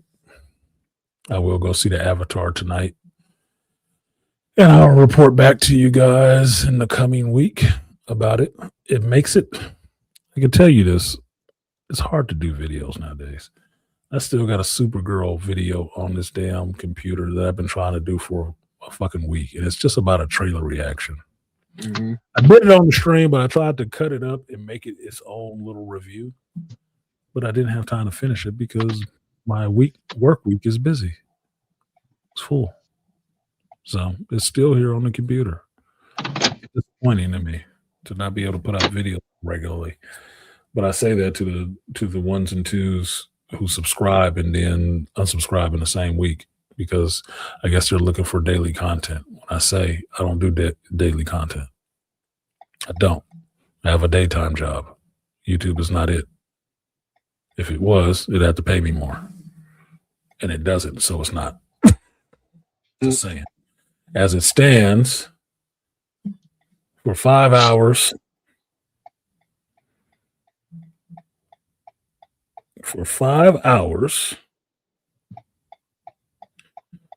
of YouTube talk time, there were 2 donations. One of them, shout out to the Beastly Nerd for supporting said stream that he is actually being a contributing part of. Appreciate you, Beastly. Since you asked for it, I'll give it to you. The power of many. Power of one, the power of two, the power of many. The power of one, the power of two, the power of many.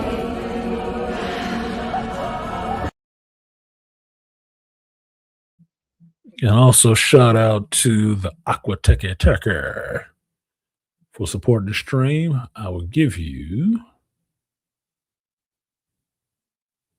the Red Man. Appreciate you, Aqua. Oh, yo, I'm doing all right. Yes, sir. I get an attitude when my money ain't right.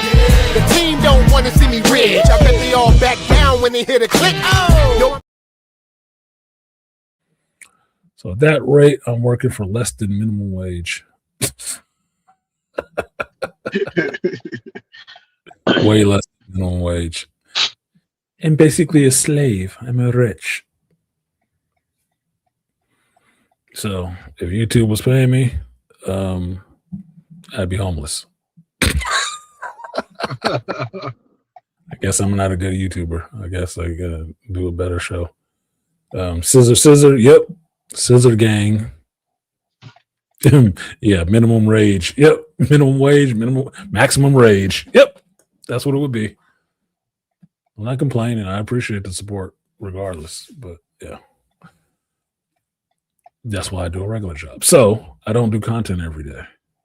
I could try, but I do have a pretty full life. I have a lot of commitments, or at least enough commitments that keep me busy after work hours. And I'm not even dating right now because I don't believe in paying a bitch nowadays. Paying you to be around me? Fuck no. Should be paying me to be around you. My time is more valuable. So, you got some final thoughts, Beast? Any information I need to do for the fire and the ash? Yeah, none. Was just kind of happy to see Jake Paul get his ass whooped. Oh yeah. Oh, I saw that. I saw a clip of that. Him getting punched in the face and sat on his ass. I'm like, he broke his jaw 2 places. You thought you really fought Tyson, nigga. You didn't fight Tyson. I knew that was a setup fight. It couldn't have been more fake. Got your ass. Look, this dude ain't even Tyson level. He beat the fuck out of him. Shut up. Yeah, everybody was like, oh, he had a chance. I said, you think and it was it was a video that I watched with Chael's son, and he said, and he was quoting Michael Bisping. He said, the idea that he has a puncher's chance is a myth. He said, you really think he's going to beat the 2-time world heavyweight champion, who was also an Olympic level athlete and Olympic level boxer? You really think he has a puncher's chance against him? And who was also a heavyweight? Jake Paul is a fucking cruiserweight. I was like, yeah, your ass is grass, son. He's gonna say that is a well-deserved break. Yeah. Look, bro. Look. Jake Paul is a YouTube celebrity. I give him credit for stepping into the ring and boxing, but there's a lot of boxers, just like there's a lot of MMA fighters nowadays in a lot of different places. So I give you credit for having the nuts to stand up and do that shit. I never believed you beat Mike Tyson. Never. That was a stage fight. That was a promotional event. That was putting some money in Tyson's pocket and giving you some legitimacy. This young dude, as far as I know, he's about Paul's age, right? Yeah. Anthony Joshua. He sit there and put hands on you for real. And I saw you crumble from getting a real shot to the face. Quit it with the toughness. This is the dude that knocked out Tyson Fury. This is the dude that everybody wanted Deontay Wilder to fight. Idiot. I've watched boxers for a long time. I grew up around boxing. A real boxer would have beat the shit out of you. Tyson would have killed you in that ring if he was really going at you. He wasn't. He was pausing and stuttering. That's not Tyson, nigga. Mitch Blood fight out of a Tyson. Robin Givens got more of a fight out of Tyson. Yeah. You fought a ring rusted Tyson. That had Tyson been still fighting. I'm not saying that Tyson did not have any ring rust. There was too many videos I was watching before that fight of Tyson training. I'm like, God damn, that motherfucker still got it. I've watched his fights for the 10 seconds they were. Okay. Like, I've seen him fight. Tyson was not in there trying to fight you, nigga. Stop it.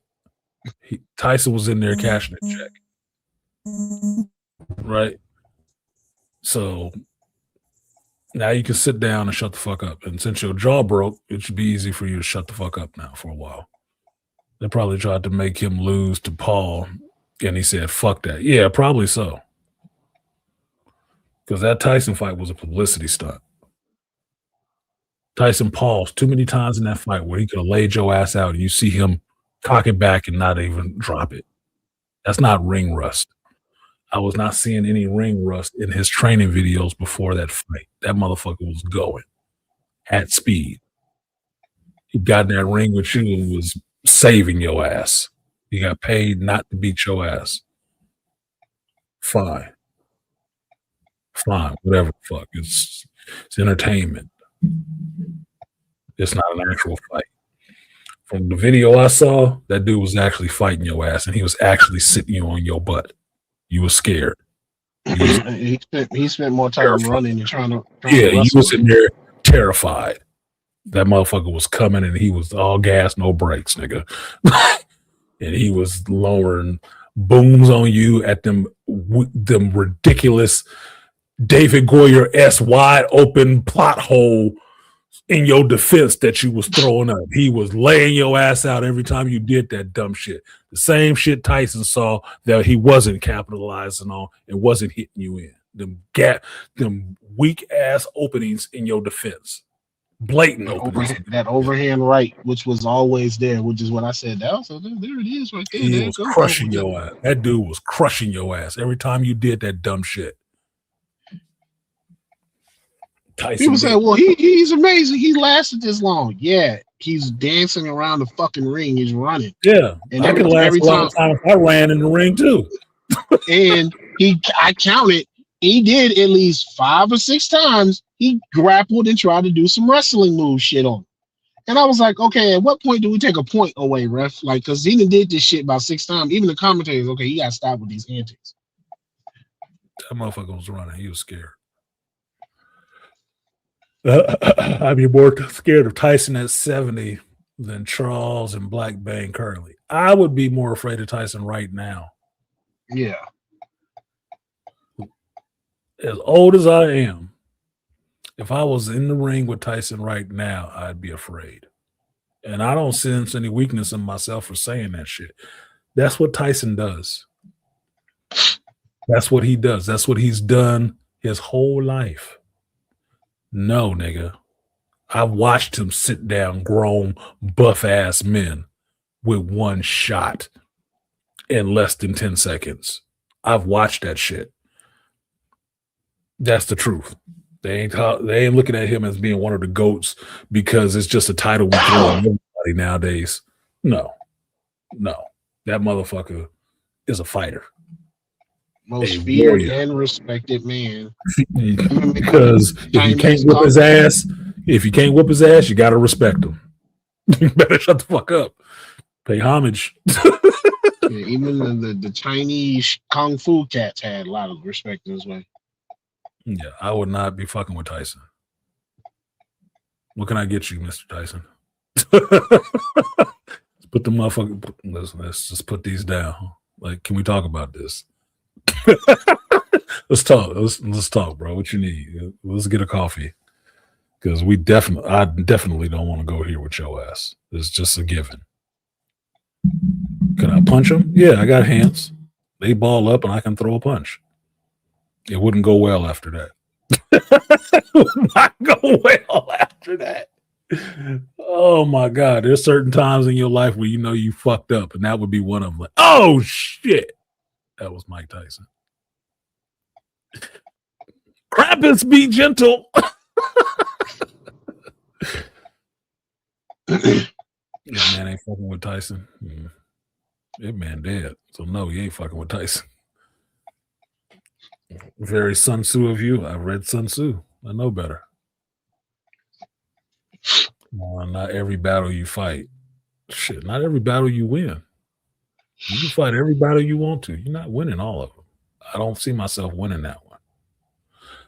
Maybe if I was a professional fighter, I'd have more of a chance. I'm not a professional fighter. I know I don't have a chance. Unless this motherfucker slip, fall, and bust his head on the book. The eyes. Yeah. One in a million chances. God loves me. God fucking loves me. Oh my God. I never knew I was so highly favored and blessed. I just look, this for me, I was just like, look, are we done with the fucking circus now? Can we get back to business? Because I'm feeling how the boxers are feeling. Like as someone who stepped in the cage myself, I'm like, yo, man, can we get back to the fucking real shit? Because I'm tired of the clown show and the circus, man, because this is bullshit. Because he's making a mockery. He done technically made a mockery of both the sport of boxing and MMA, because you had MMA guys going there that weren't technically known for their striking lose to this motherfucker. So I was like, well, that's why I say he didn't make a mockery of that shit. Like I said last week, with the accountability, they made a mockery of that shit.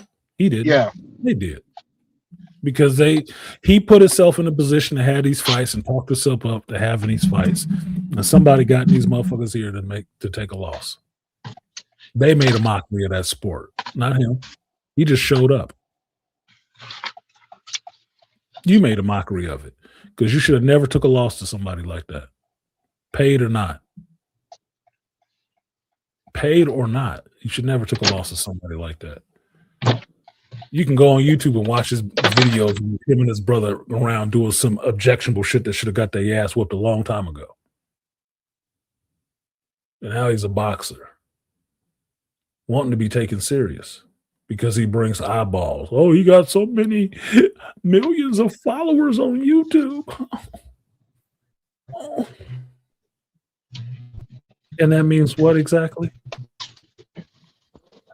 Nothing. Where's the YouTube stadium? Where is YouTube putting their name on every one of them subscribers? Where's YouTube buying a studio? No. Okay. Bunch of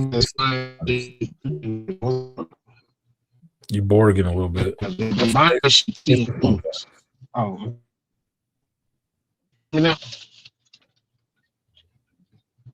Can you hear me now? I can hear you. You and Tyson are the second match, and they didn't clean up Jake's blood off the mat. He slips. Do you get a shot, or are you just making him angry? He's gonna be embarrassed that he slipped. If he's not unconscious, and I hit him while he was down, he's getting up mad. It's like that line from the first X-Men movie. It's like dude getting in the cage with Wolverine. He said, just don't hit him in the balls. He said, I thought you said anything goes. He said, he'll take it personally if you do. That's what it would be like. Let's not make this nigga any madder than he already going to be. I got too much respect for that dude. No fucking way in hell, dude. Look, I would have to be highly favored by God to get out of that ring alive with my head still attached. I got too much respect for him. I've seen what that man can do. No fucking way I'm gonna stand there in that shit. No fucking way. Nope. Look, I give myself better odds fighting against Sugar Ray Leonard than Mike Tyson. And I watched both of them fight. Nope. Maybe Manny Pacquiao. Sugar Ray not gonna hit you. He's not gonna hit you with the same level of power that Tyson is. He's just gonna be super technical with his shit. Tyson is just gonna knock you to the next it'll look level. pretty, right? It'll be pretty. Let her to make it pretty. Tyson just gonna destroy you. No, I'd probably fight Manny Pacquiao before I fight Tyson. Yeah, that peekaboo style is. I fight. I just like to fight. I just want to go and have a good competition and fight. Yeah, shut up, Manny. Go, bitch. Yeah, that peekaboo style, man. Yeah. No. I'd fight Pacquiao before I fight Tyson. Fuck that. I lace his gloves. The motherfuckers. Fuck that. That'd be the dude.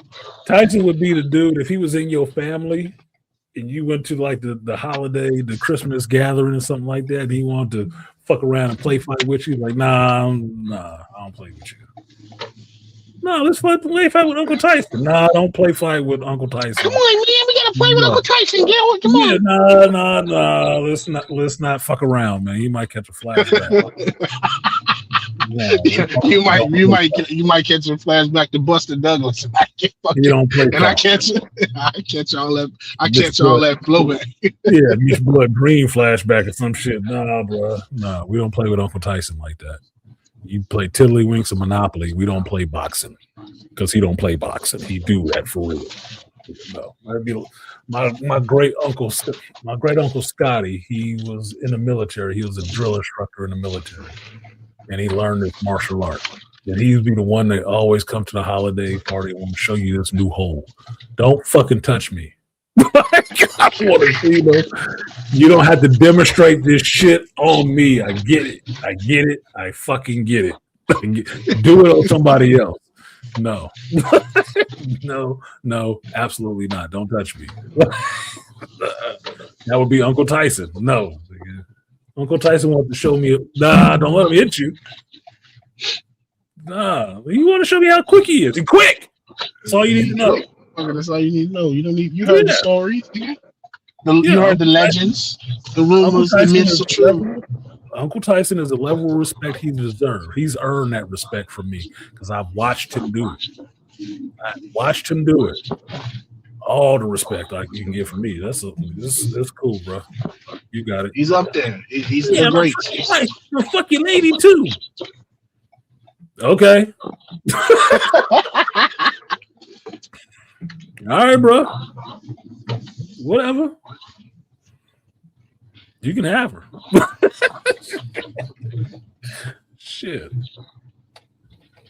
No. Tyson earned that respect from me. Over years from the Olympics on up to his professional career. He earned that kind of respect from me. Hell no. I don't want no parts of that shit. It was funny. I tell you about With my being his time my coach, one of my grandmasters sparred with Evander Holyfield. He said he'll never do that shit again. He said Evander's jab. He said that's how he learned how to jab so good from sparring him. He said his jab was the stiffest damn thing you can ever hear. He said I couldn't do nothing with him.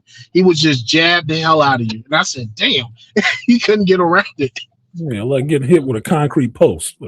That's what he said. He was like he was fucking cinder blocks. He was like, God damn, what are you made of?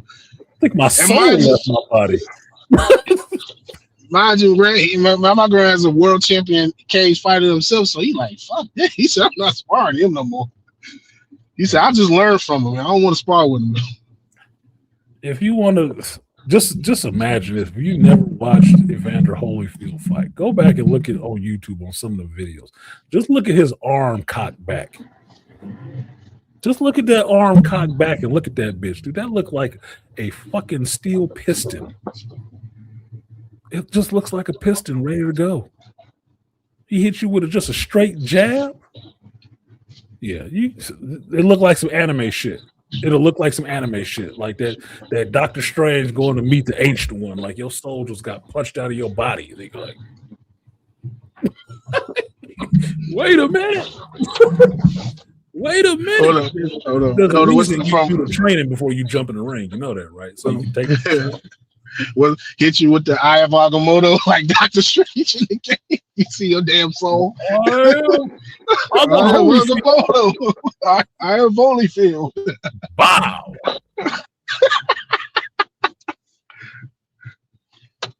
Like I said, I grew up around boxing, and I got a lot of respect for boxers, actual boxers. A lot of respect for them because you have to train to get there to do that shit. And your training ain't nice. It's not nice. It's not. They don't use foam pads and shit like that. No. You learn how to take a punch in the face from getting punched in the motherfucking face. Yep. And having to pick your ass up from getting knocked out or whatever. Like, damn, my fucking rib, nigga. I think he broke these bitches. I think they're broke. And this is right. Get hit one of them what I call Mississippi, Alabama punches. You fucking donkey punch. Boom. The ring is one of the worst places to have an out-of-body experience, especially if you're a professional fighter, because everybody else sees it too. Yeah. From experience. You know what a seance is, right? You heard of the term of a seance? Okay. A professional fighter, especially in a heavyweight class, in the ring, fighting, is like a seance because you will see somebody's spirit leave a fucking body. You will. From experience, it's like third. Yeah. Go ahead. It's like third person. You see yourself in third person. I'm like, oh shit, I can see myself. From experience, I was like, yeah, I'm having like a third person video game shit right now. Let me get back in my body. Just understanding that if you're in the ring and you got your gloves up and you sparring with somebody, and this person is coming directly at you with intent and purpose. You stepped in there knowing the purpose. We are going to hit each other. And we're probably going to hit each other as hard as we fucking can for about 2 minutes. And it's my job to try to keep these shots from landing clean to where it can knock me out. But some of them are going to get through. I have to take that shit and keep pressing on with all that pain. Because your head and body is not designed for that shit. It's not. It's not really designed for that shit. It can take it, but it's not designed for it. To go in there and get that shit and one slip through and you see it coming, it's worse if you don't see it coming. And get that. Yes, your soul left. You saw your soul left, like BC is saying. You third person that shit like, oh, fuck. Everybody else saw it too. That is a seance, motherfucker. They saw the spirit in the room. They felt it. They know what it feel like. They seen it happen. Like, yeah, that motherfucker just lights went out. I've seen too many dudes watching boxing matches get just knocked the fuck out or just laid the fuck out where it's like his soul left. That motherfucker was gone before he hit the ground. It connected, and you saw everything in his body shut off. Like he ain't even there. He ain't even there. That's my coach says. Spin the chin. Once you spin that chin, everything's going night-night. Spin the chin, get the knockout. That's what you should train for. When we do the overhand, spin that chin. The ringside commentators, we just witnessed his soul leave his body. You do. You just witnessed a murder. It wasn't a murder, but it was the death of a spirit. He exercised that bitch and then put it back in you. That's why they always be oriented as fuck when he come back through. Like, the fuck? I just float around this whole stadium. What the hell happened? What happened is, sir, you got hit so goddamn hard that your body lost its spirit. Or you went back to the creator for a minute and he sent you back like you ain't dead yet. Get back in there. Or the worst ones are the ones that be on autopilot, like one of the dude I used to train with, and his name is Gerson Chow, and we were in Beaumont. This nigga got clipped so hard when at the end of the fight, we didn't know he was unconscious the entire time. And he put on a hell of a fight. He was unconscious. He said, he asked everybody, he like, what happened? After he did the interview with the people, he was like, what happened? He was like, everybody, what you mean? He said, dude, I don't remember a damn thing. He said, he said, what happened? He said, when he hit me, I went out. He said, next thing I know, we're doing the thing. He was like, we doing the deciding the winner of the fight, and they're interviewing me. He said, well, what do you remember? I said, I remember getting clipped and the lights going out because the facility lost power. So for like a brief second in the middle of the fight, the power got like that. I said, bro, that was like at the beginning of the fucking fight. You mean to tell me you fought all 3 rounds unconscious? He was like, I guess I did. And it won fight of the night too. I was like, dude, you almost had him a few times. That motherfucker was doing that No Way Home Spider-Man shit, like his body was still he wasn't there. Like, wait, this is weird. Look. No, like I said, respect for fighters and people who see your soul in your body. Yeah, you don't get 2 minutes in a fight is a damn long time. I've never been in the ring, but it's got to be over 30 seconds or bad shit happens. God forbid. Look, we spar when we was kids. Kids, you have a lot of energy. 10 or 12, you got some energy. You got a little bit of strength, right? 2 minutes is forever, nigga. Yes. Forever. There's people who can't fuck for 2 minutes straight. It's taxing, especially if you throwing blows and you moving and shit like that. That's why you got to do so much training and cardio for that shit. Yes. It is not an easy thing. And you getting hit on top of that? No, it's not an easy thing. You gotta be. That's why, like, even for like when you from the experience of being a fighter in the martial art, you can't do regular fucking workouts. You gotta make up some shit to basically help your body train, because it's like, okay, you can't just go in the gym and just lift regular weights because you're not being a bodybuilder or doing some physique shit. Just like you can't just go run a regular mile. Like, no, you gotta do like some interval sprints, homie. You gotta do a burst of speed and then jog and then speed and jog, because you're training your body to do something that's not regular activity. It's a fight. So 2 minutes is a long ass time for somebody like this done fight. 2 minutes is a long ass time. 2 minutes is a shitload of time to be getting. Let's just say you ain't mounting a defense. Or offense. Let's just say you're not mounting the offense. You're just on defense. 2 minutes is a long time to be getting punched with this motherfucker's gusto. That's a long time to try to be on guard for that kind of shit. Yep. That's a long time. Actual fight, like Rev was saying, on pavement and asphalt, that shit is like less than a minute. 30 seconds. 30 seconds, less than a minute. An actual fight. It's quick. It's over. It's quick and it's done, and motherfuckers is heaving. Yeah, motherfucker. Yeah. He done. They're done. They're done. And I'm not talking about all the posturing and shit talking and shit. I'm talking about once the first blow is thrown, how long that shit lasts. You see how quickly motherfuckers go to grappling. Yeah. Usually that shit happens in 10 seconds. Because they gotta teach this in self-defense. It's like most fights last less 30 seconds. In 30 seconds, there's a clear winner. That's why I tell people, if you get into an engagement, you got less than 30 seconds to put that person away and get the fuck out of the situation. Put them down, keep it moving.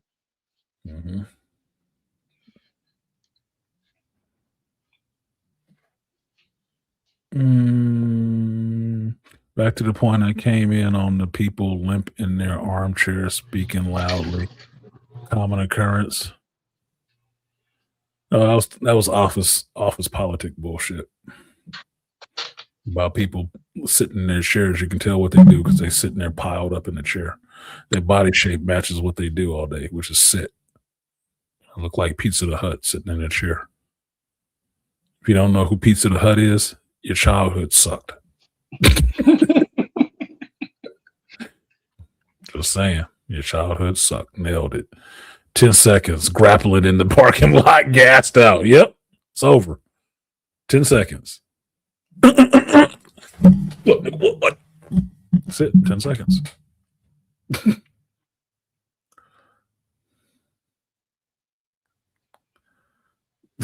I seen somebody get knocked out, woke up, said, "Who rushed me?" That dude. That one dude. That one dude. There was just one. Your memory is done. Five of his friends. Like 4 of his friends. You lose 8 to 10 seconds of your memory. So yeah, it was just one motherfucker. It can happen. It happens. And they pointed this out in Fight Club, which is a true point. The real point is not everybody is fighters. Most of the society is not fighters. They're not.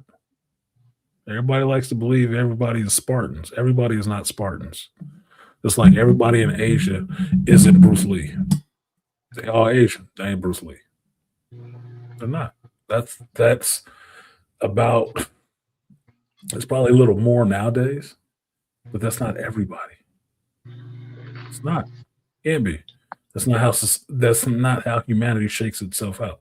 That's why everybody ain't gay either. It's not how society shakes itself out. The biggest number of people, the biggest group of people is usually the ones who don't do none of that shit. Yeah. That don't do any of it because it takes effort.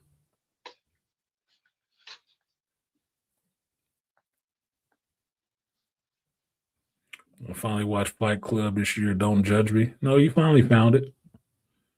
Some of the stuff you find it when you find it. When it's supposed to be, if you believe in the higher power, you find it at the time of your life and when you need to find it. Or it will find you. But Fight Club, the message in Fight Club is probably more inspirational for you right now where you are at 30 than it would have been if you were 25. You probably got the message a lot clearer. And for me, the message was be your fucking self and do what you set out and dream of doing now or die because you're wasting time. The society is not made for you. It's made for fucking women to be comfortable. You're not supposed to be comfortable. You should be pushing on to your dreams and your desires and being the person that you would idolize yourself to be. That is you. All you have to do is do it. Which ties into the message of the other movie that came out at the same time. Don't get caught up in the matrix. Mm-hmm. Free yourself and free your mind. Free your mind. Your limits are on what you believe. Some rules can be bent, and some rules can be broken. Most of these motherfuckers are bent. Now, people love to talk like they're hard. Maybe I'm spiraling on some louder comic people I follow. This is the thing, because I was in that generation who used the term hard. Hard is relative. It's relative.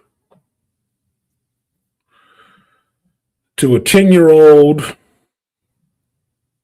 Beastly is the hardest person they'd ever see. Right? Mm-hmm. To somebody in prison, Beastly might be a snack. Might be. And Beastly is trained. He might be a snack. It's relative. Most of the shit in life is relative. That's why I said I've always said I'm not overly a tough guy. I'm just a man. I'm just a man who knows what I'm willing to do to get certain things done. That's it. That's all you actually are at the end of the day as a man. What do you stand up for? What do you lay down for? Apparently, as I said on the stream, I wouldn't lay down and take it, but I would lay down in the sense that I'm not trying to fight Mike Tyson. Mm-hmm. Especially if that motherfucker pissed off. Hell no. That's stupid. I got too much respect for him and what he can do. To think and not have my ass on my shoulders. No, I can whoop Mike Tyson's ass. Okay. I know me. I'm not trained to the level he is at that shit. No fucking way. So he is superior to me in that way.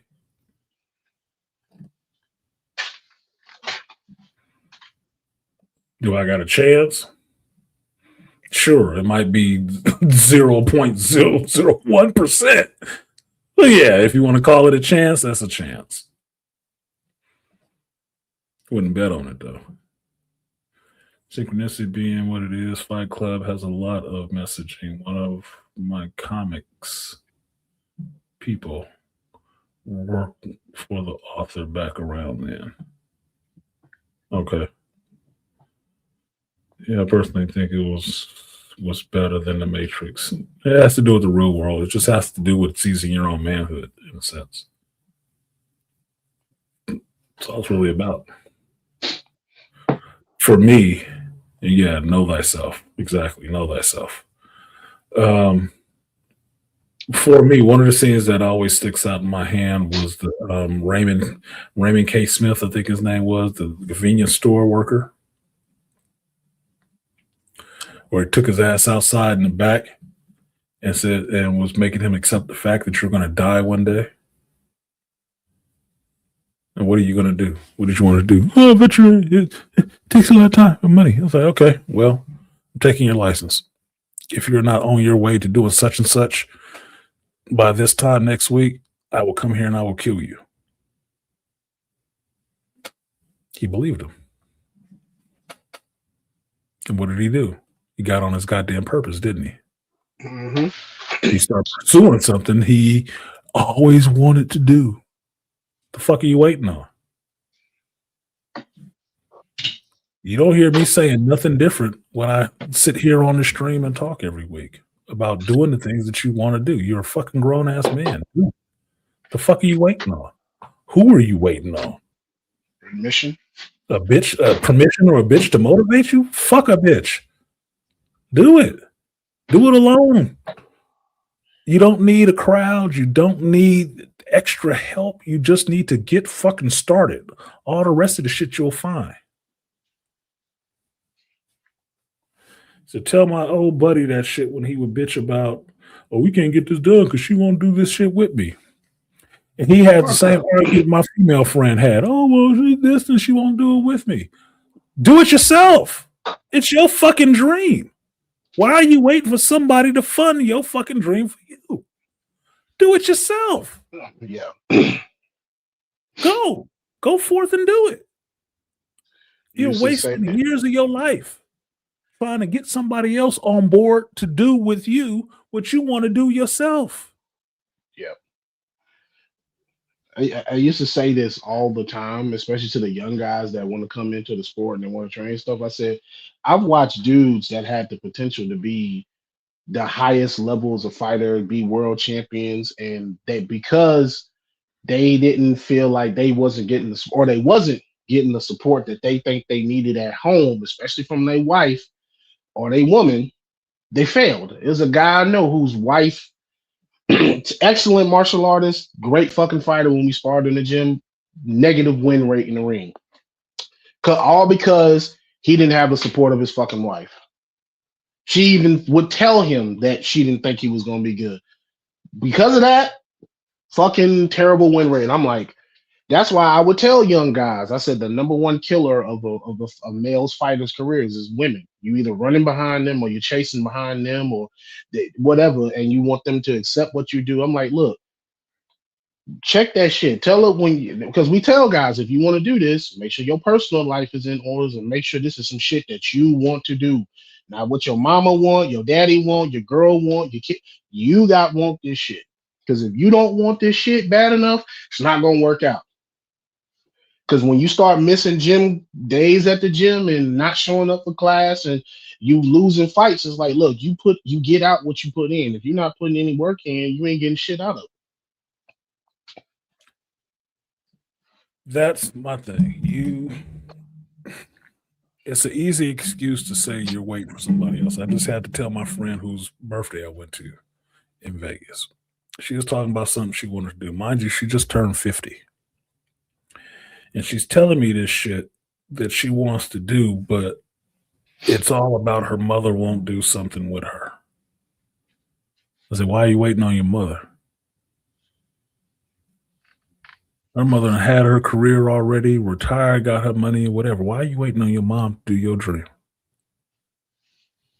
It seems like you should stop looking for somebody to fund it for yourself.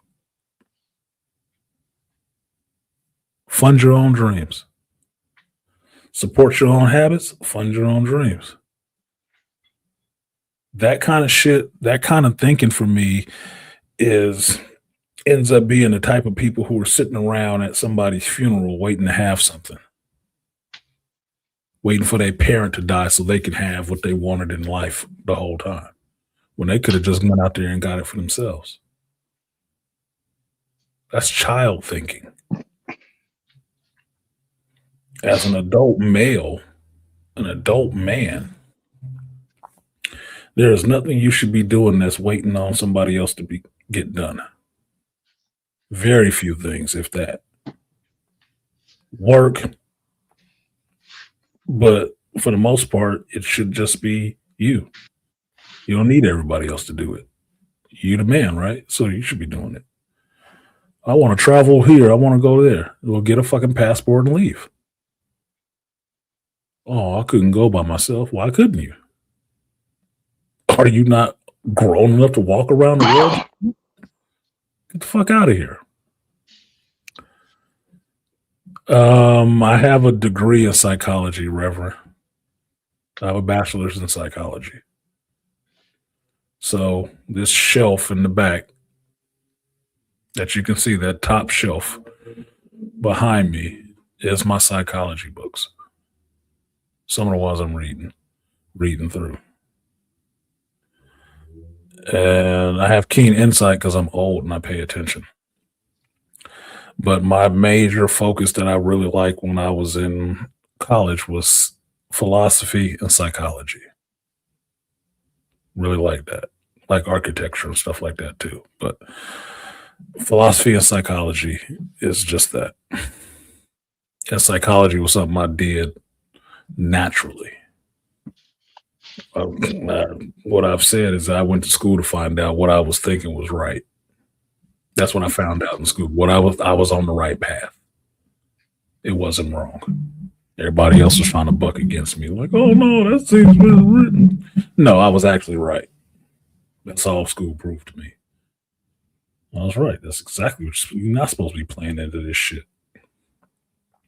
Okay, now I know. Cool. Now that I know, we ain't gonna have no more conversation about this shit. I was correct in my thought process. It wasn't crazy. It was just ahead of the curve.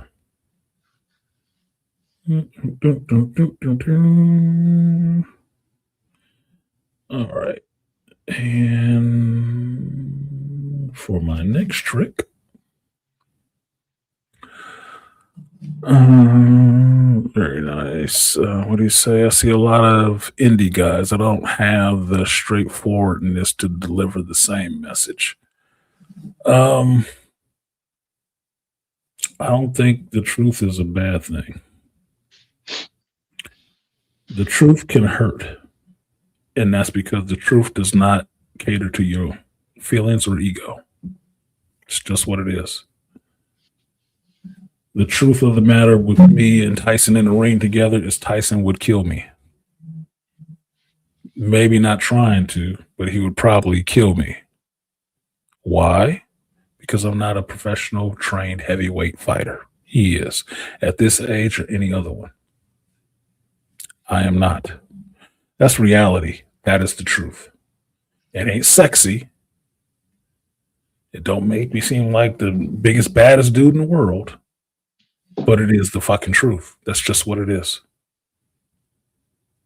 If I was Donnie Yen, I might stand a chance for a while. If I was Jake Paul, maybe I can stay in there for a round or two. But I'm not winning. If we judging that shit on a win and loss, I'm not winning. It would have to be some catastrophic things going wrong with him for me to end up winning that goddamn fight. I talk to God regularly. I'm not blessed in that kind of way. Okay? I'm blessed in a lot of ways. That ain't one of them, bro. That just is not. He is blessed the way God blessed him in these skills. I am not blessed in that way. Just what it is. I don't have a problem admitting that shit. I'm human. And I'd relish the fact that I am human and not a mindless Terminator. I relish that fact. I'm fine with that. No, I'm just me. Wouldn't say all that. I'm just me. I'm just me. And part of being me is understanding who I am and who I am not. Which reminds me of one of my new favorite songs.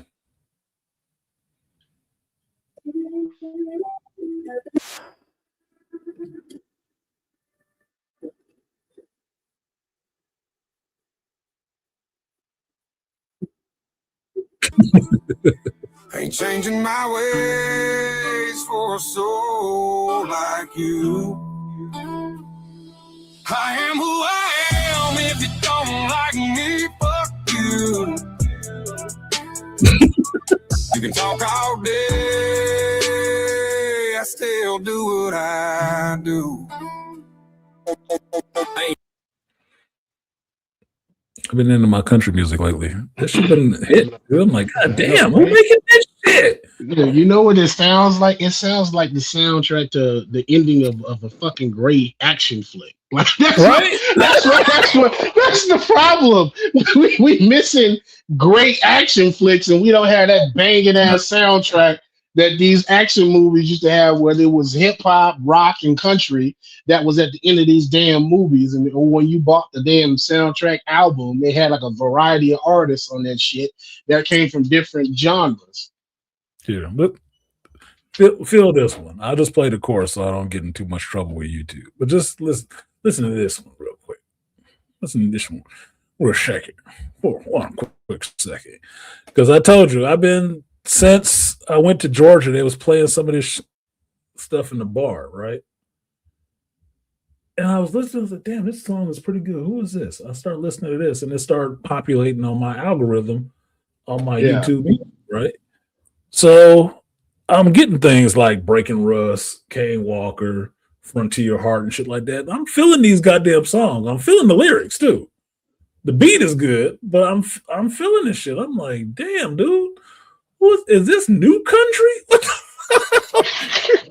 Like, bruh, I must have been missing out for a little while. Hold on. I was like, because I'm feeling this shit. The shit they talking sound like some gangster shit, but it's just me. You want a cigar and some whiskey and a fucking motorcycle ride. They drink whiskey. I'm down already. I used to smoke cigars. I can do both.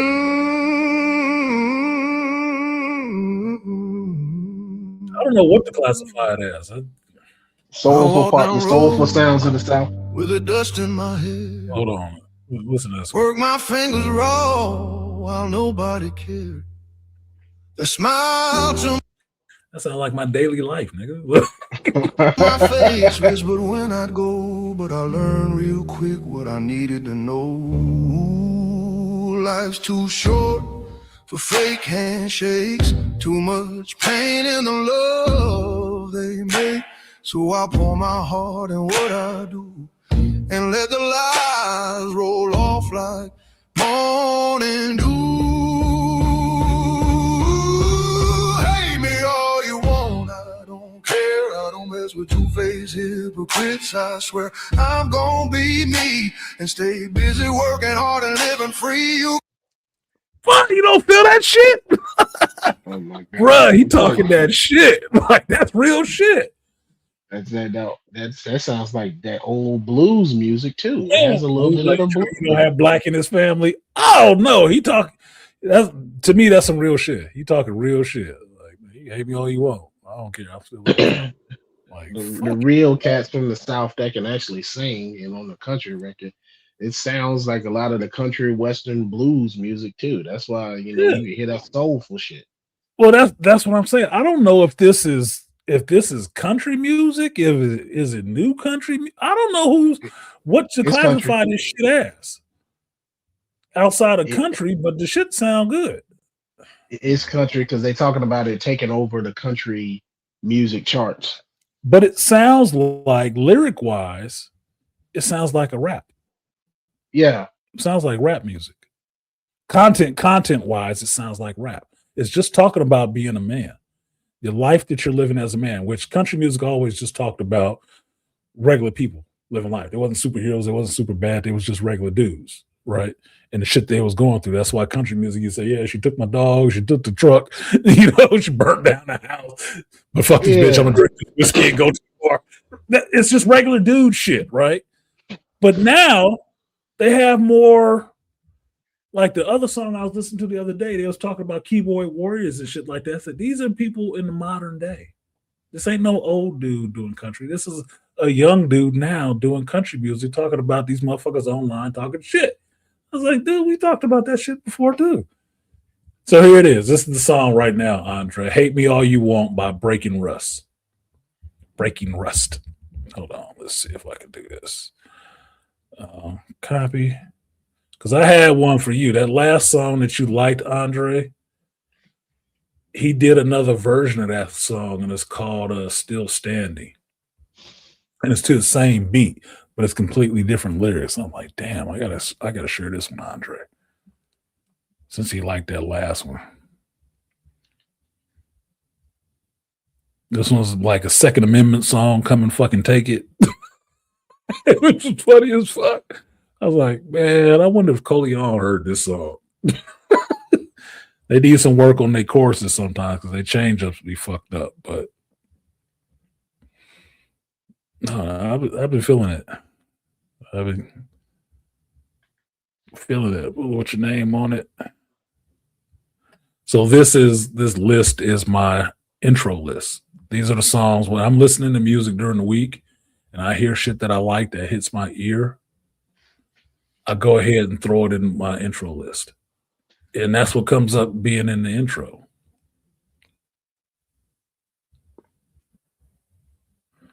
So 552 songs in this bitch right now. So I mix it up, but it's usually stuff like this. And what I've been feeling lately has been this country shit. If it's considered definitely cowboy ass, but I consider myself as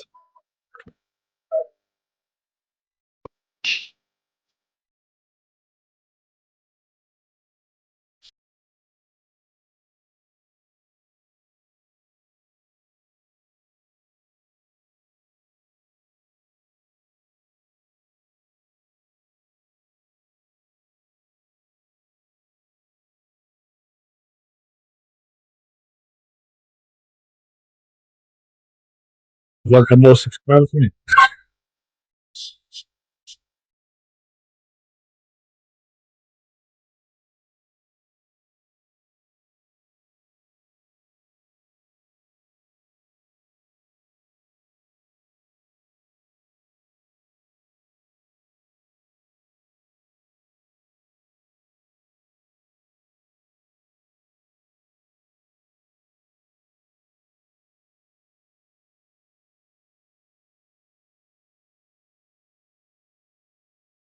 Don't this sound like, dude, this got a bop to it. If Kendrick Lamar was saying this shit, you motherfuckers be dancing to it right now.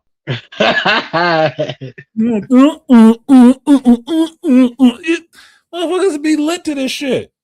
It's just country though. I'm like, damn, look, a good song is a good song. I told you, I listen to all kinds of music. A good song is a good song.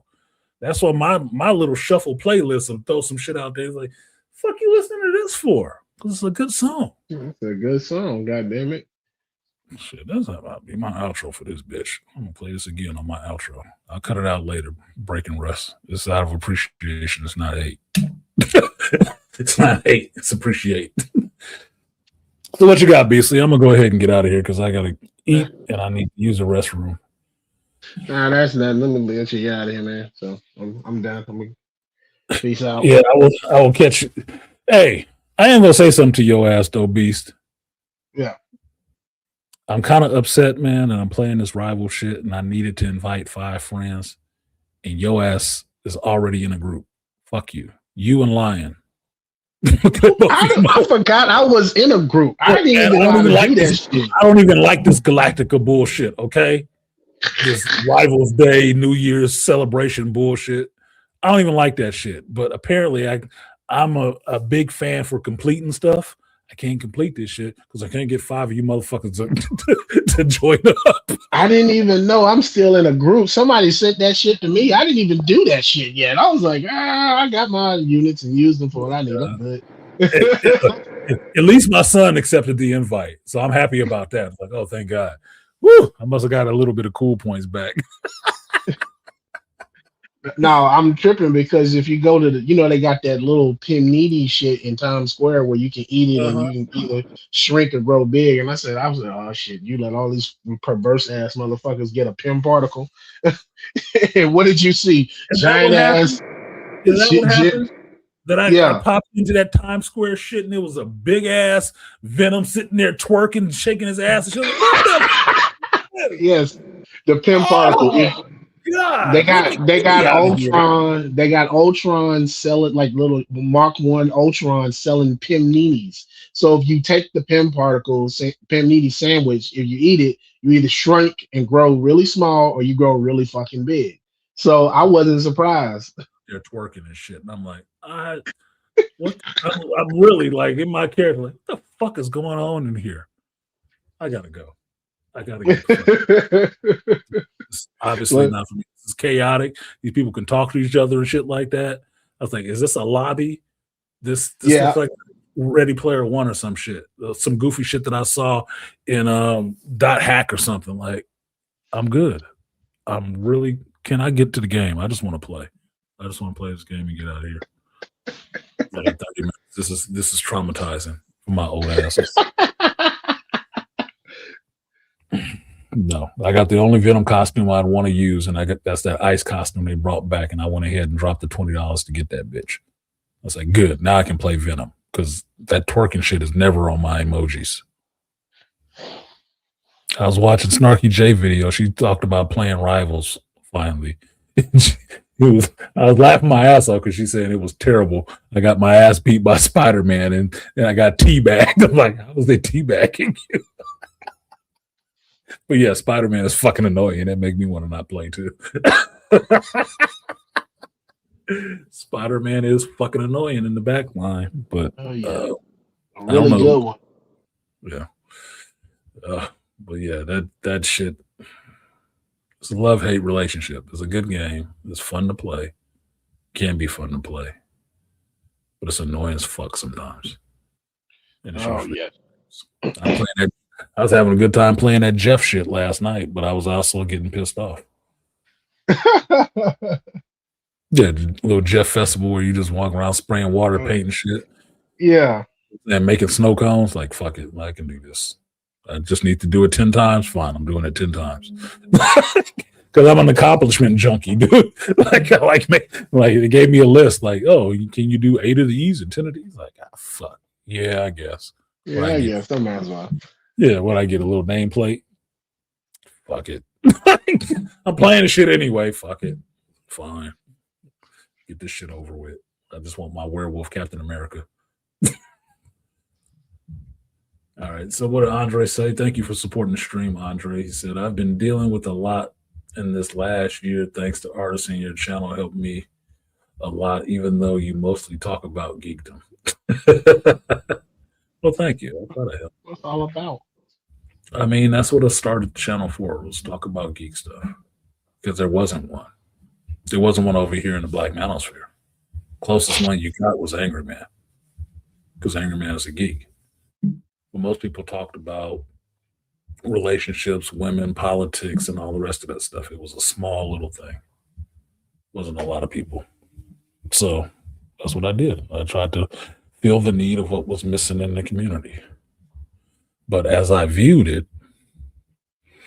everybody had their own storefront. Everybody that had a channel that can come onto this thing had the ability to say what they wanted to say or talk about what they wanted to fucking talk about.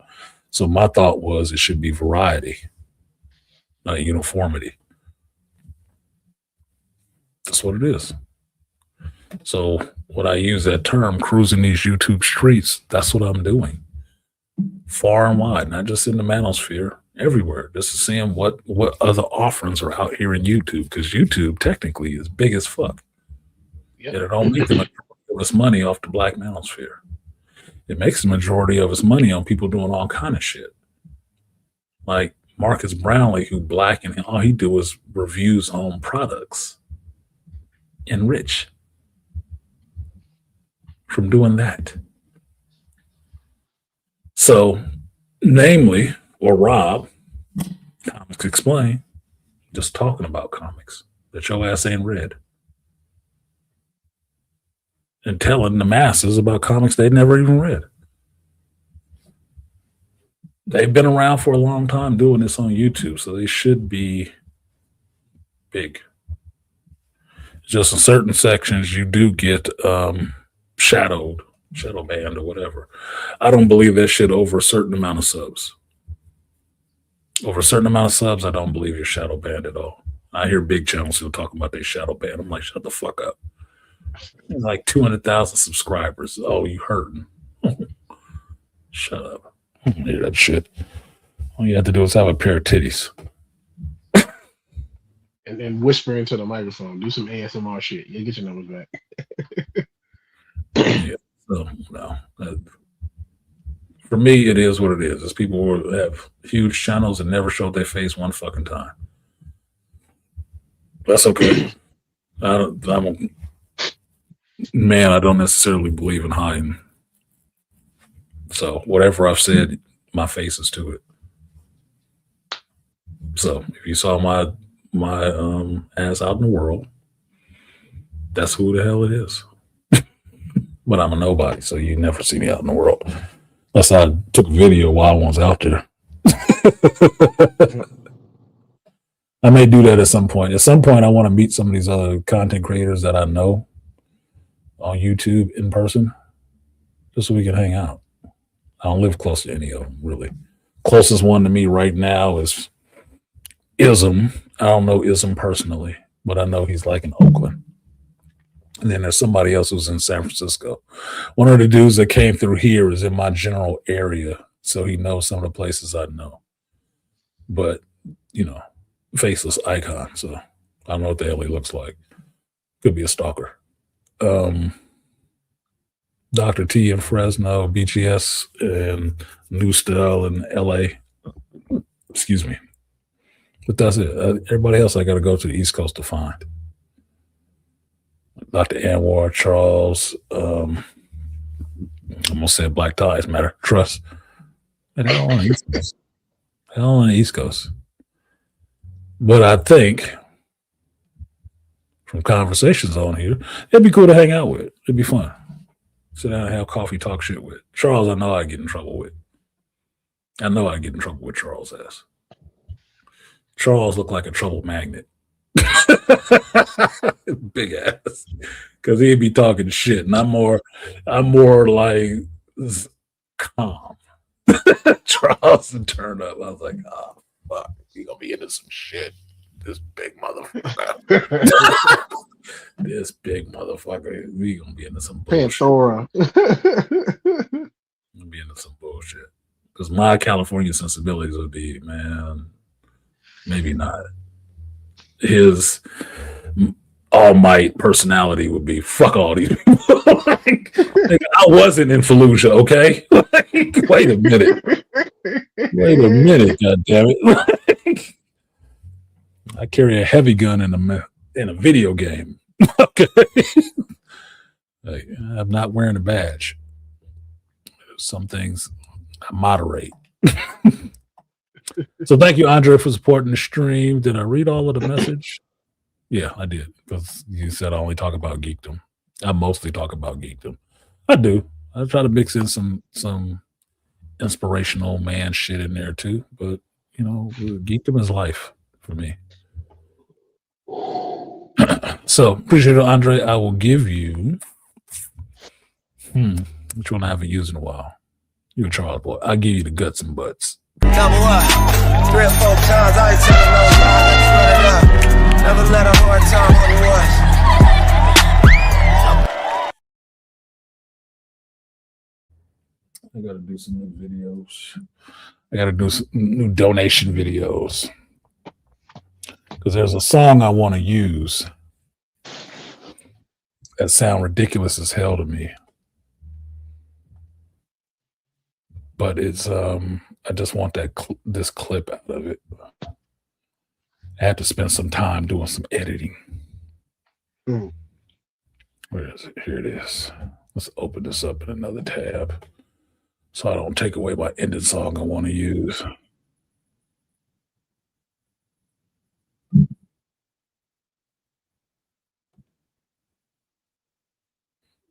Oh, I haven't actually seen the video.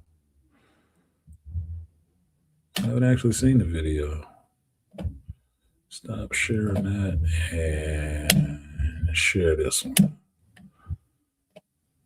I don't need all this talking over this, but it's just a course that I want to take. Ooh, that's kind of thick. Little B cuppies. Let's see.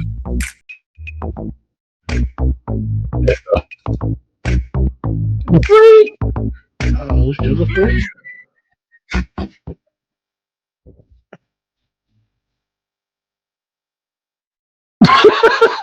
$19 for a lap dance.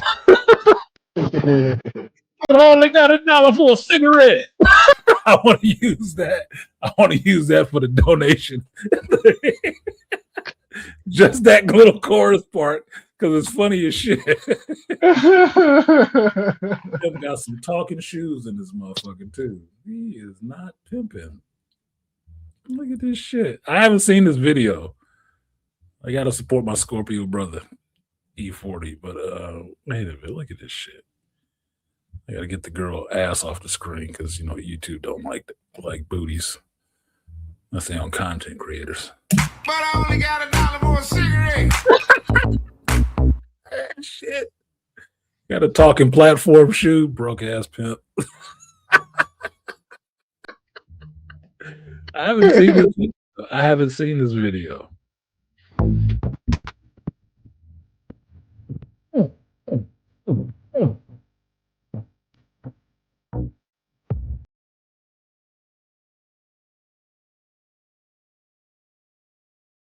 Yes, sir.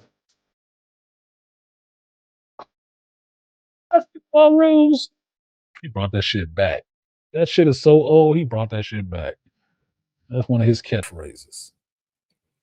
Y'all playing football with basketball rules. Anyway. All right, Beast. I said it multiple times, but I think I mean it this time. Go ahead and get out of here. I haven't got the text from my DoorDasher, so my food is probably sitting out on the porch in the rain, cold as fuck. Yep, it's sitting out there cold and lonely. Somebody eating my shit right now, I'm sure. I'm gonna get my brisket on the board. What you got, Beast? Final thoughts, closings for the audience. No, Merry Christmas to everybody and happy holidays to everybody that's out there. Because next time you don't see him, it's gonna be after Christmas because it's this week. Andre said $1 for a cigarette. Must be Cali prices. For a Lucy, yeah, probably. I don't know. I don't smoke cigarettes, but $1 sound about right if you wanted one. Because a pack is what, $15, $20? $20. Yeah, here in Cali, shit is expensive, dude. I had to give up the habit. You had to be too expensive. Another thing they tried to tax the shit out of to get people to stop. Yeah, I'll possibly be back before New Year's because I'm off one of these days. When is the fucking New Year's? I got some more of them floating holidays, some good corporate floating holidays. So yeah, I'm off. I think the 30th and the 24th and 25th. Yeah, I got a couple more off days coming up, so I'll be back. I'll do some shit online. If not, you'll see me do it on a Killing Time stream because I am playing Division 2. I'm trying to get this Krampus outfit. It looks sick as fuck. And I got my my little division soldier looking like a whole werewolf with a hood on. Looking kind of cool to me. So I'm doing that. But appreciate you, Beast, for coming up. I'll possibly be back before New Year's, Andre, on here because God willing, come January, I'll be back in Georgia for 2 weeks. So this is my last couple weeks home. Hopefully, they might start hitting. I ain't told them I was having fun while I was gone. I told them it was all work, but you know how they get. They start, you might be trying to have fun, nigga. We ain't sending you next time. You're going to be here and be miserable with all of us. we smell the enjoyment on you. We smell the excitement on you. It smells like you're having a good time. No, we thought it was a punishment. It ain't a punishment, nigga. Send me away. Need to collect some more of that damn extra money.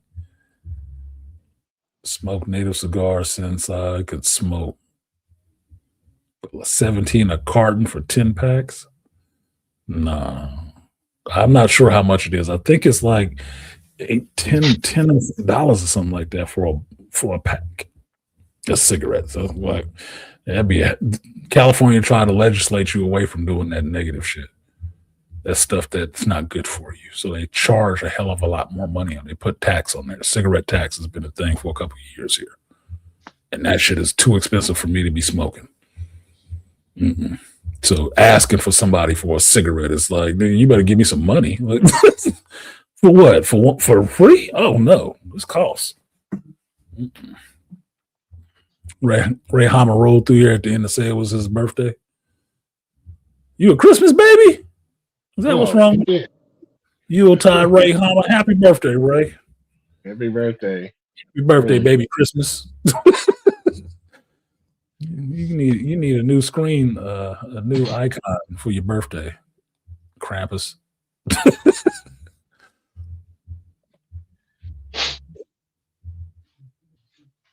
Because 20 a pack where you move from, yeah, they're trying to legislate your ass away from liking shit.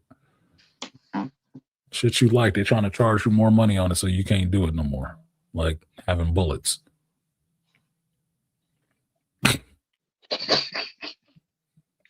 Stupid. Right, been ghost watching. You can pull it up. I know. That's okay. I'll ghost watch your ass too. Yeah.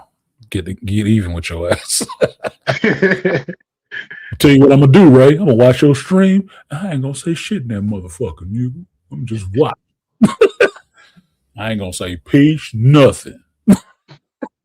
I'll fuck with you. I always come when I come through. I tell you I'm there, and I thumbs up and share your shit. So don't worry about it. Thanks for the Christmas. Yeah, happy birthday, Ray. You good money, man. You good money. You should be watching Fallout. You should be watching Fallout so we can talk about that shit. Anyway. All right, Beast. Get the fuck out of here. Go play Rivals, because I got that black and yellow Magneto, nigga. I know you didn't. Fuck. That black and yellow Magneto, man. With okay, the I'm just trying to get with the Polaris stuffy in between his rings. I'm liking that. I might have to play Magneto more now. Like I'm in busting ass with Rogue, so I'm like I haven't played Rogue yet.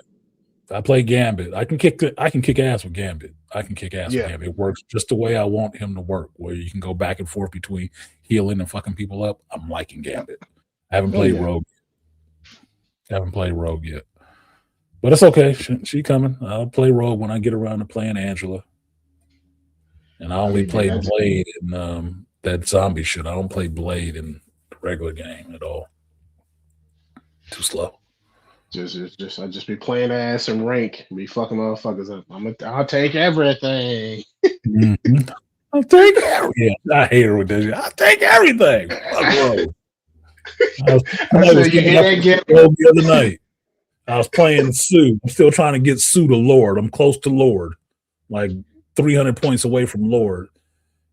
And I was playing Sue, and this motherfucker was coming after me with Rogue. I'm like, God damn it. Why can't I blow this bitch back? Hey, we can Sue. Take everything. Bitch, get off me. Fuck off me, Rogue, with your big booty. I said Southern butt. I still need to get that fucking Savage South Savage Land outfit. Yeah. I'm like, Hers. damn. I'm like the What cheap they call selling. it, the creeps, the gooners. Gooners. Yeah, the Yeah, the Gooners. gooner I'm like, Savage Land Rogue fit. Like, Rogue got cake, man. Rogue is caked up. Good and job. somebody pointed out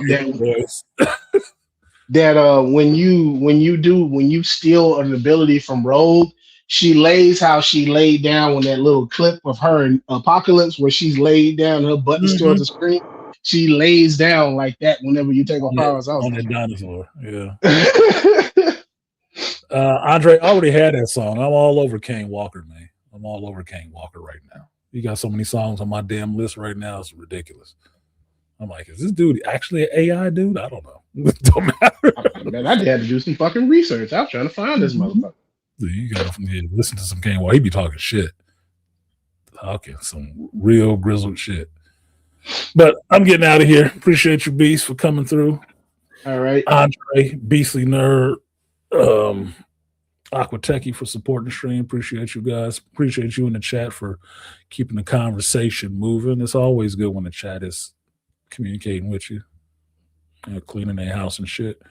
JT, Andre, appreciate y'all. Happy birthday to Ray. Happy birthday to my friend Max, even though she don't listen to this shit. But happy birthday to her pretty ass too. That long Rogue laying down was one of the Kane Walker like the boss. Okay, yeah. Yeah, Rogue laying down was something else. Yeah, if you ever seen the game, look up on YouTube, look up Rogue Marvel Rivals. Rogue caked up, man. I appreciate that. And I appreciate that all the women look a little bit different because Emma Frost got some thighs for your ass. But Rogue is thick all around. Sue got some hips. Mantis and all of those is different body shapes, different women, different body shapes. I like that. That's actually cool. They spend their time programming some shit. Not worried about what some fat bitch in America talking about. Shouldn't be and don't have to look attractive. All these chicks on this game look attractive. And they getting played.